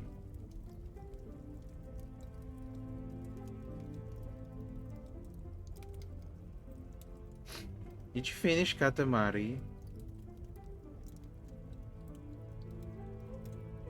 For talking too much.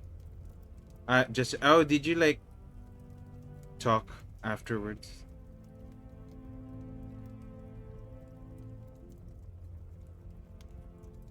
You did finish? Oh. No. I want to play it too, but it's so expensive. Fine. Not the fancy see you here. What gave you that impression? There was not one particular thing that she expressed. It was just the way she spoke to him and of him when he wasn't present. I shall not keep you any longer. Merci, mademoiselle. The last house? You spent a house?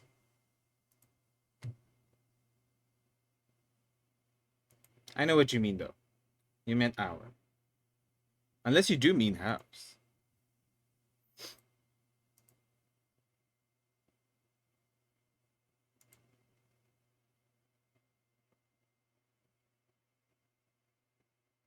You have you notified? That's funny. Fuck the first one up. So cured too fast. Oh, she's more bad. So there wasn't any AI doing it for you. Your body just went house.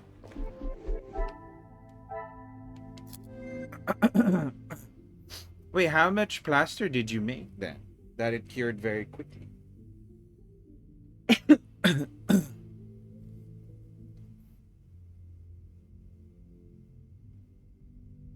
I see. That's a lot. Plaster tite. Oh. Not the plaster tite. Oh. At that point, just make a dildo. Why make it out of plaster?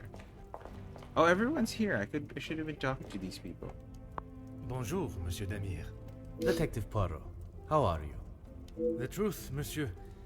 With each step towards uncovering the blackmailer, I am thrown 2 steps back as to the identity of the major Well, killer. if it breaks inside you...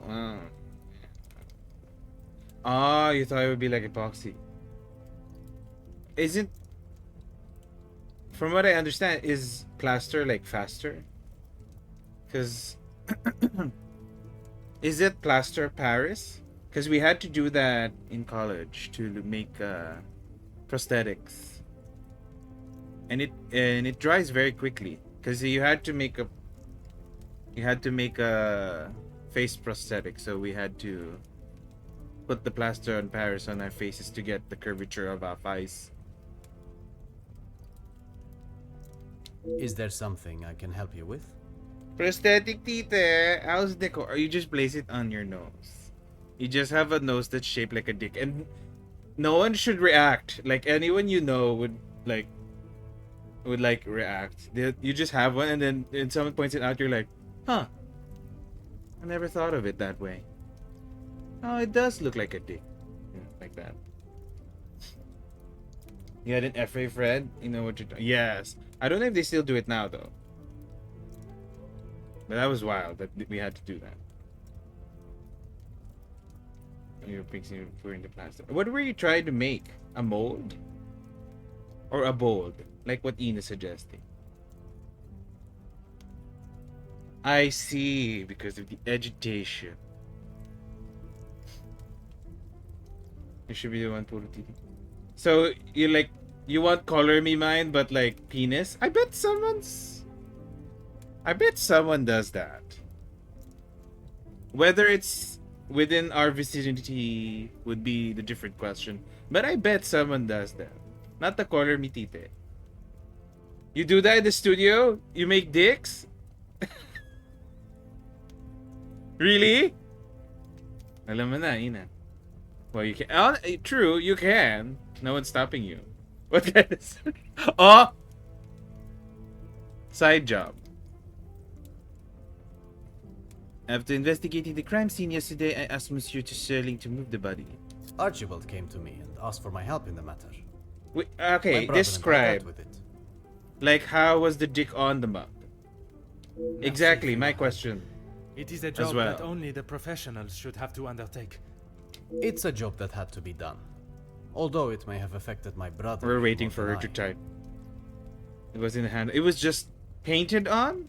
Or was it on it? Or was it one of those like where at the end of the mug there's like something in it when you like finish drinking it? How so? At the sight of the body, the color drained from his face. Once we had reached the cellar, Zachariah took himself straight off to bed, without even a good night. While in the study, I noticed the major safe was locked. Would you know who has access? Felix and Madame Vandenbosch are the only ones with keys, as far as I'm aware. Oh, and Archibald. I'm sure I heard Felix asking him to return something to it once. Cookie cutter piece pasted on the mug. Wait. You have a cookie cutter of... You have a cookie cutter of a dick? I wonder why Monsieur Sterling didn't mention this previously. Have you spoken with your brother this morning? I have not seen him since last night. I'm sure he will have been fine after. Oh, okay. You just meant they cut it themselves. Dick cookies. That would be great. It's like those waffle dicks, but cookies. Wait, so it's just pasted on the mug, like on the side? Like, wala man lang effort? Nalagay ka na nga ng tita, hindi mo pa boring. No. I was gonna say, if you're the teacher of that class, you'd be like, you could be more creative. I imagine the alcohol would have would have acted as a sufficient sleeping aid. He does not need his younger brother checking in on him. A damp box, I see. Perhaps that is exactly what he requires. Damp box, huh? There's a euphemism. I'm not sure what he told you yesterday, Detective, but he's a big boy. He can look after himself. I worry that may not be the case, monsieur. His time in the war came up in conversation more than once during our conversations. He's still talking about it? I thought talking to the doctor would have stopped all of that. Merci, monsieur. Carrying a slab of plaster at the base? That's it? That's damp enough? I see. You don't say like lovely sexy things to it to make the box damp? I see. After it's fully cleaned. So plaster is also what makes it damp? Interesting. Huh. Oh, shut up, Poirot. I'm letting you talk to the lady. Countess, How are they gonna wonder if explain I why could ask you everyone's some wearing the same questions. clothes from yesterday? That Other is than it, the fact that we're detective? snowed in. No small talk, no inflating of one's ego. I am afraid not, Countess. With the murderer still loose in the house, my mind is rather preoccupied. Oh, yes. That was the weird feeling when you're trying to have your face plastered. It's so warm. And I was like, oh, it feels weird.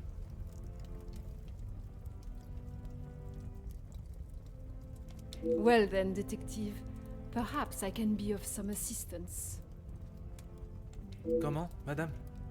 I thought you might like to know what I found on the Major's body. Excuse me, why were you there?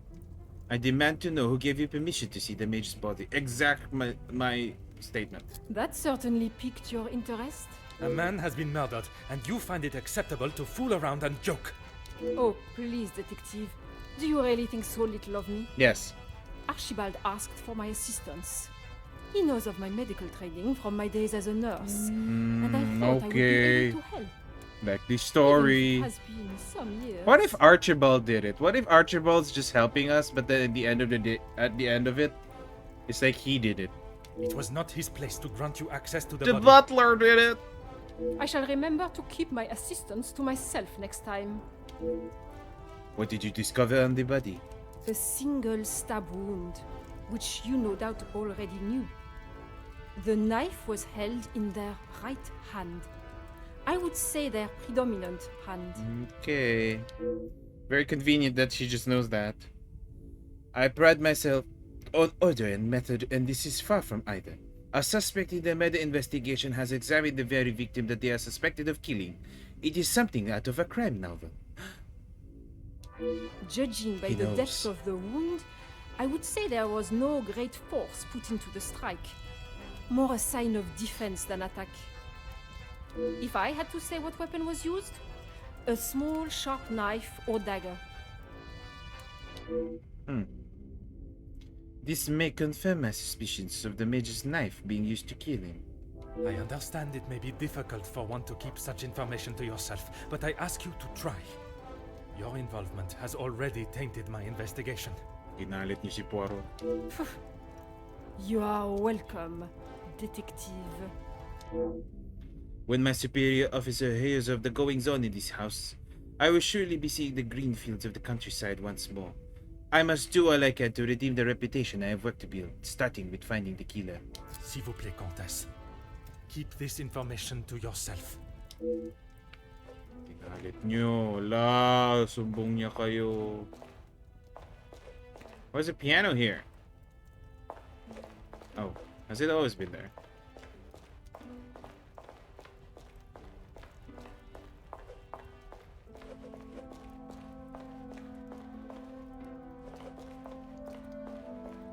I still don't understand why they made him wear bright red socks with bright red shoes.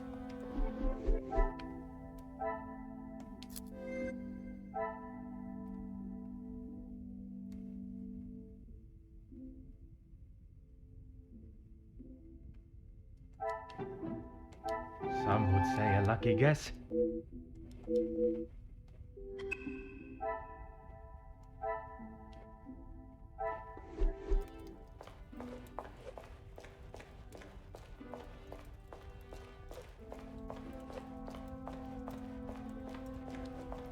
If it will help you find the Major's killer, of course.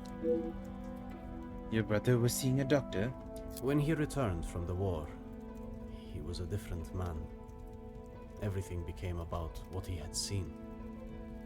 I cannot speak from experience, but I can only imagine the horrors he must have witnessed. The first weeks he would wake in the night, screaming. I found him one night, cowering behind the desk in the study. That is not why you two are no longer close? And not at all, detective. We were always very different in nature. While I had always wanted to follow an academic path, Zachariah was more of a free spirit. Or at least as free as our father and the laws would allow. And yet, he ended up in the military. Quite the contrast.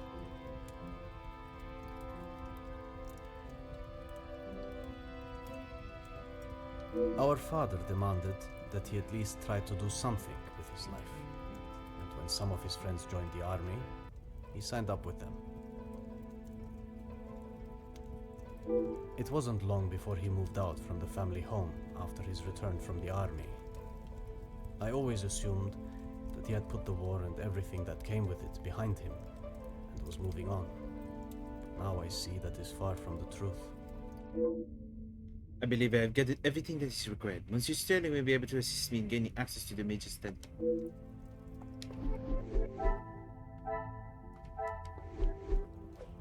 Okay, so we're going back up there.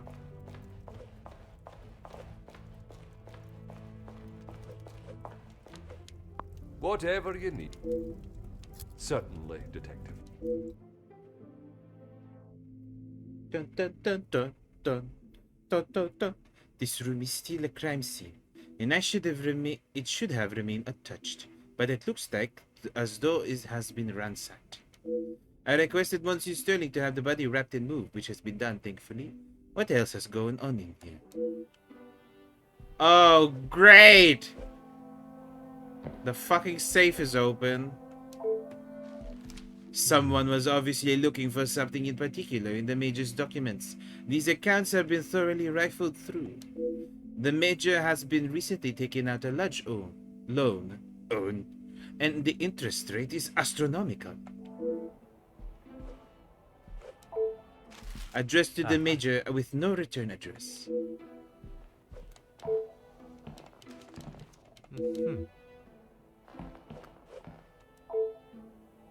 I must admit, side by side, there's a striking resemblance between mère and fille. Perhaps such flattery is the way to win over Madame Vandenbush. Oh, very interesting photo that he has. How strange. The Viscount was also present in the picture but has been folded out. I did not think there was any hostility between the Major and the late Viscount. How strange. I could not access this yesterday, but now it has been left wide open. Scratches are obvious around the lock, Someone in this house was eager to see the safe's contents. A half-sealed letter addressed to Madame Vandenbosch for the Major. I am not one to read others' private mail, but under the circumstances... My dearest Cassandra, it feels as though it has been an age since I have been able to set my eyes upon you. A day I have waited for so impatiently. I keep the photograph of us together at the lake close to my heart, always. I cannot wait to see how young Angeline has grown.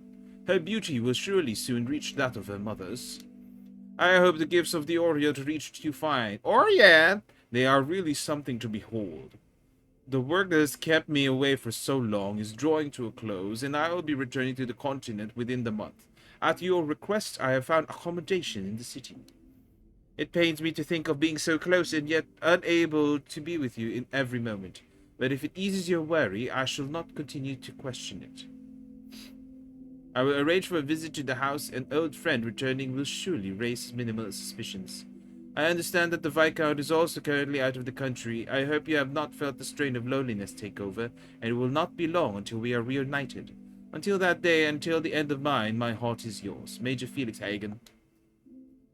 It seems there is a great deal of Madame Vandenbosch in the Major's relationship that she has with Eld. It is clear from this letter that their affection for one another has been more than that of friendship for some time. The mention of young Angeline suggests it may go back as far as 20 years. They were fucking. Probably. That is my assumption.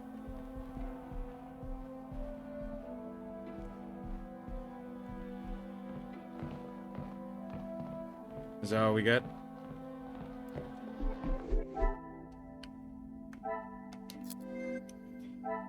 Well, shit.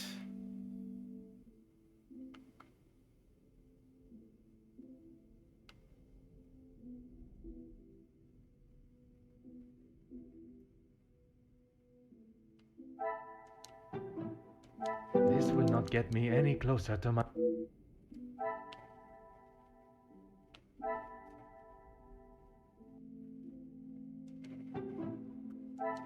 I must act on thought and...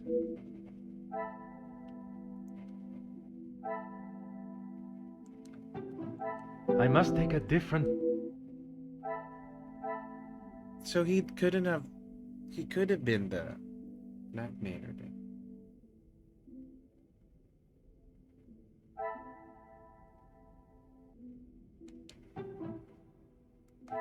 What a revelation!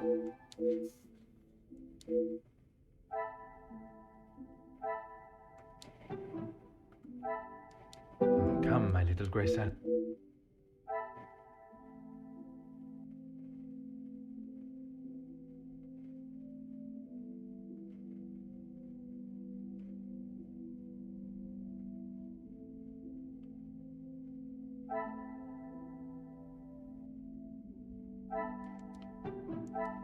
Come, my little Grace.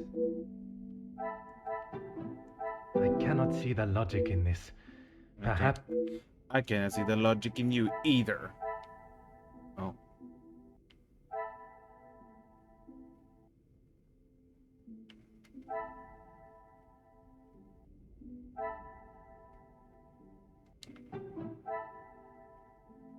This will not get me any closer.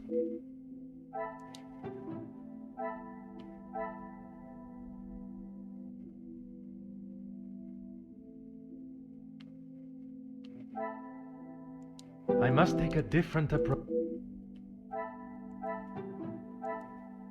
I must act on... The fuck? Okay, what are we trying to say here?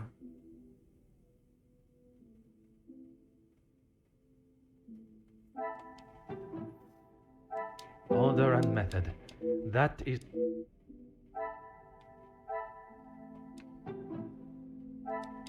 Is there something...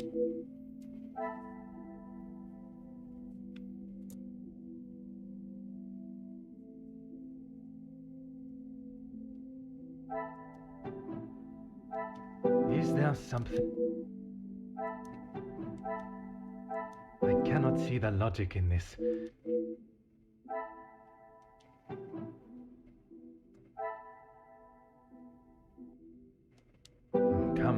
Grace. At least there's no penalty. You can just keep doing this until you find the right thing.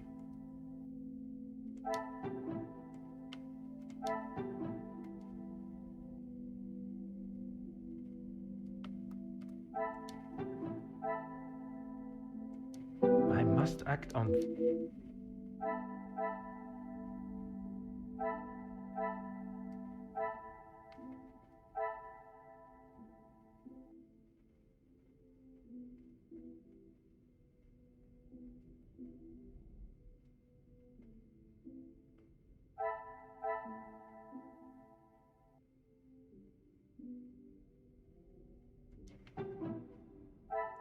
I must take a different order and method. What the fuck?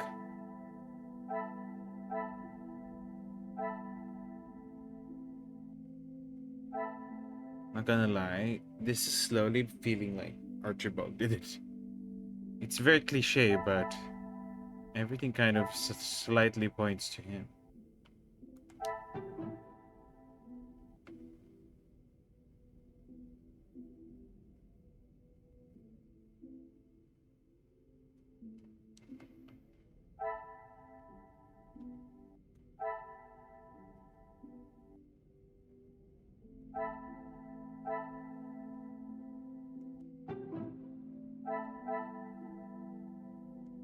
This will not get me it.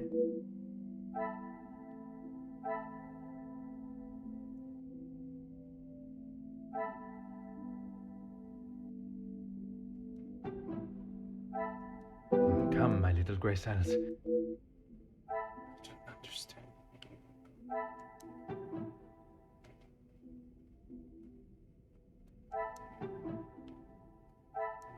I must act on.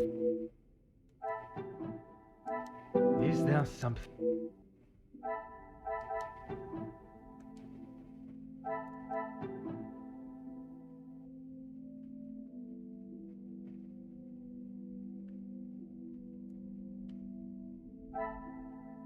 I cannot see the logic.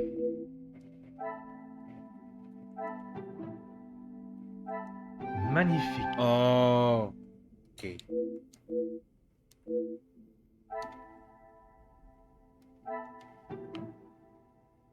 Order and method.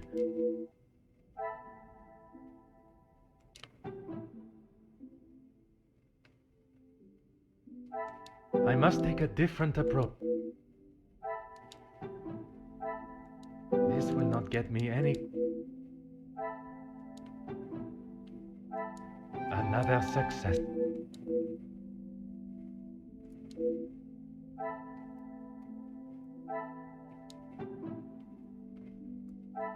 Things are beginning to be. Yeah, it seems like he's not the author.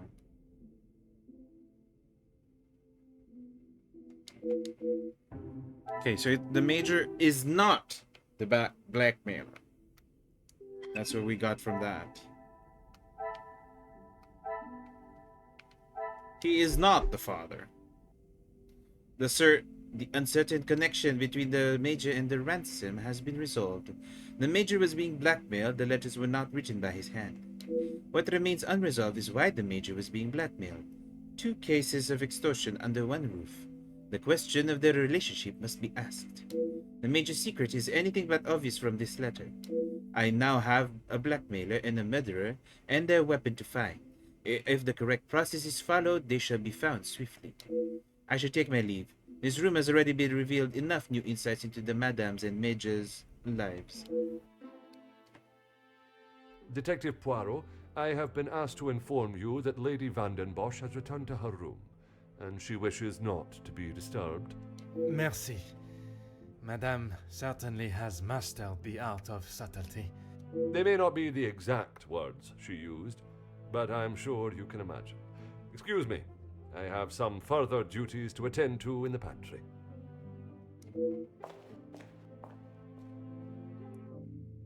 Perhaps I should take this opportunity to search the top floor, now that there's no one to disturb me. There is one room that holds particular interest. I should expect the storage room while I have this rare opportunity. Snoop, Snoopy, Snoop, Snoop. Snoop, Snoopy, Snoop. Okay, I said that so weirdly. Don't mind me. I'm crazy. Oh.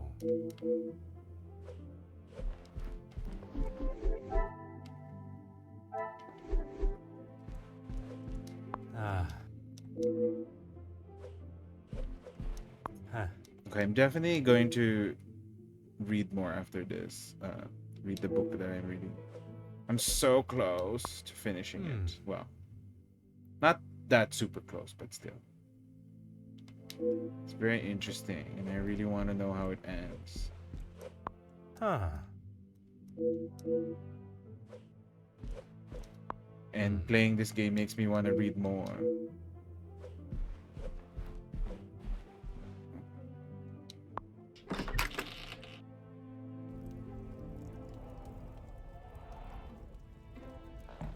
Hello? You can't disturb her, right? Oh. Detective Poirot, what do you think you are doing in here? I have something I wish to discuss with you. Well, I hope it is important enough to justify barging into one's bedroom. I was gonna say, he didn't even knock. I assure you it is. Good, because this has gone on far too long. We are snowed in this house while a murderer runs amok.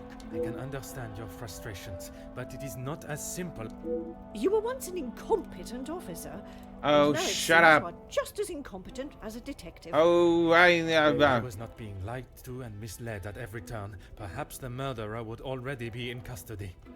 I hope you are not suggesting I had something to do with Felix's murder. I am suggesting that if I had the support that everyone claims they are offering, we would be in a very different situation. If you have something you want to ask, I suggest you ask me now. I was not aware the Major had been so close to your daughter.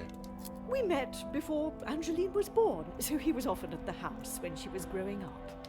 And where was it you two met? I was attending an event. Felix was also in attendance as a serving officer. A conversation was struck. So it was not through the Viscount that you two met? I did not require my husband to start conversations on my behalf. That is not what we asked. It was you that instigated it then. My, detective.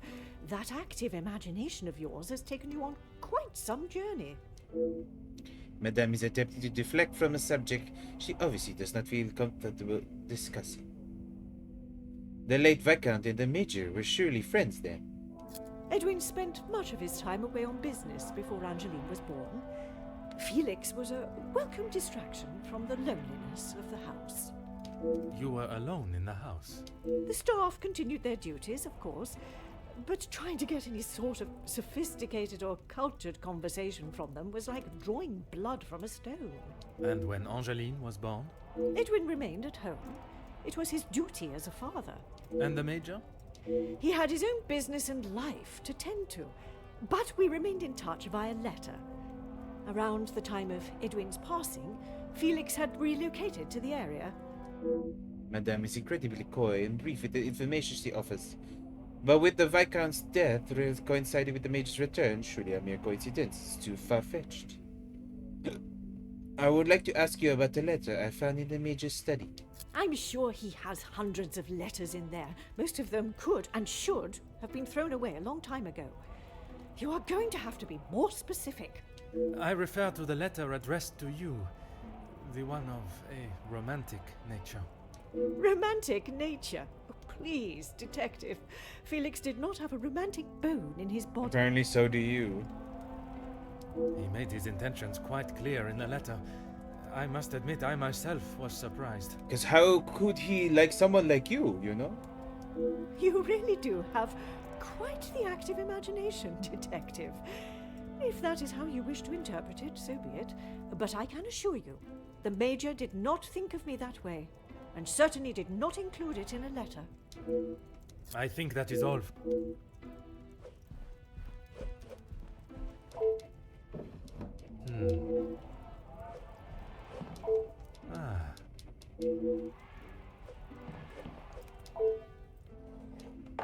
Aha.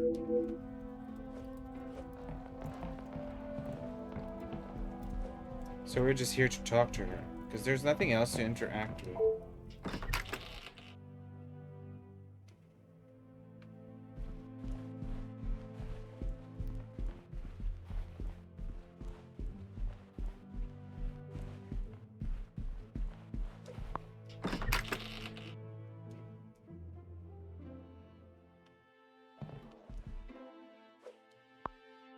A collection of children's toys. Such a shame to see them stored away and not being enjoyed. Considering they have been kept in a storage room, they are all almost in perfect condition. My immediate assumption was that they belong to Mademoiselle Angéline.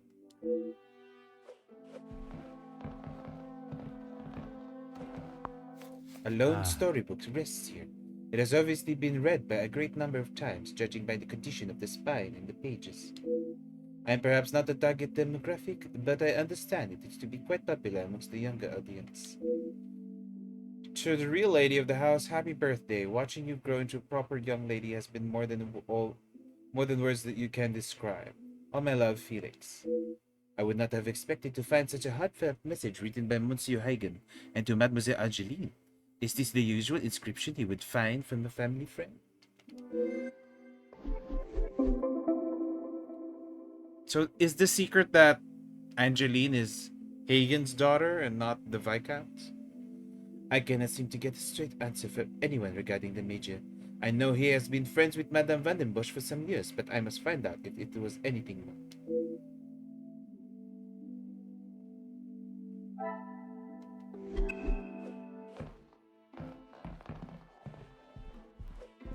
Aha.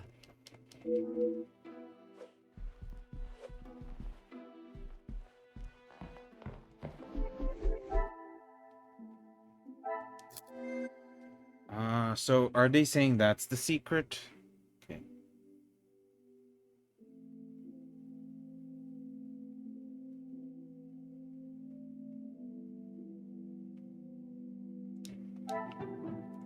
I must take a different approach. Order and method. That.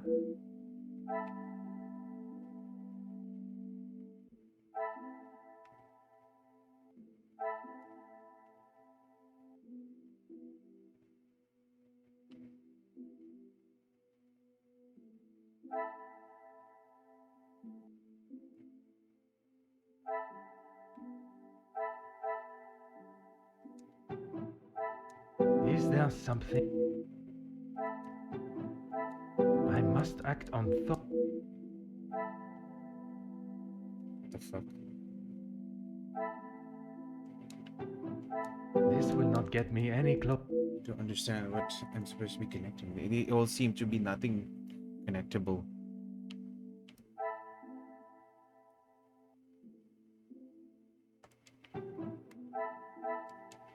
Come, my little grey cells.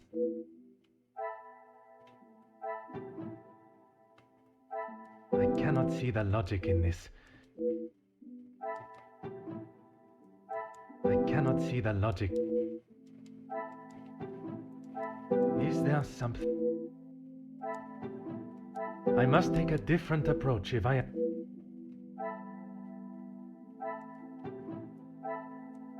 I must act on...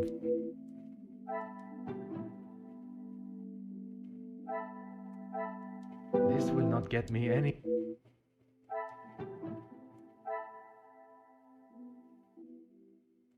Order and method. That is the way to solve the problem.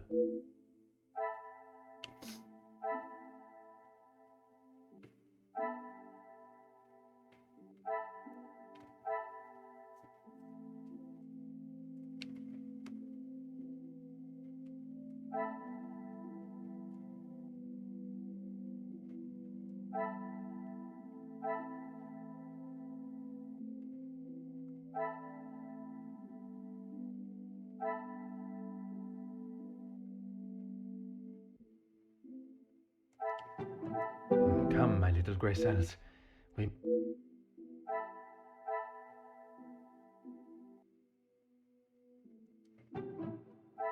I must take a different approach. act on... I cannot see the logic.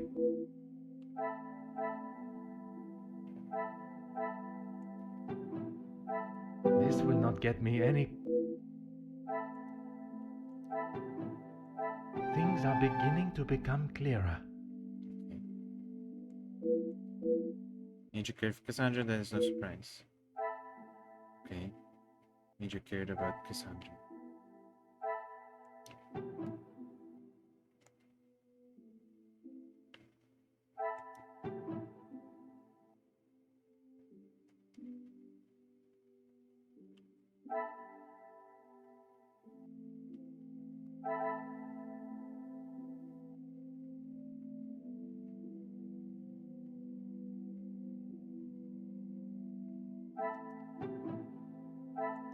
Is there some...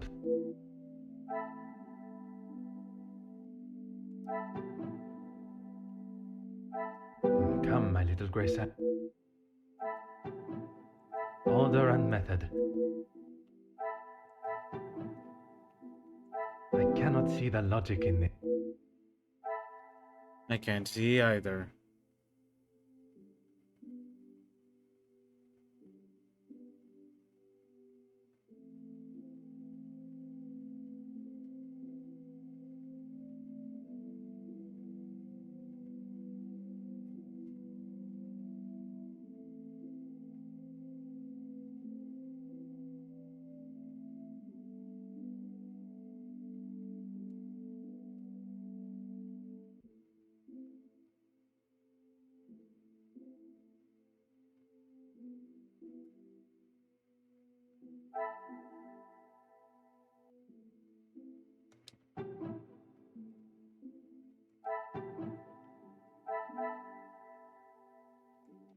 The pieces of the puzzle are finally What? coming together. There comes to be in the bed. Oh, okay. Yeah. That's why he's okay. Okay.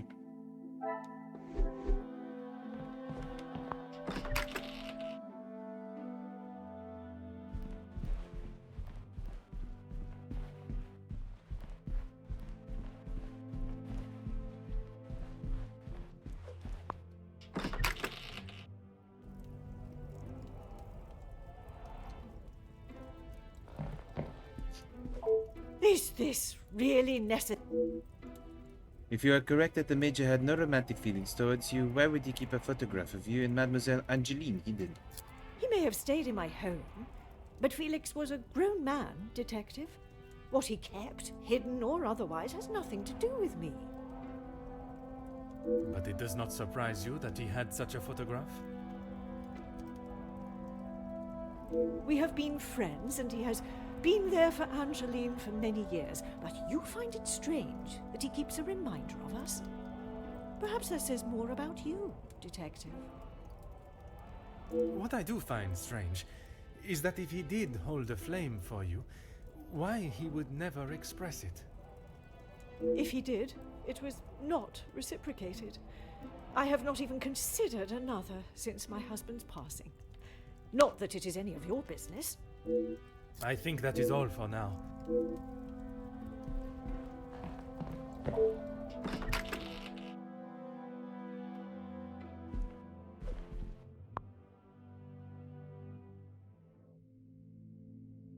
Perhaps it is time to speak with Mademoiselle Angeline again.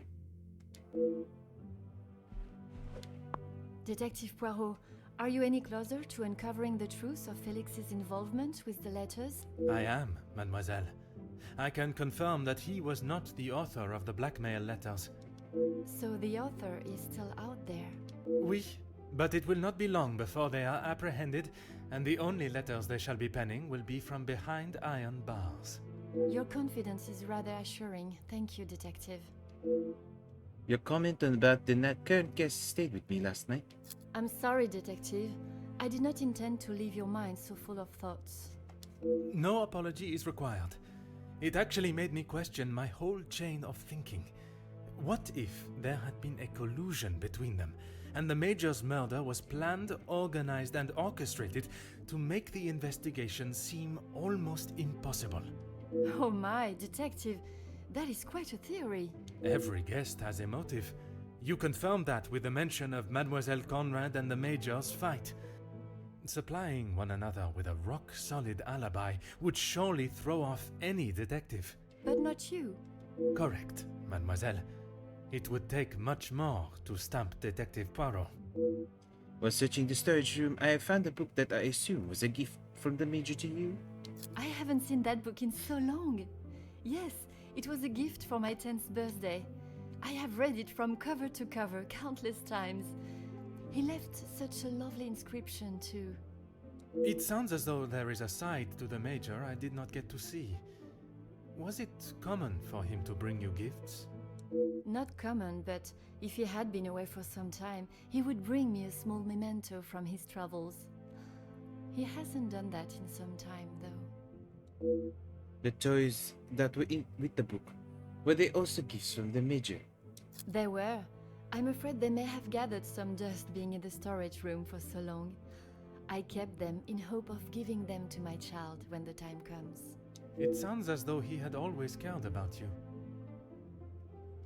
His presence at the house was comforting for us both after Father died, even if sometimes he was a little too overprotective. You spoke last night of the Major support of your mama. That's right. Ever since I can remember, Felix has been around. It seems as though she has a number of support networks. The Major, her friendship with the Countess, not forgetting Monsieur da Silva. Maman has many friends. I know how she may seem to most, but once you break the hard shell... There is a further shell waiting to be broken. Oh, very good, detective. Forgive me, mademoiselle. I only jest. It's quite all right. You are not the only one that feels a razor tongue. She's grateful you are here, especially now, whether she shows it or not. I am still yet to see this version of Madame that Mademoiselle Angeline speaks of. I am not sure I will get my hopes up for a budding friendship. Speaking with the Comtesse yesterday, she did not have the greatest opinion of the Major. They have often come to blows when it concerns Maman. They are both trying to protect her, but they themselves cannot seem to get along. She spoke of his desire to join the, how do you describe it? Social elite. This isn't the first time she has vocalized that concern. She thinks the Major was just using our family name to make his way to the top. And you do not agree? I will not deny he has shown interest in Maman's social circles, but they have been friends since even before I was born. Surely all those years of friendship was not just to raise his social standing. Mademoiselle Angeline obviously does not believe that the Comtesse had to say about the Major. Perhaps it is jealousy that drives her scandalous theory. If I may be so bold, did the Major contribute to the house? How do you mean, detective? I imagine a house of this size is rather costly, keeping it in the immaculate condition it is in. Maman looks after the financial side of the house, but I think she has had to ask him more than once for a contribution of sorts. It is not for me to get involved. I shall not keep you any longer. Merci, mademoiselle. I have everything that is needed to push Madame Van den Bosch also on her secret.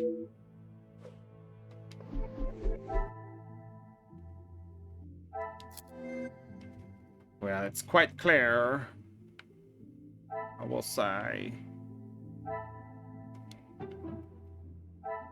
Order and method. I must take a different... Come, my little... What's the point of this then? This will not get me any... It's not that. And there's nothing new. I must act on...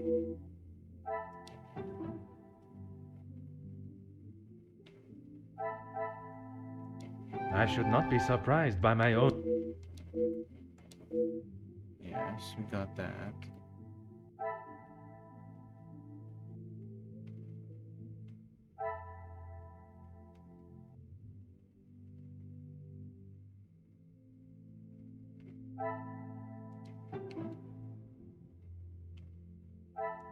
Is there something...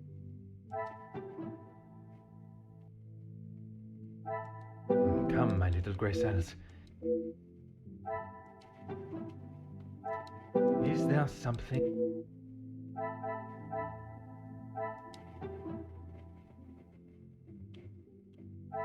I must take a different. The fuck?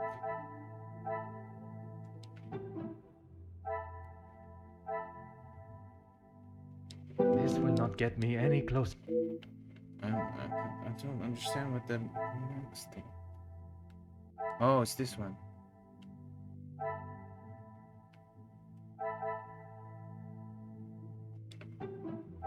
I must act. What a revelation! What? I don't understand how that becomes connected, but okay.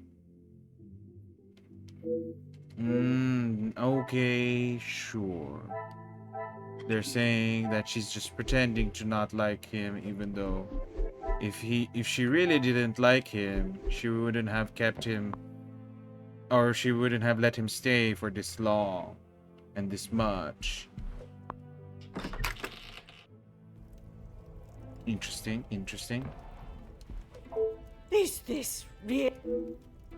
Okay. Who I allow in my house is none of your business. I do not have to explain anything to you. I did not think you were one for charity. I would not expect you to think much of anything.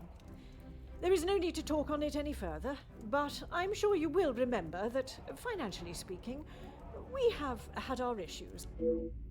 I've obviously everything needed is my approach to question was clear. She will no doubt be defensive when pushed, but that may be the only way she will not give up any information this is not too easy.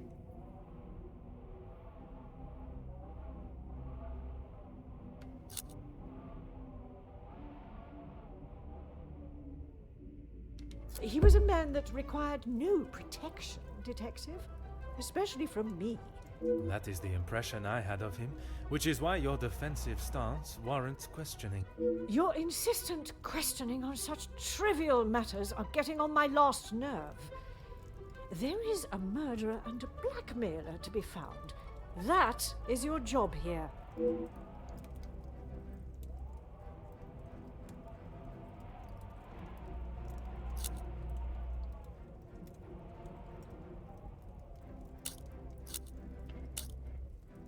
Your continued...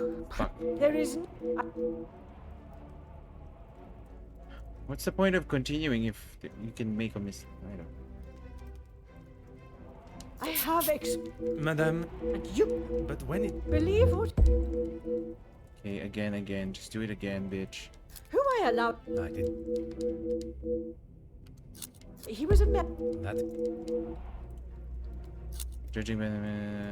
How many times do I have to tell you? There was no romantic feelings between us. I have grown weary of this conversation, Poirot. There is nothing more to say.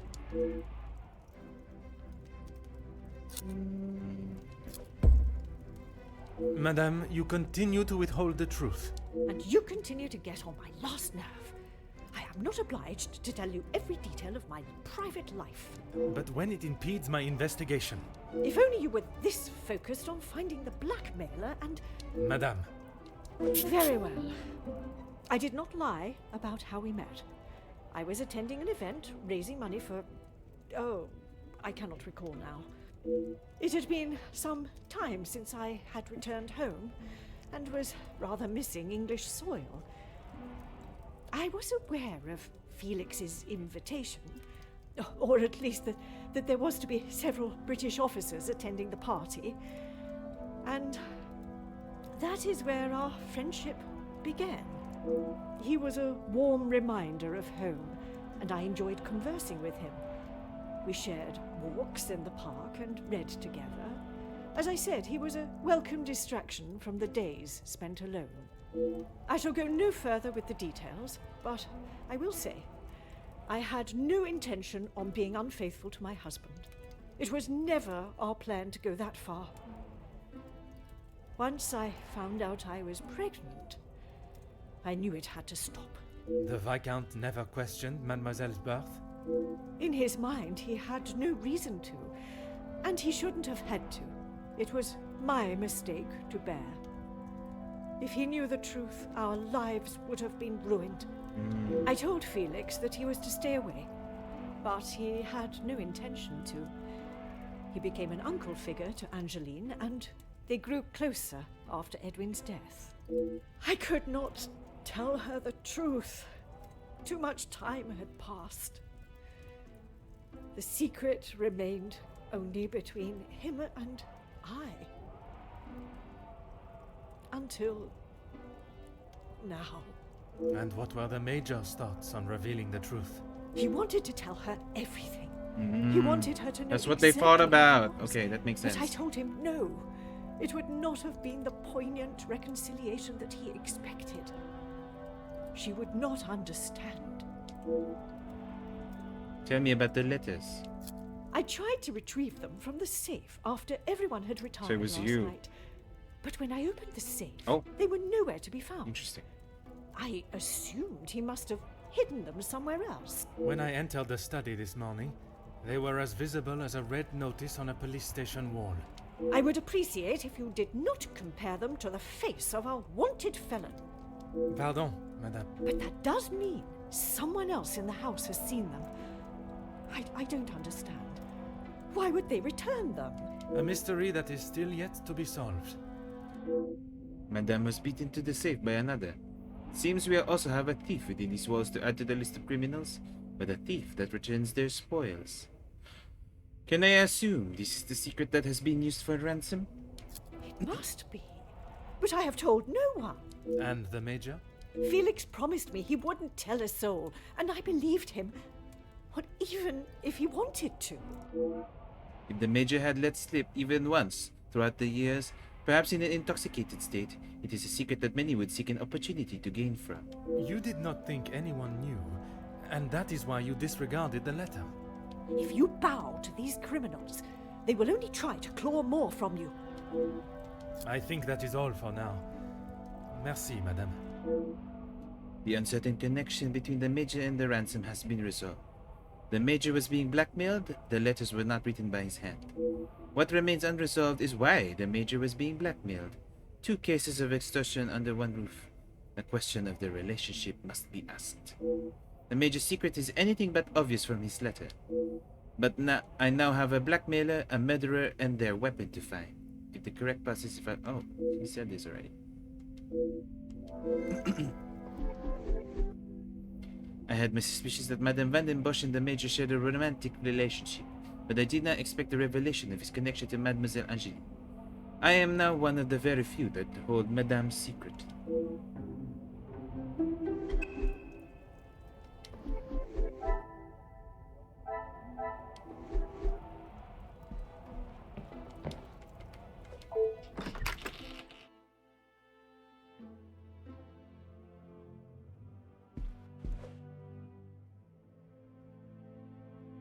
Okay, I think I'll pause it here.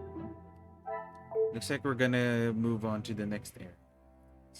Okay, let me just double check that it loads there, not somewhere else. Okay, thank God.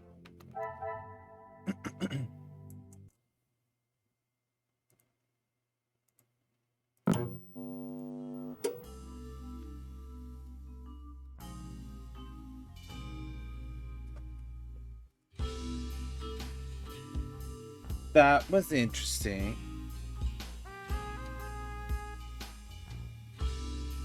I do wonder how this will all come to an end at the end. It feels like there's more to this than what at first looked like, which is nice. And I'm excited to see how it ends. But I don't think I will raid out today, but thank you for everyone who said hi, who dropped by. Especially to Justine Dime for Gaming for the raid earlier. That's it for today. If I get the time tomorrow, I'll probably continue this and maybe finish it. I was surprised that the prologue took much longer than some of the things that happened in this section. Especially with how some of the sections were actually shorter than I expected. But yeah, I'm excited to see how this ends and see what twists I expected or did not expect from the rest of this. Of course, Ivan. Thanks for dropping by. Of course, Bella. Have a good sleep. Good night, everyone. Have a great rest of your day and a great rest of your week. I'll see you next time. Probably with the end of this. Bye.